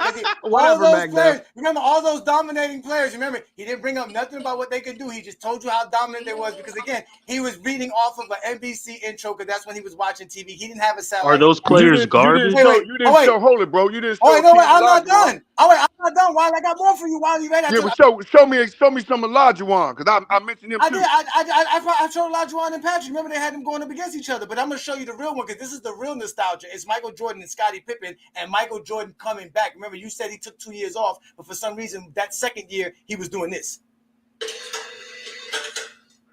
Greetings. Welcome to SportsCenter alongside tag team partner Keith Olbermann. I'm Dan Patrick. This just in, Michael Jordan has retired. Yeah. Really. Coming up in the next 60 minutes, a deja vu day in the tournament. A baseball manager calls replacement ball a travesty in all the NBA. But first, guess who? Baseball's lost, basketball's gained. It was back in January in Scottsdale, Arizona, when Michael Jordan, prior to his Arizona Fall League game, told me, don't even ask the question. You already know the answer. His basketball career was hermetically sealed forever. But during the next 20 minutes, Jordan spoke of nothing but the NBA, including how his old team would fare, why the Suns wouldn't win the title, and the outrageous salaries of rookies. 2 months later, and 9 days following his baseball retirement, Michael's hoop dreams were on the air once again. To Market Square Arena we go. The last Chicago player to wear number 45, Ed Neely. Michael, a little bit nervous, trying to live up to Ed Neely. Put his hands on backwards. He struggled early, trying to shake off the rust, the 18-month layoff, and it showed. Michael, outside, inside, couldn't get it to go. Then the patented drive. Michael, let's get a piece of it. Michael, 0 for 6 from the floor. Indiana, ready to play. Reggie Miller, the pull-up for 3. The touches. Yeah! Out of that, and he got about 10 of the break. Then the old Jordan would finally emerge. MJ the steal for Rick Smits. He takes it the distance. And he wanted to throw this one down in the worst way. Mark Jackson got out of the way. Pacers on the run. Mark Jackson and Reggie playing the two-man game. The Pacers would lead by as many as 18. Even in slow motion, nobody could block. More problems for Jordan. MJ on the drive. No left hand. Look at that. No left hand, Wally. No left hand. Your boy had no left hand. Come back thanks to Scottie Pippen. 19 seconds to go. We're tied at 92. Pacers. Yeah, he was rusty, man. And they looked at Reggie Miller. Most people who know basketball understand that. Basketball is about timing and all that kind of No harm, no foul. In overtime. That don't sound like Goes inside. Bush League. That's Bush League, Wally. You know that. Advantage over Byron Scott. That's 90s era. Yeah, I don't see no blood. Man. I don't see no blood. You had to be tougher than era, though, man. Jordan was in normal shape. That was He your wasn't in Pippen. basketball Look at shape Pippen. for Look at 95. Pippen. Look what Pippen put up. Pippen put up 31 points while Jordan was out there bricking. Brick, Yeah, he had to get his shit back. brick after brick. Just brick. He had to get his shit back, man. That's What is this? What is the point of showing one game? His first. I like that highlight because Keith Overman and Dan Patrick were the shit. They were good at what they did. They were good at that. Why don't you show that damn? Why don't you show that clip of LeBron? Hey, Johnny, can I No. raise I got wait a minute. No. I'm about to mute everybody because I got a GOAT James Kingdom member. Shout out to Ishmael. Thank you for joining me, Ishmael. What do you got on today's topic, sir? Hey, I have a question. So about the media and everything. So there was no there wasn't anybody that was like against Jordan in the media or anything. So was he like coddled or baby? Wow. Jordan won 6 Oh wait. titles. Hold on, There was wait. nothing Let me to show you. criticize. Let me show you how coddled he was. You remember he brought up Sam Smith? Michael Jordan stopped talking to Sam Smith after Sam Smith wrote Jordan Rules book in 93. He actually wrote it in 91, but it came out in 93. Jordan stopped talking to him and wasn't friendly to him at all. Again, when Sports Illustrated told Michael Jordan to bag it because he couldn't play baseball, he no longer gave them ever again. It was known in the media, if you talk trash about Jordan, Jordan would not give you an interview or anything. Jordan he's a power. His smelly cologne sold. So all you had to do was put Jordan's name on it, and it was cash. So we never got criticized? They didn't try to bring him down with the gambling?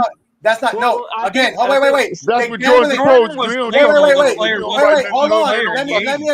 Let me address Mac's gambling thing. Again, that was brought up by the New York media when the NBA was getting larger because Jordan was the star and the main star of the NBA. He was being tracked more than anybody. He was scrutinized like LeBron James. Bigger back then because they would really take pictures of Jordan. So they caught Jordan in Atlantic City partying the night before an NBA game that he played bad in. That was the talk. And then there was also other people who were known to gamble with Michael Jordan. Guys that were admitting that they would gamble and Jordan was into gambling big. And then obviously his dad got murdered. That's what I'm saying. But prior to that, they weren't really talking bad about Michael Jordan. They wrote a whole book saying I won $1 million, how I won $1 million playing Michael Jordan in golf. It was a whole book about that. Jordan had a reputation as a player wasn't a team player in the 80s. That was part of the negative media narrative. No, again, it wasn't a negative. It wasn't negative because again, the Chicago Bulls was a young team. Listen, again, I read the Jordan Rules book. Which Sam Smith was a beat writer for the Chicago Bulls throughout that whole era. So nobody knows more than Sam Smith, than any one of y'all. So I read the book, and within that book, what they were talking about how young the Bulls was. The Bulls actually got rid of a lot of veteran players that couldn't fit with Michael Jordan. And they brought in a lot of young players. And because of Michael Jordan's immaturity, you saw it in other players. That was common. Michael Jordan was immature.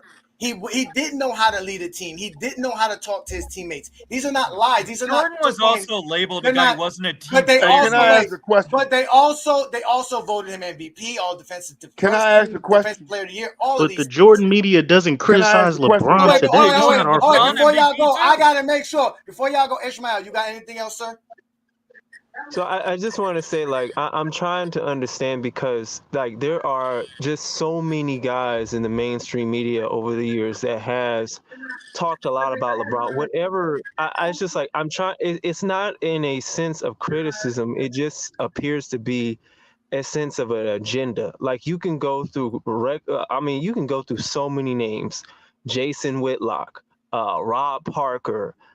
Even Stephen A. Smith. Of course, everybody knows Skip Bayless.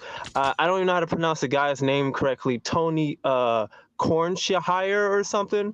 Kornheiser. Kornheiser. Yeah, right. Kornheiser's an old school one. He's an old school veteran. He's an old school veteran. Kornheiser never shit that much on LeBron. Shut up. I'm not. Hold on for a second. God damn. Tony. Michael Wilbon. So it's like it's just like you can have. It's so many names out there. And a lot of them they've made criticisms to things like LeBron James can't even be coached. It's like really, it's just like endless. And it's like, you really haven't heard anything negative from any of these coaches from what I know. And so it's like, it just seems to appear to be some type of agenda instead of actually journalism. So I don't know. And it just seems like from what I watch, from what Ajani had posted, it's a completely different type of ball game. It's a completely different form of advertising.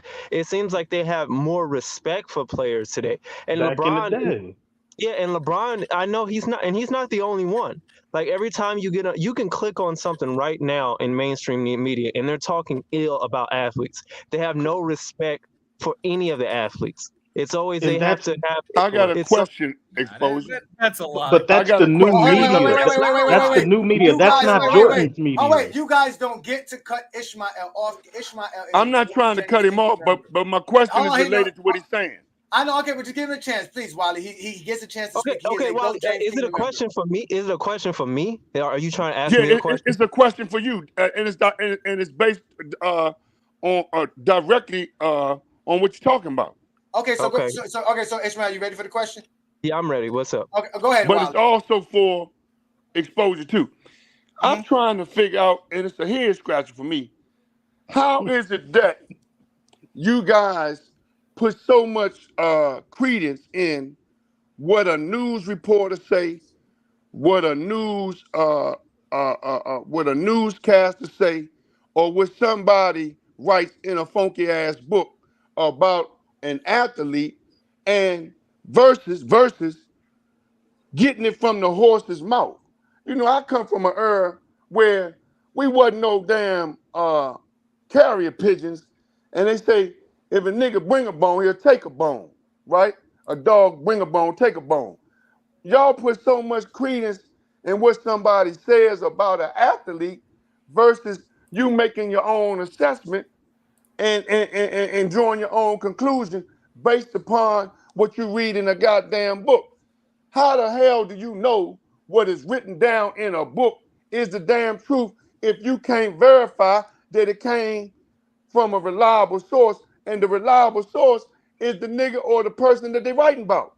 That's my question. Okay, I'm trying to Nobody think understood of the question. I'm sorry. I can answer it. I can answer it. No, wait. I can answer it. Hold on. What would you say, MacDeff? He said Go ahead. He said no one understood the question. I was bullshit. I understood it perfectly. Okay, well, I mean, a dog bring a bone, he take a bone. It's so many things that you can answer with. I mean, like athletes, in some cases they have to be mindful of the things like LeBron can't just directly just say things about Skip Bayless and every single thing that is addressed on the media. I mean, then if he did that, then I mean, like there will be more agenda put out there that say that, oh, he's sensitive, oh, he can't take any criticism.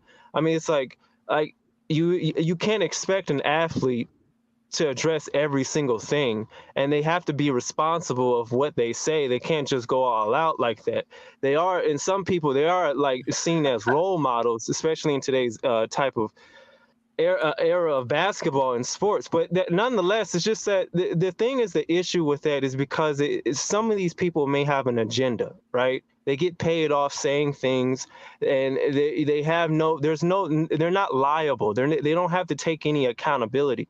They can go out there and say lies and spew a bunch of things and rumors and narratives, and then people who watch these commentators can actually believe in them. They actually believe in these things, and then they have no respect for the athletes. Like, look how the game is today when you talk about these athletes. So you look at Luka, you look at Jason Tatum. Jason Tatum is a champion. He's worked hard all his life in order to have this moment, and then when he's worked hard to have this moment, he's not respected as that. It's like it's gotten so bad that nobody even cares about the NBA Finals anymore. Hey, brother Ishmael, with all due respect, brother, I don't mean to cut you off, but you ain't answering my question, man. You doing? I'm trying to. What? Oh my God! I don't. Ishmael, Okay. hurry, just land the plane here, and I'm gonna finish this. I'll be able to. He ain't answer my question, though, bro. I'm gonna answer your question. Why? That's why I'm the exposer. Relax, bro. Okay, go ahead, hey, Johnny. I wasn't. Sure? I wasn't 100% sure where he was going though. But yeah, you ain't understand the question, so brother. He asked, why is the words or the reports of these people considered so important to us? Why are we listening to the people firsthand information that they don't really have? Because we should be going to Michael Jordan for Michael Jordan if we want to know about Michael Jordan. We should be going to LeBron James if we want to learn about LeBron James. What I'm saying is, come on, Wally. No, but I want you to get it straight, because my man Ishmael, he didn't get it. Why? We got. Why do you get it? Why? Because you mentioned something about something about a book. You read a book about Jordan rules and this and that and the fifth. You read a book to get your degree. You read to learn about politics. Reading is important. That's what makes us intelligent creatures as human beings. The fact that we can actually write down our thoughts. But that's not the only way you can learn, though. That's not. Again, that was the only way to learn in the 90s and in the 80s. No, it wasn't. When you, I'm trying to say, are you saying you like got, they you don't got matter more information? Wait a minute. Source? You got more information in 1990s. Wait a minute. You got more information in 1981 from the actual newspaper than you did from television. 60 minutes was not enough to give you everything that was going on in the world. I can't agree with you. It that's the facts. Because no, it's not a fact. It's not a fact. You gotta let me answer. It's not a fact because you said it's a fact. Wally, you gotta let me speak, brother. But hold it. Wally, I gotta push back on you though. You can't it's push not back a if I fact get because you said it's a fact. It is a fact that reading is important. It's fundamental. That's right. a fact. But that's not the only way you can learn. Nobody said that. You asked why it's important. Let him answer your question, Wally. You gonna go off on another tangent about something else, I'm right? explaining why it's important. See, the NBA needs the media. Talking about ABC. How do you think we are going to learn about the NBA? The NBA is not a media outlet themselves. They need Sports Center. They need a beat writer. That's why every team has a beat writer. Sam Smith, the gentleman whose book that I'm talking about, was a Chicago Bulls beat writer. We got background noise. Again, I got to mute all of you guys because it gives background noise, okay? Listen, he is a beat writer. That means he was on the planes and the rides with the team. Remember, they used to take public planes. They used to ride public. He was on the plane with the team. He has actual firsthand knowledge of what's going on a day-to-day basis on the Chicago Bulls. He wrote a book about the 1991 season, and he called it The Jordan Rules. And he basically documented everything that happened up to that 1991 season when they won the NBA championship. That's the point of the book. The reason the book was so controversial was because if you read that book, you saw a side of Jordan that was not shown in mainstream media. That's the difference, because Jordan is the darling marketing guy. He sold 1 million shoes the first week. Y'all remember that scene in New Jack City? Can I push back on it? Don't push back. I'm dropping knowledge right now. I am cooking. How do you know everything that man wrote in that book? Don't scratch your head. Open up your ears. How do you know that everything that man wrote in that book to sell his book was the truth? Because your ass wasn't there. How we know 9/11 didn't happen if you wasn't born in 9/11? Hold it. We ain't talking about 9/11. We can talk about that, but that's not what we're talking about. That's how you know. Do you know? History. Documented How history. do you know I'm a it's the historian. truth? I'm the best How do you at know it. it's the That's truth why when your ass wasn't there? Because I'm exposing. You won't even let me finish. This is what you How said. do you know it's the truth when you wasn't there? You wouldn't let me finish. I don't remember asking you a goddamn thing. Sit your ass down. Sorry, Wally. You got to sit in the dugout because you're lying. You won't even let me finish my words. You asked me to express why these people's words matter. They do matter. Historians matter. That's their job. Sam Smith is a accredited, documented, and he has a degree in journalism. He's won awards for the stuff that he's done in journalism. He is one of the best in sports investigative journalism ever. He is an accredited, award-winning writer. That's why we can trust him. Because back then, your words meant something when you put it on paper. Because putting it on paper meant something.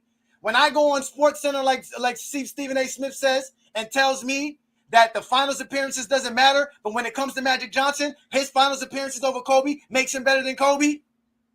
Then he'll tell you LeBron James is the next day, final appearances doesn't matter. Then go back on Thursday and then tell you the Lakers franchise is better than the Celtics because of finals appearances. You couldn't do that in the paper. That was documented. That's why putting things down on paper is important. Like your medicine schedule. I guarantee you it's in a book. Oh my God. So Johnny, let me ask you this about the No. media. Again, I keep telling y'all when somebody's in the dugout, it's my turn to let them sit in the dugout. Because they don't let a motherfucker speak. What the fuck you doing here? If you can't take it, sit your ass down. Now, like I was telling you, y'all remember that scene in New Jack City when G Money was showing Nino Brown crack, and he said, man, people are going crazy for this. They're coming back at the store and back to back. That's how the media and basically companies saw Michael Jordan. Jordan was in a crack vial. They saw him sell 1 million shoes in 1 week. Sneakers were not even popular. Magic Johnson couldn't sell that many sneakers. Larry Bird couldn't sell that many sneakers. Dr. J couldn't sell that many sneakers. Michael Jordan was a phenom. So in the media, he was presented as such because he's representing my product. He's representing Hanes. He's representing Nike. He's representing Gatorade. They control entertainment and media. So Michael, the things that y'all saying that people were saying bad about Michael Jordan were things that were written in newspapers or in books, which most Zesty Jeffries don't do. They don't read. We already know this. They don't know how to count. They don't know how to read. They're deadbeat fathers. They're criminals. They rob each other for shoes. We already know this. Sit your $5 ass down before I make change. You fucked up big time. You're incapable of running this shit. This is why Friday Night Exposure is necessary.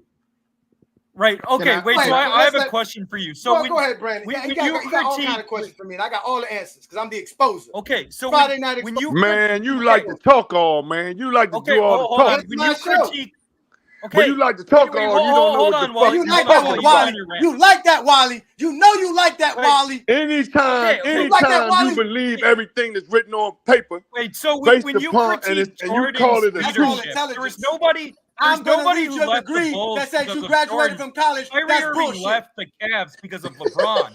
Kyrie Irving left Cleveland in part because of LeBron's shitty leadership. There was nobody who left the Bulls because of Jordan. Not one player. How do you know that? How do you know that, Brandon? First of all, you said you had a fucking question for me. What was the question? LeBron left Cleveland because Cleveland was a horrible franchise. Why didn't Cleveland sign LeBron James, Chris Bosh, and Dwayne Wade, who were available in the 2010 offseason, Brandon? Can you tell me that? Answer that question. Yes, because Chris Bosh told LeBron he preferred Miami to Cleveland. But the point you're missing. Why wouldn't Bosh go play in Cleveland with Cleveland? LeBron? Why? No, so you're telling me that Bosh Miami's would rather a more play appealing city than Cleveland. Are you saying that Bosh would rather play in Miami without LeBron if LeBron would have said I'm staying in Cleveland? Yes, Bosh said he was not going to Cleveland. He told LeBron that. So then, what does LeBron have to do with anything? It has nothing to do with LeBron. That means Cleveland sucks. The franchise can't even bring in Chris Bosh. They can't even bring in Dwayne Wade. You're not, why is LeBron? Johnny, Chicago sucked before the Bulls dynasty too, though. You're not listening to anything I'm saying. You're not even responding to what I'm saying. Because you didn't ask no question. What's your question? Exposure, you never answered my question, bro. I did answer your question. No, you didn't. Oh, wait, Wally had a question. You don't got a question, Brandon. Wally, what did I not answer? You never answered my I question, bro. I told you they're important, Wally. Wally, they're important because these are. That's not the answer to my question. That doesn't answer your question. They're professionals. No, I said, why do you guys? Why do you put so much credence in what they have to say? Because they are accredited. They have the credentials. The NBA How you know what they wrote is the truth? Because the NBA gives them credentials. That don't mean what they wrote is the truth.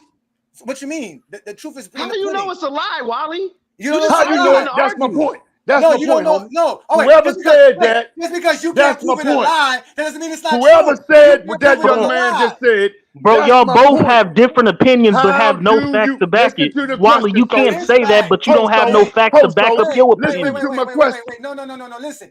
If this man said that they. How do you know it's the truth? Because Jordan did punch Steve Kerr. Okay, we can confirm that. Mm-hmm.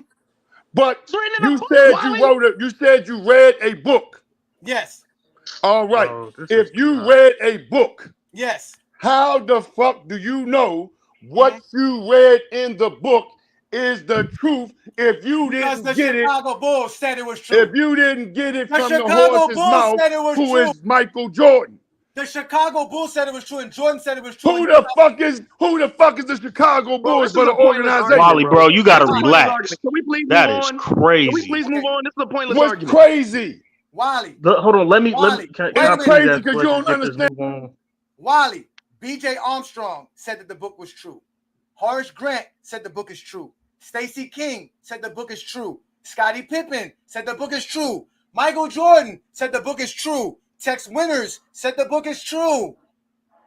Jerry Krause was so upset about the information that was in that book that he wanted to actually restrict the media from ever coming inside the Bulls facility.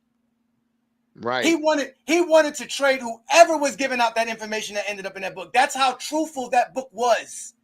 Jordan was so upset about what was in that book that he stopped talking to Sam Smith.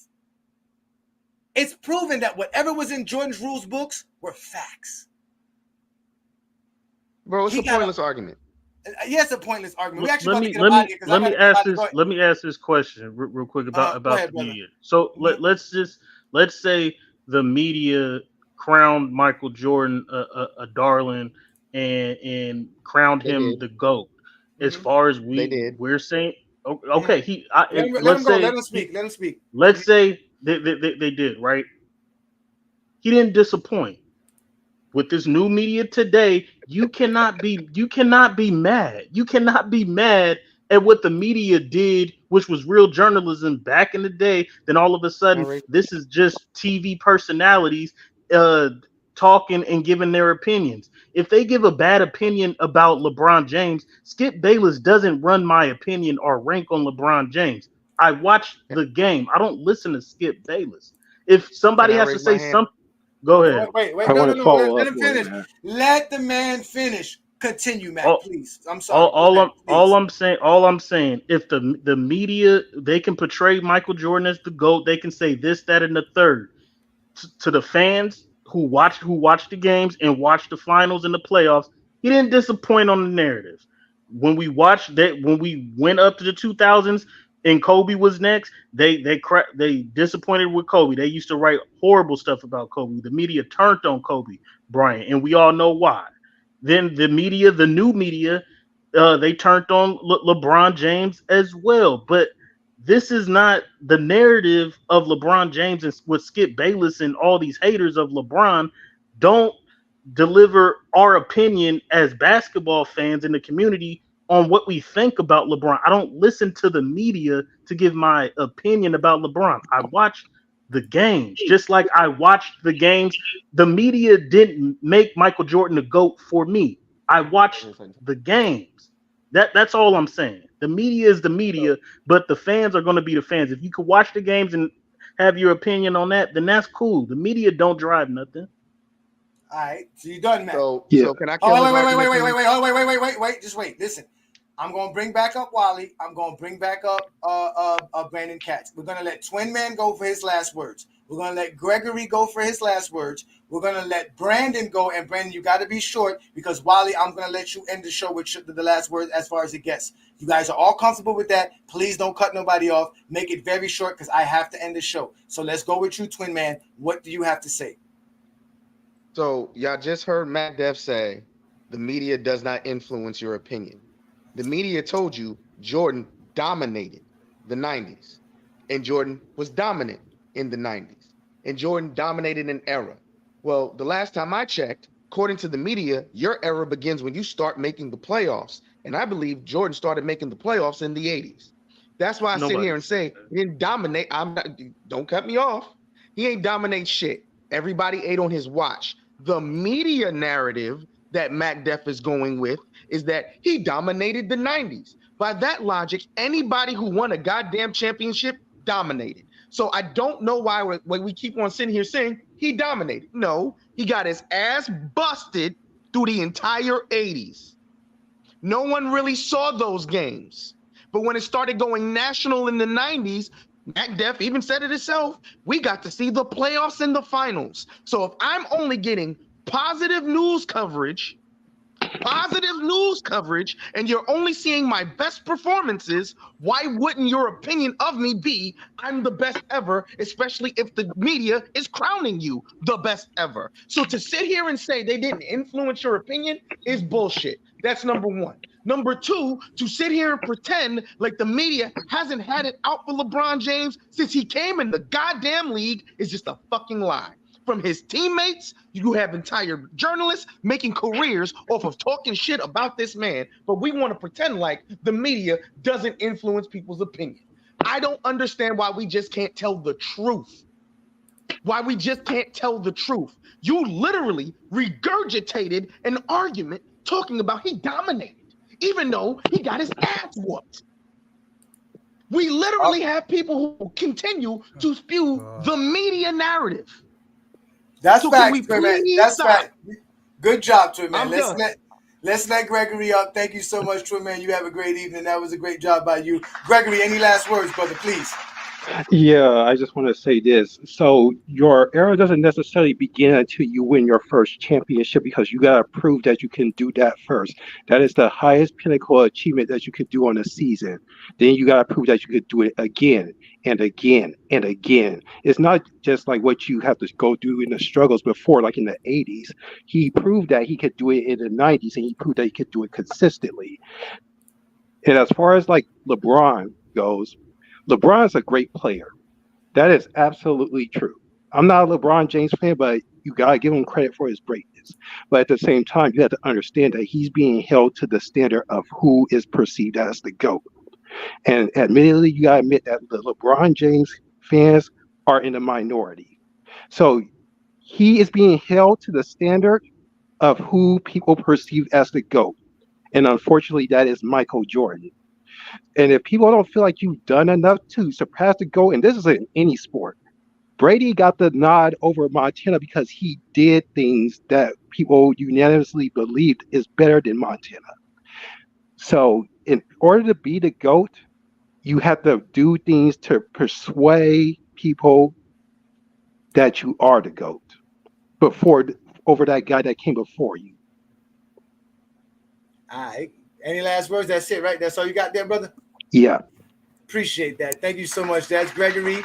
Thank you for joining me on a Friday Night Exposure. Let's bring up Brandon Katz, the star of tonight's show. What you got for me, Brandon? Go ahead. Get your last words in, please. Make it short so that I can get Wally in. I want to hear what Wally has to say as well. So, it's interesting when people talk about the past because a lot of these people just look at the past with bias. And so when Jordan was playing in the 80s, there was absolutely a narrative that Jordan couldn't win. He wasn't a team player. And Jordan got criticized heavily when he lost to Detroit. The reason Jordan was viewed as the GOAT in the 90s is he has more MVPs, more first-team Defensive Player of the Year awards, and he won 6 titles in 10 years. Jordan's the only player in NBA history in the post-merger NBA who won 6 titles in 10 years. He dominated an era in ways no other player has. And when Twin Def says the media was negative to LeBron, that's a lie. The media was very nice to LeBron when he came out of high school. They said he was going to be one of the greatest of all time before he played a game. LeBron only got negative coverage when he went to Miami. And the reason LeBron got negative coverage when he went to Miami is LeBron was viewed as one of the greatest of all time. He was on a super team, and he choked against Dallas and struggled in the finals repeatedly. Nobody criticized LeBron until he went to Miami, and he was on a super team, and he still repeatedly came up short. The media tried to make multiple players the GOAT after Jordan retired. Iverson, Wade, others. It didn't work. The media can only start a narrative. They can't finish it. Jordan started and finished the narrative that he was the GOAT by winning 6 titles in 10 years. But Skip Bayless was never that impactful with the way people viewed LeBron because of the point that GOAT James himself made. Everybody's watching the NBA. They're watching games all day, every day, all week, every day. Regular season, playoffs, FIBA, All-Star game. So people's opinion of LeBron is not based on Skip Bayless. And LeBron has his own people in the media like Shannon Sharpe anyways. People's opinion of LeBron is comparing him to Jordan. He doesn't measure up. He's choked repeatedly. That's not a narrative. It's a fact. All right, ladies and gentlemen, y'all know who that is. That is Wall Street Brandon, straight out of Colorado Springs, Colorado. Thank you, sir. Chicago. We'll let Wally go ahead and finish it up. Wally, please represent Michael Jordan fans better than the rest of these guys. Thank you for joining me as well, Wally. I really do appreciate it. Yeah, man. You are the man. I'm gonna start with this exposure. You never answered my question, but I'm gonna give you a pass until the next time. So we're gonna table that. But let me tell you something. This is the head scratcher. In the 80s, you had the Pistons that won. I think they won. I think they might have won 2 championships, or they won 3 championships. I'm not sure. I got to do my research. But I do know that the Celtics won 3 championships, I think, in the 80s. So that's 2 different franchises, right? Mm-hmm. That Michael Jordan matched with 1 franchise. He went 6-0, and those 2 franchises won championships, and I think the Pistons might have just won 2. So if you add 2 and 3, that's 5. So Michael Jordan surpassed their accomplishments with respect to winning championships with 1 franchise and could have got 8, right? But I have to do my research on that. But where you gonna get that research from? Are you gonna read it? You better not read it from a book. Well, you got to. I ain't mixed up with that, brother. Because let me drop this on you. I dropped it on you the first time, but it went over top of your head. So let me drop it to you. I'm 6'4". Ain't too much going over my head, including your whack hook shot. I'll block that hook shot. Continue. I know you're gonna block it, but you know what they don't do? They don't give out master's degrees, brother. Okay, so we're gonna table that. But anyway, yeah, because wisdom of Wally only comes from Wally himself. That's the only place to find it. And see here, I'm in a hell of a category though, because when you get a master's degree and you played basketball at a high level, right? That's a feather in my cap. See, so I can tell somebody how to get some money. See, I ain't. Hey, look, I ain't hit a lick at the white man spot since 2012, Joe. You dig what I'm saying? Okay, but that's another topic. But anyway, I'm gonna leave on this note for all of the LeBron James fans in the house. He number 7. Damn good motherfucking athlete. Who's before him? Who's the 6 before him, please? The 6 before him? Please. Okay. You got to go with I'm gonna go with Kareem Abdul-Jabbar, Magic Johnson, Larry Bird, Michael Jordan. A lot of people ain't gonna agree with this one, but he number 5. Bill Russell, right, from the Celtics, and the last one gonna be in my book, because I like the dude and he kind of rough, Keem Olajuwon, and then or and I know this ain't fair, or Kobe Bryant and LeBron. There you go. There you go. Okay. Shots fired. Okay. I I'm can't surprised put- you don't got Wilt there. That's very suspicious. I like of you, Wilt. Wally. I like Wilt, but you know what? Wilt was dominant, right? But he couldn't win shit, man. It's hard to win against Bill Russell. Let me say this to you. I'm gonna give you a good example. If you got Kobe Bryant and you got Shaquille O'Neal, if they could have matured as young men and went somewhere and had a real good dinner and sat down and hashed out their differences, they would have established themselves as an empire over there at the Lakers. But they were immature, right?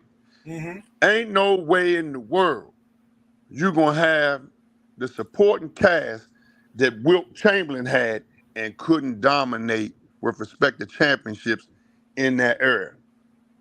You know what I'm saying? He had a hell of a guard, the logo for the NBA, the white guy. What's the white guy name? Exposure. Jerry West. Jerry West. Yes, Jerry West. All right. He had Elgin him. Baylor. Hal Greer. Elgin He had, Baylor, he had DC boy. Hal Greer. He had who else? He had a hell of a damn supporting cast, and he couldn't win. So that means he had some flaws, man. When you can't win, you got flaws, brother. But the league would change the rules on him in the middle of his career. Don't make no damn difference. How? They never did that for no one else besides him and Mike. They changed. Now you don't know basketball. They changed the rules with Kareem Abdul-Jabbar, and he went to the sky hook. No, but that was in college. Don't make no difference. No, we're talking NBA, bro. We're not talking about They college. changed the rules, man. Changing the rules, change the rules. They never changed had the a dunking rules. rule in the NBA, Wally. Come on They now. changed the rules on Jabbar, and Jabbar said, "Okay, I can't do all this dunking on these people. Let me get something they can't stop." He went on, worked on his game, and hit him with the sky hook. See what I'm saying? I got you. That the sky hook was deadly.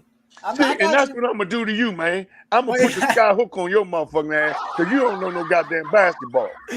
Wally, trust me, you know I know basketball. That's why you were more than glad to show up and be on the Friday Night Exposure. And you know with what? The Exposure. And you know what? I can talk it like none other. You already know. And you know that. what? You say you did a lot of reading, but you ain't answered my motherfucking question either. Hey, look. Wally, I'm gonna get up with you though, man. I appreciate you letting me come up, man. And I know the fellas, they thought I'd be cursing too much. I try to control myself. It's free. It's Goat James Kingdom. We not as restrictive as Lamont, little pony behind little. You know, Lamont, all right. I got to call Lamont. I called Lamont, man. I want to tell him something.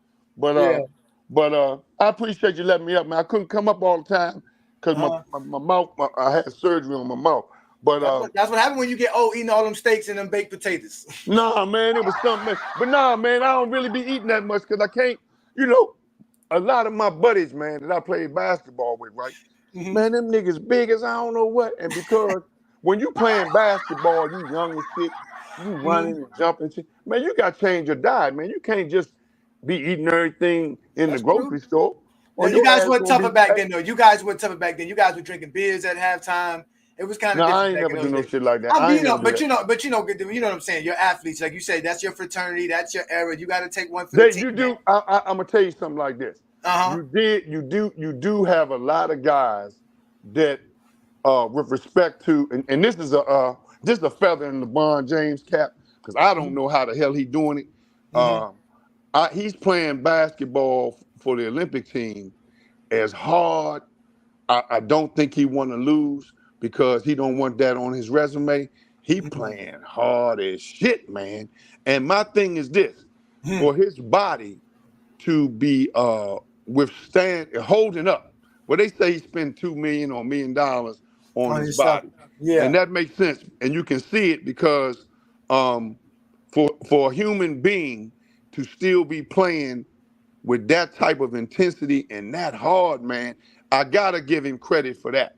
Because basketball, your body deteriorates and you usually lose when the injury the injury that shuts you down is the one that get us all, and that's the Achilles tendon, right?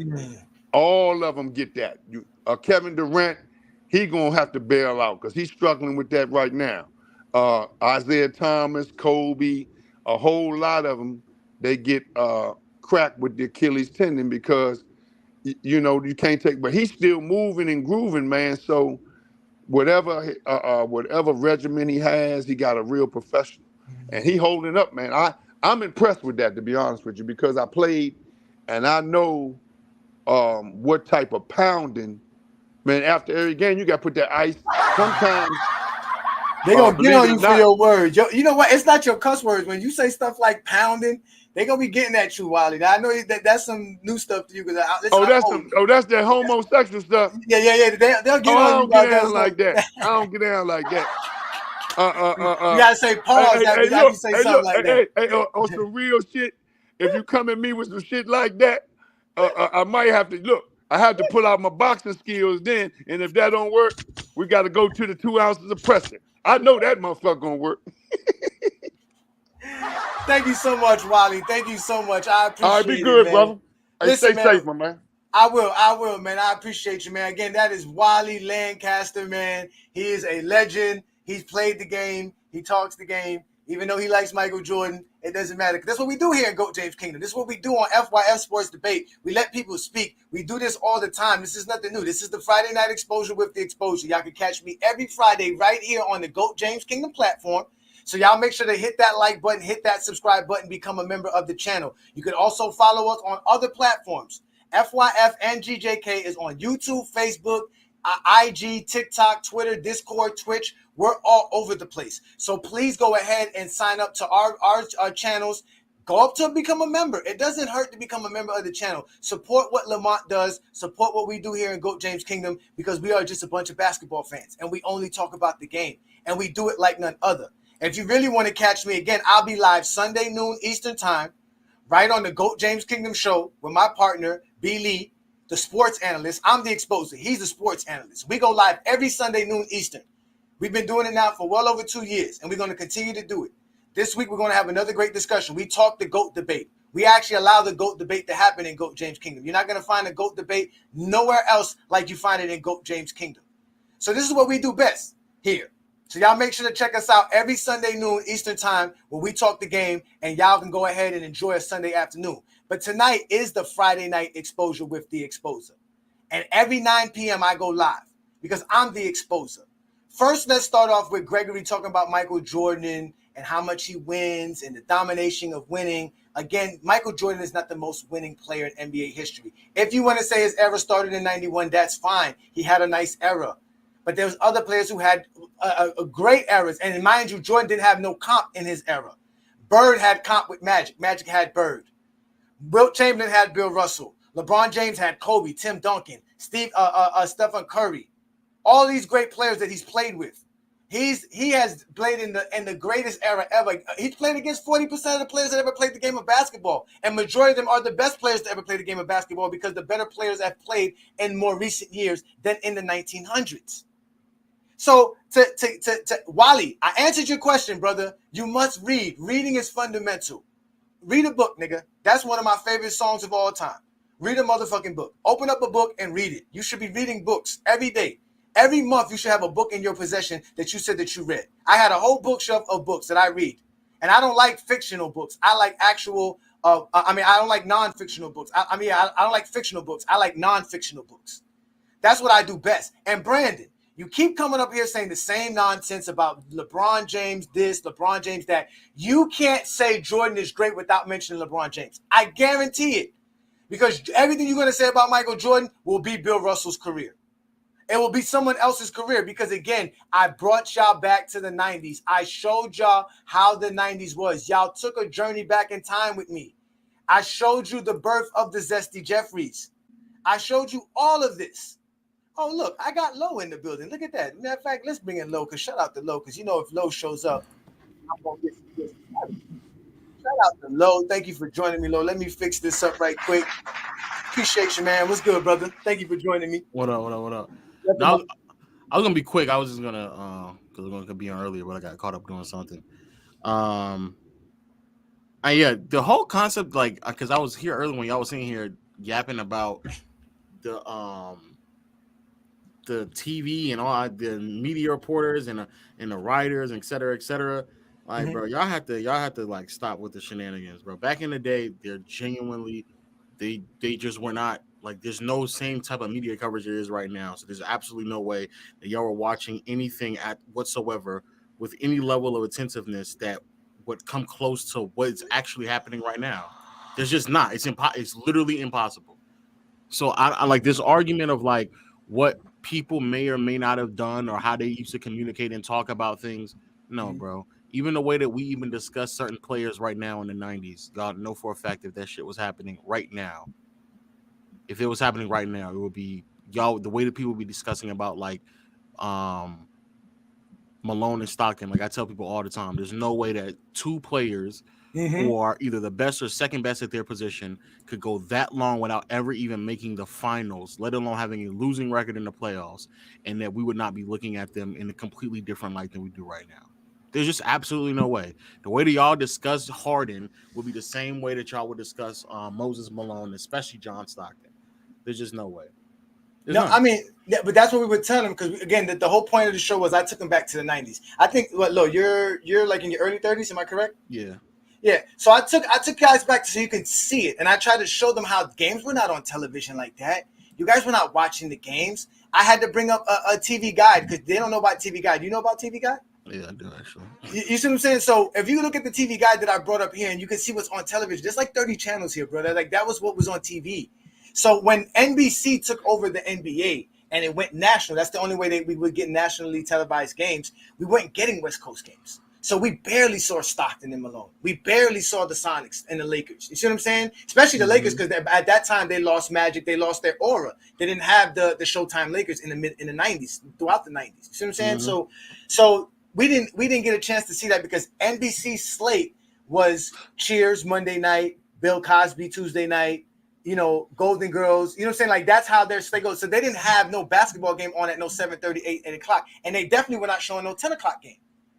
So that's why, and I was even showing them highlights, and I was showing them how the intros and the way they presented the NBA games to us on NBC is what created this whole Zesty Jeffrey nostalgia with the 90s and how everybody's considered great no matter what. They could talk great about Reggie Miller, like you said, they talk great about Stockton, but it's all, like you said, it's all narrative based. They are going off of the little tidbit of information that was available, like you said, because it wasn't like a whole mass amount of information available to us or any one source place to go to. Like I can tell you, it was ESPN Sports Center or NBC Inside Stuff or the NBC games. That's all you had. And if you had cable, you were watching it to the TBS or TNT games then. So that was the whole premise. But everybody agreed with you. It was the argument was how it should be perceived. How should we perceive the way the media covers the game today compared to how they were covering it back then? So that was the argument. Yeah, I just don't understand like what's the even. I don't understand how people can debate this. Even if you were alive in the 90s, bro, you would have to. The only way I'm ever gonna even listen to somebody and their information about the 90s is if like you were born in like the early 80s or 70s, because some of y'all come up here and y'all are like 6-9 years old in the 90s. Like there's no way none of us right now as adults will have conversations with 6-year-olds about what's going on right now in the NBA. So you think I'm supposed to take your thoughts when you were 6 years old from 30 years ago serious? No, bro, no one is going to sit there and do that, let alone what's going on right now. So I don't understand like why anybody thinks that their recollection of when they were 6 years old from back in the 90s is going to be an accurate depiction of what was going on. No, bro. Exactly. No. And also, let me say this as well. Even me in 95, when we were bringing up some stuff about 95, I was 14. Even at 14, bro, there's not that much I can tell you. Like I can tell you about the game. Yeah. Go ahead. And then even when we got into the 2000s, for whatever reason, every single time I hear this conversation we be having, when we get to the 2000s, I swear these have to be the most well-off, richest black folks I've ever heard in my life, because everybody apparently had satellite. When I was growing up, I vividly remember when satellite start hitting people's houses. Bro, satellite was a luxury. That was something that you used to call people over to the crib and sit there and flex how many channels you could get. That was not something that everyone had.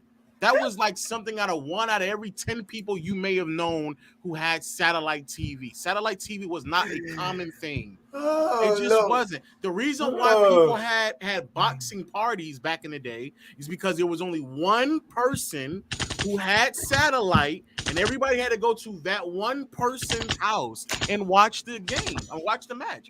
That's how satellite was, bro. This idea that every single time I had this conversation, everybody's talking about how they had satellite. That's crazy, because it was like literally one person. It was one. No, I brought up the example, right? Right now, like 12% of Americans make $100,000 as far as an income per year. But you meet those 12% of people online all the time. They'll tell you all the time. You always meet them. Same thing with the Bulls. Oh, I'm from Chicago. All of a sudden now, all of you Michael Jordan fans, all of y'all are from Chicago now, and you were watching WGN. Like, you see what I'm saying? Like, it's like you said, there's no way. And I remember back then, because I was old enough to remember, like you said, when Mike Tyson fights were coming on. Yeah, they used to pay. We used to have to pay. It was like you used to get money. You used to pay to go to somebody's house to watch the game. Yes. And no, trust me, not too many people had satellite. Less than 5% of America in the early 90s had satellite. And even with that, you still only got just the regional channels. So that means if you were in Miami, like where I'm at now I can get the channels where you're at on the West Coast. But it was still NBC, ABC, CBS. It was just the West Coast CBS. It was just that, you understand what I'm trying to say? So there was no extra channels. If you had HBO, it was still the same HBO. There was no HBO 2. No, you understand? Like, there was no stars. None of that shit existed. We gave them everything, Lo. Like, we talked about Michael Jordan, right? We showed the SportsCenter highlight when he came back in 95 for that game against Indiana. You know, he went 7 of 28. He was horrible in that game. If that was today's media, the next day people were saying, should Michael Jordan have returned? All we would have been hearing for the next 24 hours was how bad Michael Jordan played. It would have been, you understand, it's not the same. After that SportsCenter highlight, you only got the SportsCenter highlight again at 12. You got it at 1 o'clock, at 2 o'clock, at 3 o'clock, at 4 o'clock. It was the same highlights. Yep. You see what I'm trying to say? So you didn't get the game fed to you like how we get it fed today with all the extra narratives. So that's all it is. And that's why we were saying that they had the luxury back then to watch the game at its greatness without the bull crap of Skip Bayless. While today's guys like you didn't get that chance. You don't get a chance to say, you know, how good. Like, now all of a sudden people are making fun of Jason Tatum's jumper. Like, he's been shooting like that for 6-7 years. I ain't gonna lie. You just realized it. Yeah, you just realize he shoot like that. I mean, he's missing, but I'm saying, y'all just, again, and that's because he's on a slump, right? He started in the late playoffs. He went on a little slump or whatever, but he's always been a good player. I mean, he's one of the best players in the league. But again, it's the little narratives like that we get. Now, all of a sudden, you heard Sports Fluent said LeBron's the greatest player in the NBA because he's watching all the Olympic games. Oh, he's the greatest player in the world. That's what he said. I have a different depiction of what happened over these last 2 games, because I think KD's been the best player on the team in the last 2 games. But he's been good. Yeah, long story short, I just wanted, because I've been trying to get this point across to people for like 2 to 3 years now, where I just like, there's just no way. And anybody, if y'all really speak to people who really, really grew up at that time, because I came to this conclusion because of my uncle, because I asked my uncle about Stockton and Malone, and he gave me the generic answer, and he paused for a second, and he thought to himself, he said, but to be honest with you, I really didn't watch them because they weren't on TV until like late in the playoffs. And that was a very genuine conversation that he was having, because most of the things that he was saying about basketball revolved around either Michael Jordan or Dominique Wilkins, and that's because he grew up in the East Coast in Atlanta. Like, Dominique Wilkins is who he watched, and that makes sense. But, bro, you're not going to tell me that you have an accurate depiction of, like, Mitch Richmond and Chris Mullin and whoever was on the Clippers and Reggie Miller and John Stockton and David Robinson. Clyde Drexler. Like, bro, Gary Payne. Y'all don't have accurate depictions of those players. Y'all just don't have them. Did your uncle sound anything like this? If you got any competitive blood in you, come and play. If you don't, you just try to get it over with and go home. But Jerry Sloan's Jazz refused to die. Instead, they rose to the occasion. And in Game 5, in hostile Seattle, they delivered an intense, gut-wrenching effort, battling for every point, contesting every play, overcoming not only their opponent, but a history bereft of such heroic stands. For the Sonics, the triumph that seems so certain now appears tenuous. Do thoughts of past failures fill their minds? Can the unthinkable really happen again? Utah seeks to muscle a Game 7. Seattle hopes for a Game 6 celebration. With the season hanging in the balance, they do battle again tonight.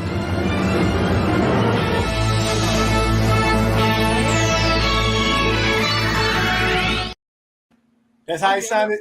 That's how he sounded. He didn't sound like that, no. But I'm be honest with you, I actually think that is a better way to cover the NBA. Yeah, I agree with you. Like over the past 15 years, it's been nothing but like we start off maybe discussing the stats and the highlights, and it goes immediately into what did a player A or team A did wrong, instead of just acknowledging the greatness that is a display like on a game-to-game basis. And every now and then it may pivot to like some praise, but for the most part, it has been like ultra critical, and it's just been a reoccurring theme for older players to get on national media and just criticize players to nth degrees, to the point where, and I think this is the reason why hot take culture isn't as strong as it was 10 years ago, because I think the fans and people at large are starting to like catch on to like things that people are saying. But I actually do think that's a better way to what you call it, to I guess it was right. You're right, because again, it's about the greatness. We always tell you this, what we like in GOAT James Kingdom, to show the greatness of the game, the greatness of a player. Even like they were saying, even with the Jazz supposedly struggling, they didn't say they were choking. They were just saying, hey, can they find the resilience? Can they show how great they are? Like we known, because again, they were a great team. You're in the playoffs. So you understand what I'm saying? They won. They can win. So that was how the game was introduced to you. So like you said, imagine being 6 years old watching it. Imagine being 9 years old watching that. Imagine being 14 years old watching that. And that's why Wally was asking why you let these people influence you. You're going to be influenced by these people. They talk all the time. We know this as content creators. We influence it. That's why people want to shut us up. That's why people don't want GOAT James Kingdom on FYF, because they think that we're going to get too much exposure. But all you're going to do is get exposed by the exposure on a Friday night exposure. So it was great having you up, man. You got any last words, though? You want to plug in anything? You want to plug in any new stuff you got going on? Yeah, because you got to wrap it up, right? Yeah, I got to wrap it up, brother. Yeah, just quickly to Brandon, what Brandon said about me and my criticism of Larry Bird, or my criticism of really any old players. I only criticize players that I have gone back and watched. It's the reason why I'm extensively on fucking John Stockton and Karl Malone's head, because I've watched them more than really almost any player in the 90s, probably more than even Michael Jordan. It's because I went back and watched it. And my criticism of Larry Bird only extends to the things that I have watched. And as a sidebar to Brandon, I probably watch more Bird games than you have. I mean, probably, I know I have, because it's my job to do so. I sit here at home all day and I just watch basketball games. I showed Lamont and them where to go find old basketball games. You can just go and get them and buy them. I know for a fact I've watched more than you have. So anything I'm criticizing, I'm saying it's because I have watched the games. I've watched them. That's the difference between you and I. And that's the difference between you and everybody else here. Because every single time you talk, we all can tell you haven't watched the games. It's like very clear and evident to us. You haven't watched the games. But shout out to y'all, man. Yeah, man. I appreciate you, though, man. Yeah, man. I appreciate y'all. Know where to find Low. He's all over the place. It's Legend of Winning. What's the other show? Low Post channel. Yeah, Legend of Winning, Low Post, and then Foot on the Line. Yeah, and then you got the playback stuff as well. You can catch him doing the playback where he's watching games as well. So I appreciate you, man. Oh yeah, speaking of which, yeah, scratch everything else. This month on playback.tv, they're hosting a slew of old games, like great games that you can just watch on demand immediately. So again, if you want to watch the games, there are platforms out there that are giving it and making it accessible to people. But I know that many of you all don't watch. Y'all want me to believe that now 50-year-olds who didn't watch it back in the 90s at 55-year-old they start watching on YouTube. That's not, bro. You have a job. You don't. Hey, like I told Wally, he don't even remember when he's supposed to take his medicine. That's what I'm saying, bro. Like, y'all think I'm gonna believe y'all sitting here watching 2-3 hour games at 55, bro? Stop, bro. You didn't watch it. You never want to watch it, and that's fine. And I'm not gonna lie to you. I'm gonna I don't really like to watch old games because like I already know what's gonna happen. It kind of takes the thrill, suspense around it. But like you said, being that this is what we do now, I don't mind taking my 2 or 3 hours to watch the games. Because like you said, if you got time to put on the game, you can watch it. Because I am a basketball fan, especially games I've never seen, right? So I'm getting more knowledge of it. And you've helped me out because you showed me where I could find NBA games. What I'm gonna do is, I'm gonna tell Lamont to send you my information. I would love to reach out to you on a business level so you can help me do stuff like that, find the stuff and be more and as finding these games and things like that. So I'll help. I might put it in private because I think I give it to Lamont, but I'll let you know. Yeah, don't put it in private chat. Just do through Lamont. Just through Lamont. We'll do that through Lamont. Yeah, all right? yeah, Lamont puts them up here as well. And we see that y'all, it's like 300 people in here now. It ain't the same amount of people sometimes watching those old games in here. Never. Bro. So let's stop.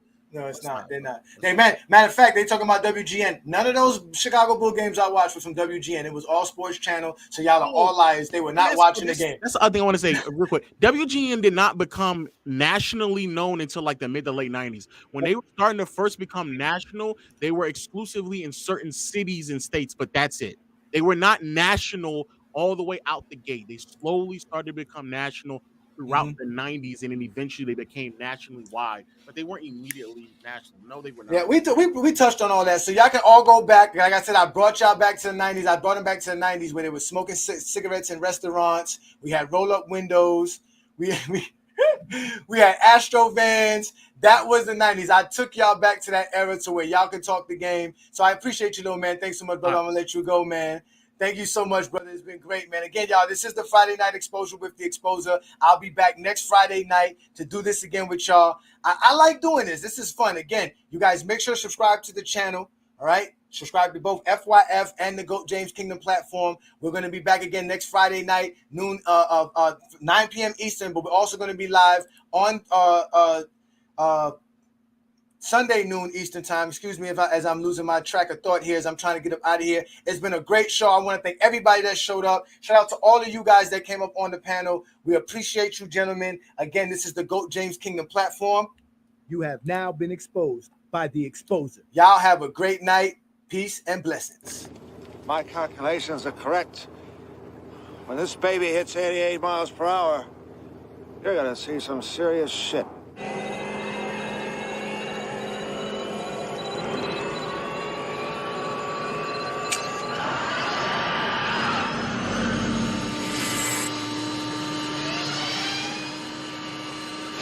What's this?